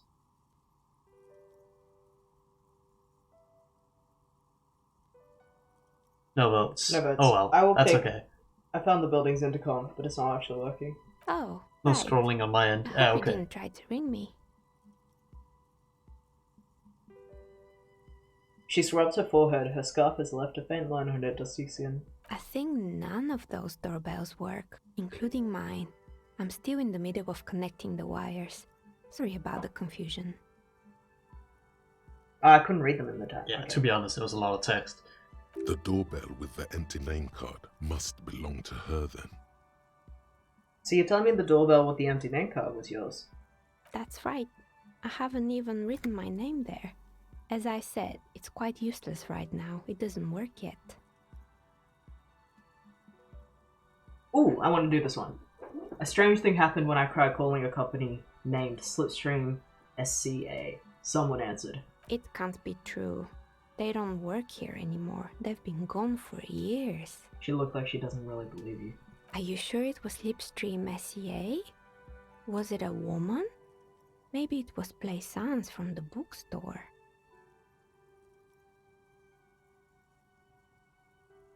I mean, both of these options are pretty true, right? One is mentioning something new. Yeah. One is just saying, no, that isn't right. Yeah, she was from Tricentennial Electrics. Tricentennial Electrics? There's a moment before she recognizes the name. It used to be a major electric company 100 years ago.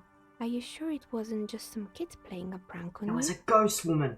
No, it was something else. It was eerie.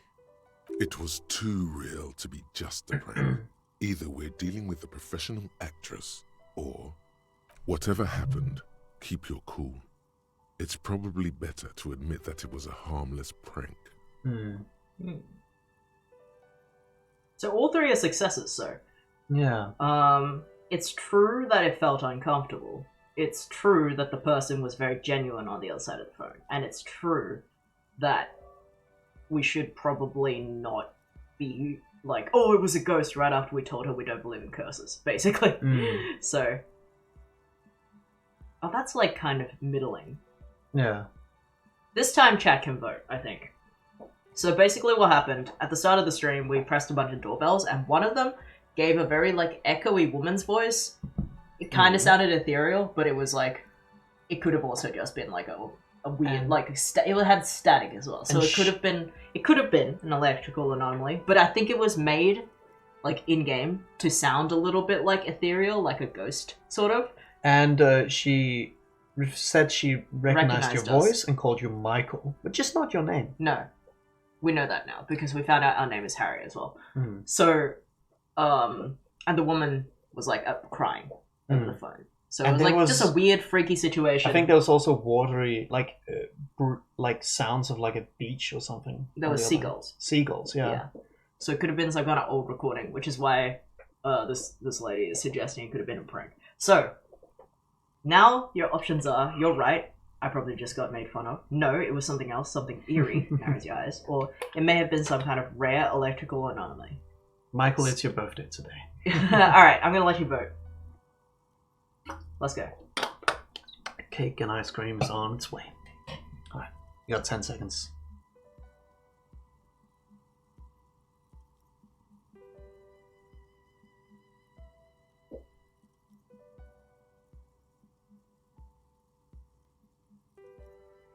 Alright. It may have been some kind of rare electrical anomaly. A prank is more likely, no? Oh, the kids these days. We were just one of them, and now they're terrorizing us. No solidarity. Okay. That's funny. I think after the conversation with the novelty dice maker, I will have to go, because I have work later to take. That's fair. So, yeah, finish this. And... I was wondering about the William Rags. Isn't that part of the same building complex? You could say so. Both houses were built at the same time and under the East Delta Commerce Center project. That explains why you can call the whirling from the intercom, albeit I doubt that anyone responds. Also, I'm pretty sure they didn't call us Michael, they called us Mitchell. Or Mish... Yeah. Yeah. Anyway, it doesn't matter. If the whirling is part of the same building, then it's part of the doomed commercial area. The darkness of this place is there, too. I saw her name, East Delta Pinball, on the doorbell. Right. It used to be a gaming arcade. This is an ancient failure, before my time. I'm not surprised, however. Didn't Is that see where any the pinball machines the around pinball here. machines at the Wellian Rags are probably adopted from there? Could be. My advice, don't base your business on a fad. Hypnotism, floriography, trick track, especially pinball. Agreed. Pinball is the worst. His disdain for pinball could not be clearer. I have a few more questions about the building. Sure, I'm listening. Alright, I'm gonna go through these real quick. I think it's fair. I think you have time to go through all the dialogue options for this later. I have to and go. then we I have to finish. be at work at 5. Oh, at 5, not 5:30. Yeah. Okay. I think you still have time, but yes. There used to be a hair salon here, right? Yes, I think it was called Androgynous Orlando or something similar. They weren't a big hit around here. Turns out that working class men don't like genderless haircuts. They're scared of that word. That's funny. A bit of experimenting every now and then isn't bad. True, but also it's true. not about the haircut. It's about the confidence. True. Hey men, are you listening? Take note.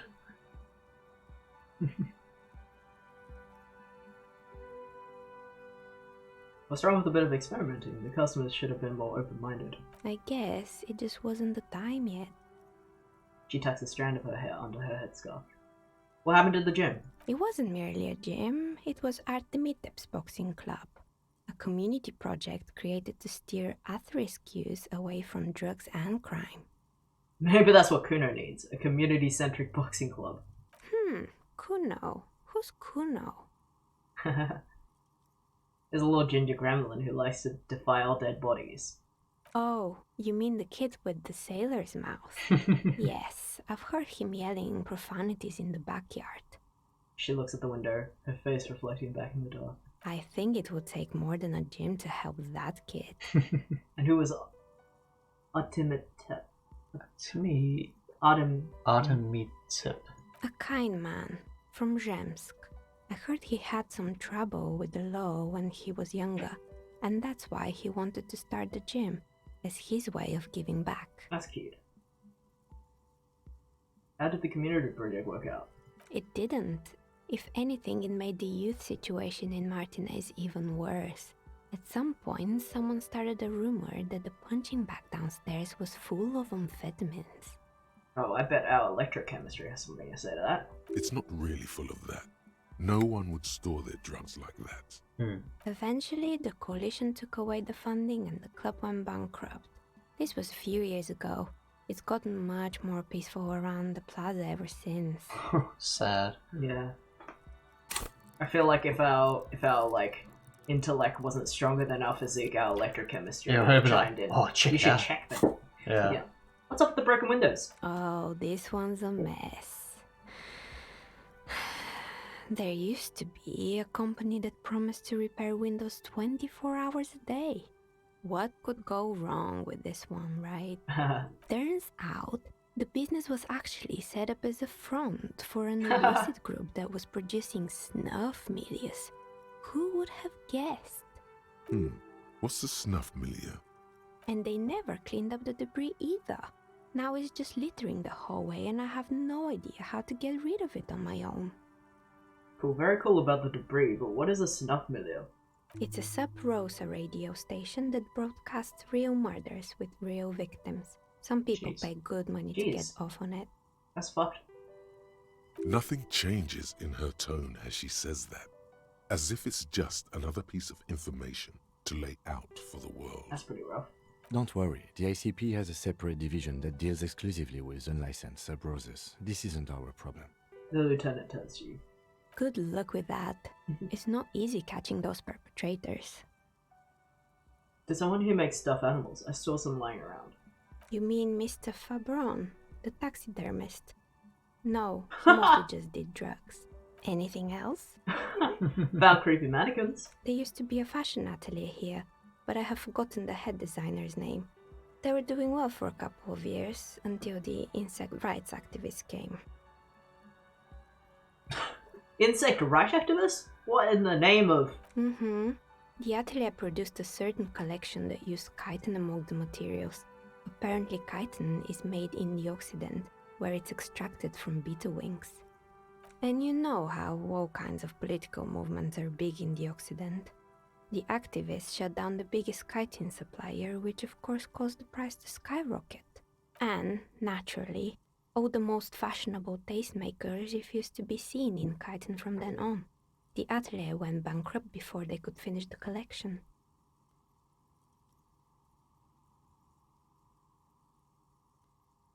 I don't really care about any of these options. I don't have a strong opinion one way or the other, so maybe chat should decide. I'm glad that someone took care of the little guys. I like insects. I kinda like that. But insects don't have any brains or feelings. They got what they deserve. Making clothes out of beetle wings is a terrible idea. So those are your options. Get ready to click your screen. Here you go.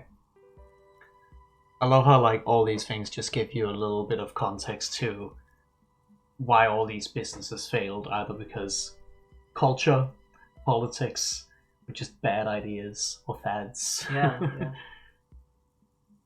Oh, we got 100 on we're liking bug the little lovers. guys. Alright.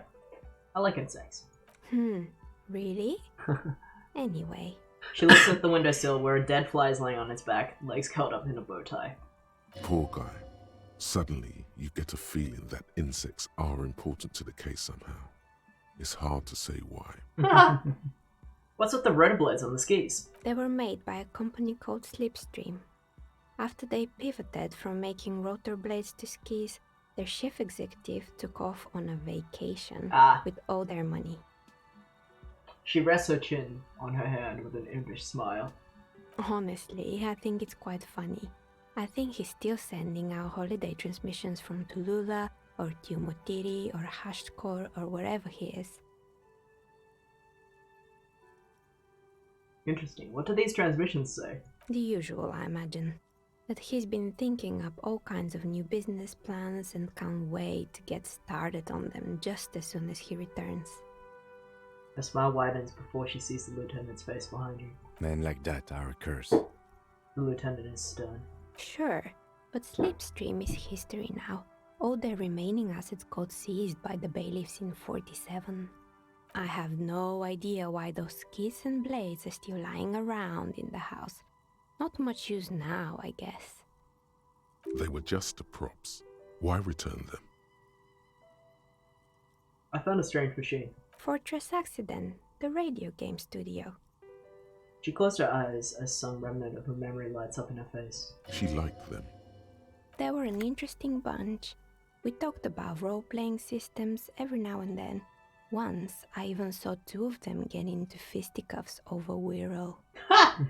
They certainly took their work very seriously, even if they seem to be chronically liberal with their schedules. What do you mean, liberal? What happened? The usual. They ran out of money and couldn't get the project done on time. What went wrong? Well, I did hear them talking at times. She looks at the hallway as if she can still hear them chit-chat behind the curtains on the cigarette break. They seemed to believe they were historical individuals on some grand quest. She sounds almost mocking when she says that.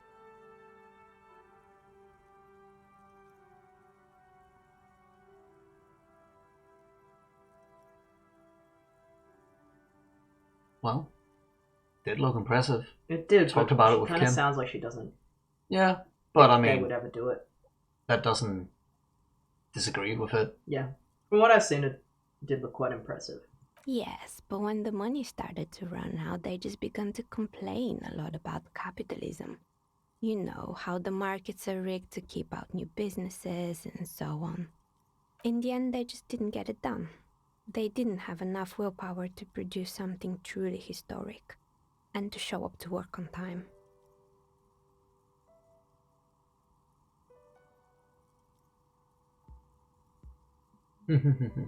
That's too bad. I would have supported them. The project looked great. Not the wisest decision. You would have lost all your savings. He tosses a pair of dice on the table. One of them stops near the edge of the metallic desk. The result is 1 on a 20-sided die. The dice is black and filled with little silvery flakes, like snowfall. Anything else? There's a terrifying taxidermied bear in the cellar. Oh boy, the fabled Revachol ICT. You're in for a treat here. She smiles and leans closer, hands on her knees like a stand-up comedian ready to tell a story. The place was owned by two guys who had some rather innovative ideas about marketing. The bear was one of them. Now ask me about their other ideas. Oh. Indeed. What were the other ideas? Alright. What about the other ideas? There was really just one. And it involved picking out the prettiest girls in the neighborhood and paying them 20 cents per hour to man the booth. Ooh.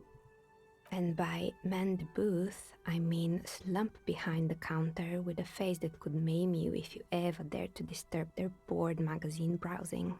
20 cents an hour, though. Not a lot. They better be reading magazines. Sounds like she really doesn't know how to be a female ally.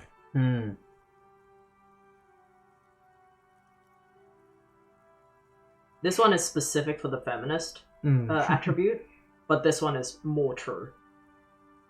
Like, regardless of the gender of the person, they shouldn't have been paid 20 cents. Plus, you might get some Marxist ideas from this. Yeah.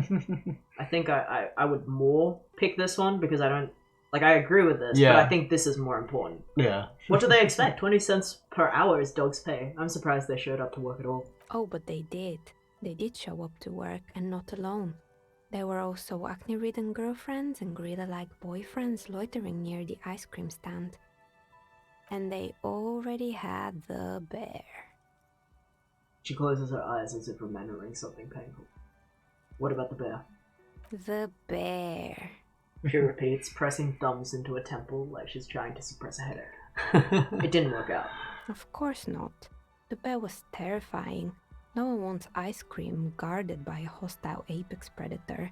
To make matters worse, the fridge didn't work too well either, and half the ice cream came out malformed and partially melted. Eventually, Revachol Ice City lost the price war to its rival, Glacé 5000. Glacé 5000 sold caramel sundaes for only 5 cents a piece, out of regular fridges.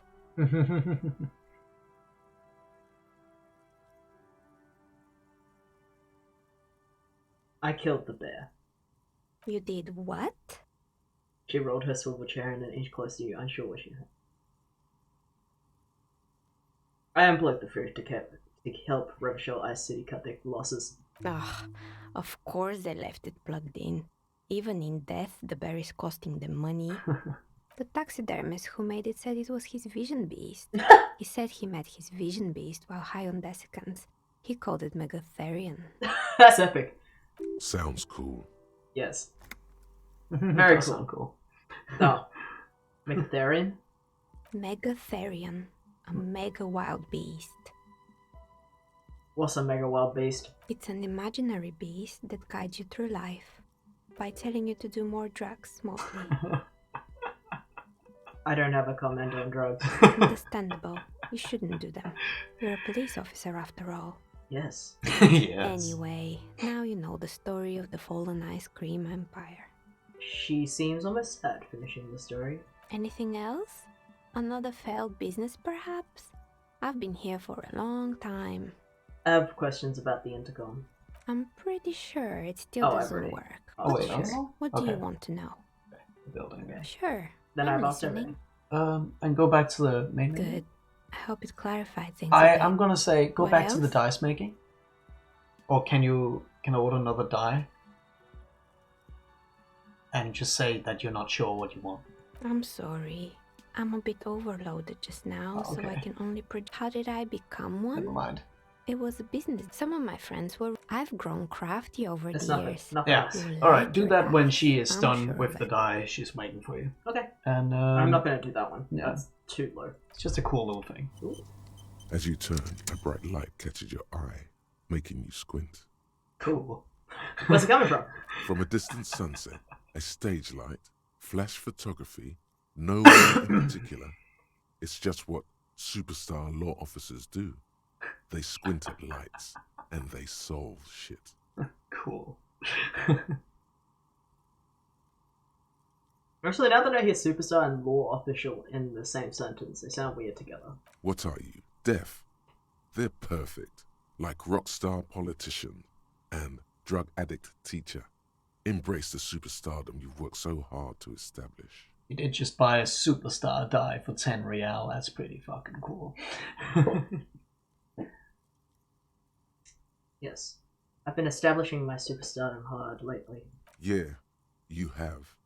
You're a big dick cop, Dick Mullen, Salam Rocky Baye, badass on the edge disco cop. Time to recede into a ludicrous fantasy world. Here we go. Camera. Wait, what's this about a ludicrous fantasy world? Yeah, you know. Beneath it is just heartbreak, a pulmonary tract infection, atherosclerotic disease. This is where you say action and reconceptualize all that. Reinvent it as the world's first celebrity police officer. This shall be my coping mechanism. This is the beginning of your legend. Yes. With a sudden flash, the world freezes around you, and you along with it. In an iconic monochrome solution, a black silhouette against a rasterized orange world. It's on.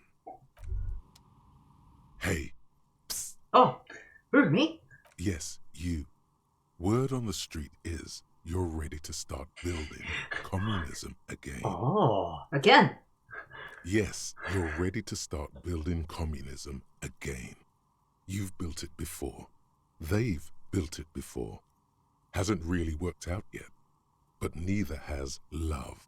Should we just stop building love, too? Can't argue with that. So, what about all that communism you've promised to build? Word on the street is you've woken up from 1,000 years of slumber, promising to erect a version of communism many times greater than any attempted before.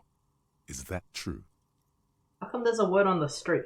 You keep saying things like, down with the bourgeoisie, eat the rich, sodomize the landowners. I didn't say that. Impale That all one. people who have more than 25 real in their pocket. Or that one. Literally murder all human beings, regardless of their political beliefs. That kind of stuff. I've said some widely left-wing things, but none of those. Oh yes, the mask of ambivalence. Don't deny it. You're about to rip it off and reveal the monstrous seven-eyed lamb of global communism that would devour and masticate mankind. Everyone can see that. So tell me, do you have any questions before we fire up the big communism builder?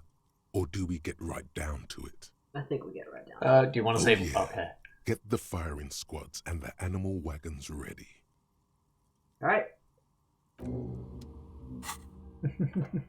So now You got -2 in logic for some kind of superstar. While you work -2 on in it. visual calculus. Those are pretty. The 3 reasonings hours. are hilarious. Yeah. Looks like reaction. Like everything Yeah. becomes reactionary. Yeah, and this one is. Still seems unlikely. But remember, when the forts are done, they will change the effects. That's just a temporary. I know. I'm just looking at them. And I think it still counts while you're sleeping, like the amount Yeah. of time it takes. So, and Kim wanted to say something, which I think is a pretty good place to stop. Okay, let's do that, and then we're gonna end the stream. We should think about calling it a day, maybe. The nights are still miserably cold this time of year. I haven't paid the cafeteria manager for damages yet, You should take care of that then. but I don't have the money. Let's talk to him anyway. An officer of the RCM shouldn't be sleeping in the street. We'll figure something out. Though he finds this situation frustrating, he is doing his best to not make you feel any worse than you already do. Oh, actually. Pay for damages. You need to pay for the damages you caused. Try negotiating. If you want to finish this on kind of a fun note, or not a fun note, but just like a nice note, like No. maybe okay. No, Just I end think it. I think I'm gonna go there and then save. ready for yeah, it. because Yeah, I think it makes sense for anyone who couldn't catch out this stream Yeah, that's to a good be point. exactly back at the last thing that we needed to do kind of before. It's probably quicker to go out this way. Yeah, it actually is. Oh yeah, because the bookshop's closed as well, so you can't actually go that way. Oh, good. Yeah, so last stream, we kind of told people would just explore the area, but I didn't think this much vital information would come out. So I'll just link the VOD to Eva and other people who might want to be involved. And come to think of it, I never plugged out the plug, but maybe if you plug it out, the ice cream machine will be easier to open later. That's why I did it. Okay, well, yeah, do it. Because I thought it was frozen Only shut. The black cable is plugged into the breaker. Something close. Why did you do that? The lieutenant raised it. Because it said it was frozen shut, so if the ice melts, then it'll be easier to open. Maybe so.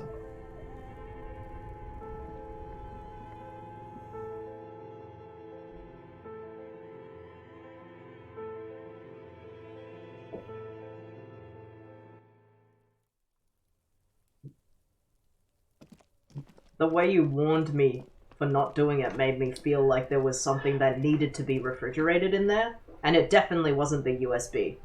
Because the other USB works fine, and I didn't find that one in the That's a fridge. good point, yeah. So I thought you meant there was a body in there. And that's still my assumption. This is for threatening the barkeep. The manager. And also taking this off. In fact... Get naked. Oh yeah. Oh yeah. Is there anything else? What's the description of that shirt? It might be funny. This one? Yeah. Where'd you even get that one? No, really, who put it in that drawer? No further comments. Wear it at your own risk. Okay.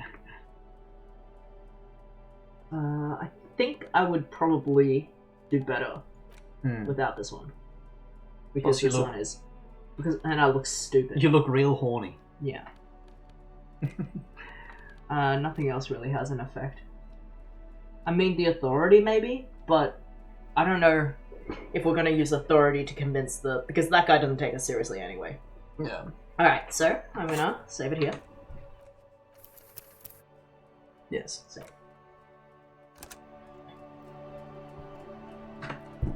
And Main that was menu. fun. That was a good game. You did a lot on this day, I'd say. I can't remember how much I did on my first game. Maybe I discovered a little bit in the right side myself, but you discovered a lot of really interesting things. Do you even know your name? Yeah. I Well, I didn't- know my first name. Yeah, at that early in the game, I did not know my name. Okay. So, thank you everyone for coming. Our next stream is probably Tuesday night, Australian time, so 8 p.m. Australian, which is morning for the Europeans and very, very early morning. Oh no! Oh Did no! you just join? Welcome Oh, no. to the stream, Sisal. Sorry Yeah. for dipping out on you. We have been streaming for almost 5 hours, and we intended to do a short stream today. But, Yeah, we're gonna have to ask everyone who was interested in watching to catch up on this VOD, like Yes. your mum. Johnny's mum. My mum is is a big fan, and so Patty might want to catch up on the VOD as well. Sure. So I'll just like link them the VODs. I'll watch the VOD. Yeah, cool. Got a raid? Did I just get raided? No, I didn't. No, I got raided during the stream. Yes. I got 2 raids. I got one from Lassa and I got one from Melody. So shout out to Lassa and Melody. Oh, hell yeah. Here are the last 7 things that happened on the stream. Melody raided, Sarah Murphy, Darling Demon, Big one. Strawberry Mouse, Plastic Flowers, Ramtaro, Got a bunch of followers. D Pubster. Sorry, I can't pronounce that. Thank you all for following. I also got some bits. I got some subs from Prince. You got 2 tier 1 subs, and then who was it that gave you 3 Prince, Ixicava gave you 3 gift subs for other people, which was so nice. Which was amazing. We haven't even started the stream at that point. So I think because Disco Elysium is such a long game, and it requires so much like slow kind of like reading and like thinking and shit like that, it makes sense that we do 3 streams a week. So we're probably gonna do Tuesday night Australian time, Thursday night Australian time, and either Saturday or Sunday morning. One of the weekend. Depending mornings. on our work. I'll just keep it on the Saturday morning for now. For now. It depends on our work, because sometimes I work on Saturdays, sometimes I work on Sundays. Exactly. Most of the times Saturdays, actually, so we might have to more regularly do it on Sundays. But yes, Tuesday evening, Thursday evening, a weekend. Yeah. But for anyone who's interested and hasn't already followed, just give us a follow and you'll be notified, hopefully. Or join our Discord, which is also in the socials tab. If you go a little bit down under the stream, there's a social, there's a socials area that you can click on for the Discord. And the topic of your Discord, you are not a gamer first, you're an animator. Oh yeah, I did all the and an artist, so the Discord will also just show you a lot more of Jesse's cool shit and news there. That is probably the main reason why people started joining it, but then we started doing this, and that's a fun thing as well. In the socials, there's also the VOD YouTube channel, which is youtube.com/IamBrutalStreams, like my username with streams after the end. Yeah, if you want to catch up on Disco Elysium first VOD, and then this one will be uploaded tomorrow probably. Yeah.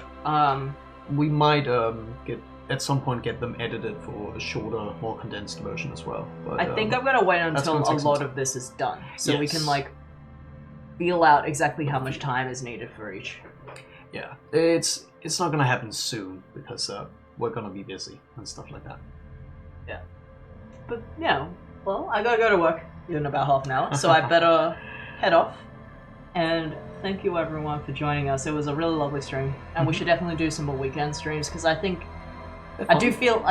like Disco Elysium needs us to play more. Otherwise, we'll take months to finish this game. Yes. On top of that, there's also the fact that Americans and Lainey never get to catch the stream because of time zones. Yeah, it's a good way to give them a chance. So,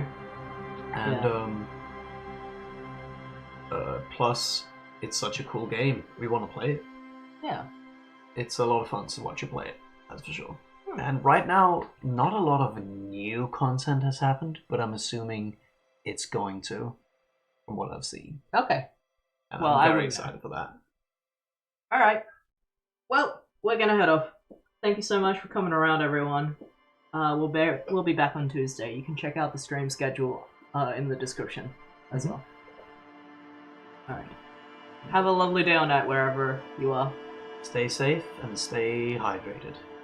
Goodbye, everyone.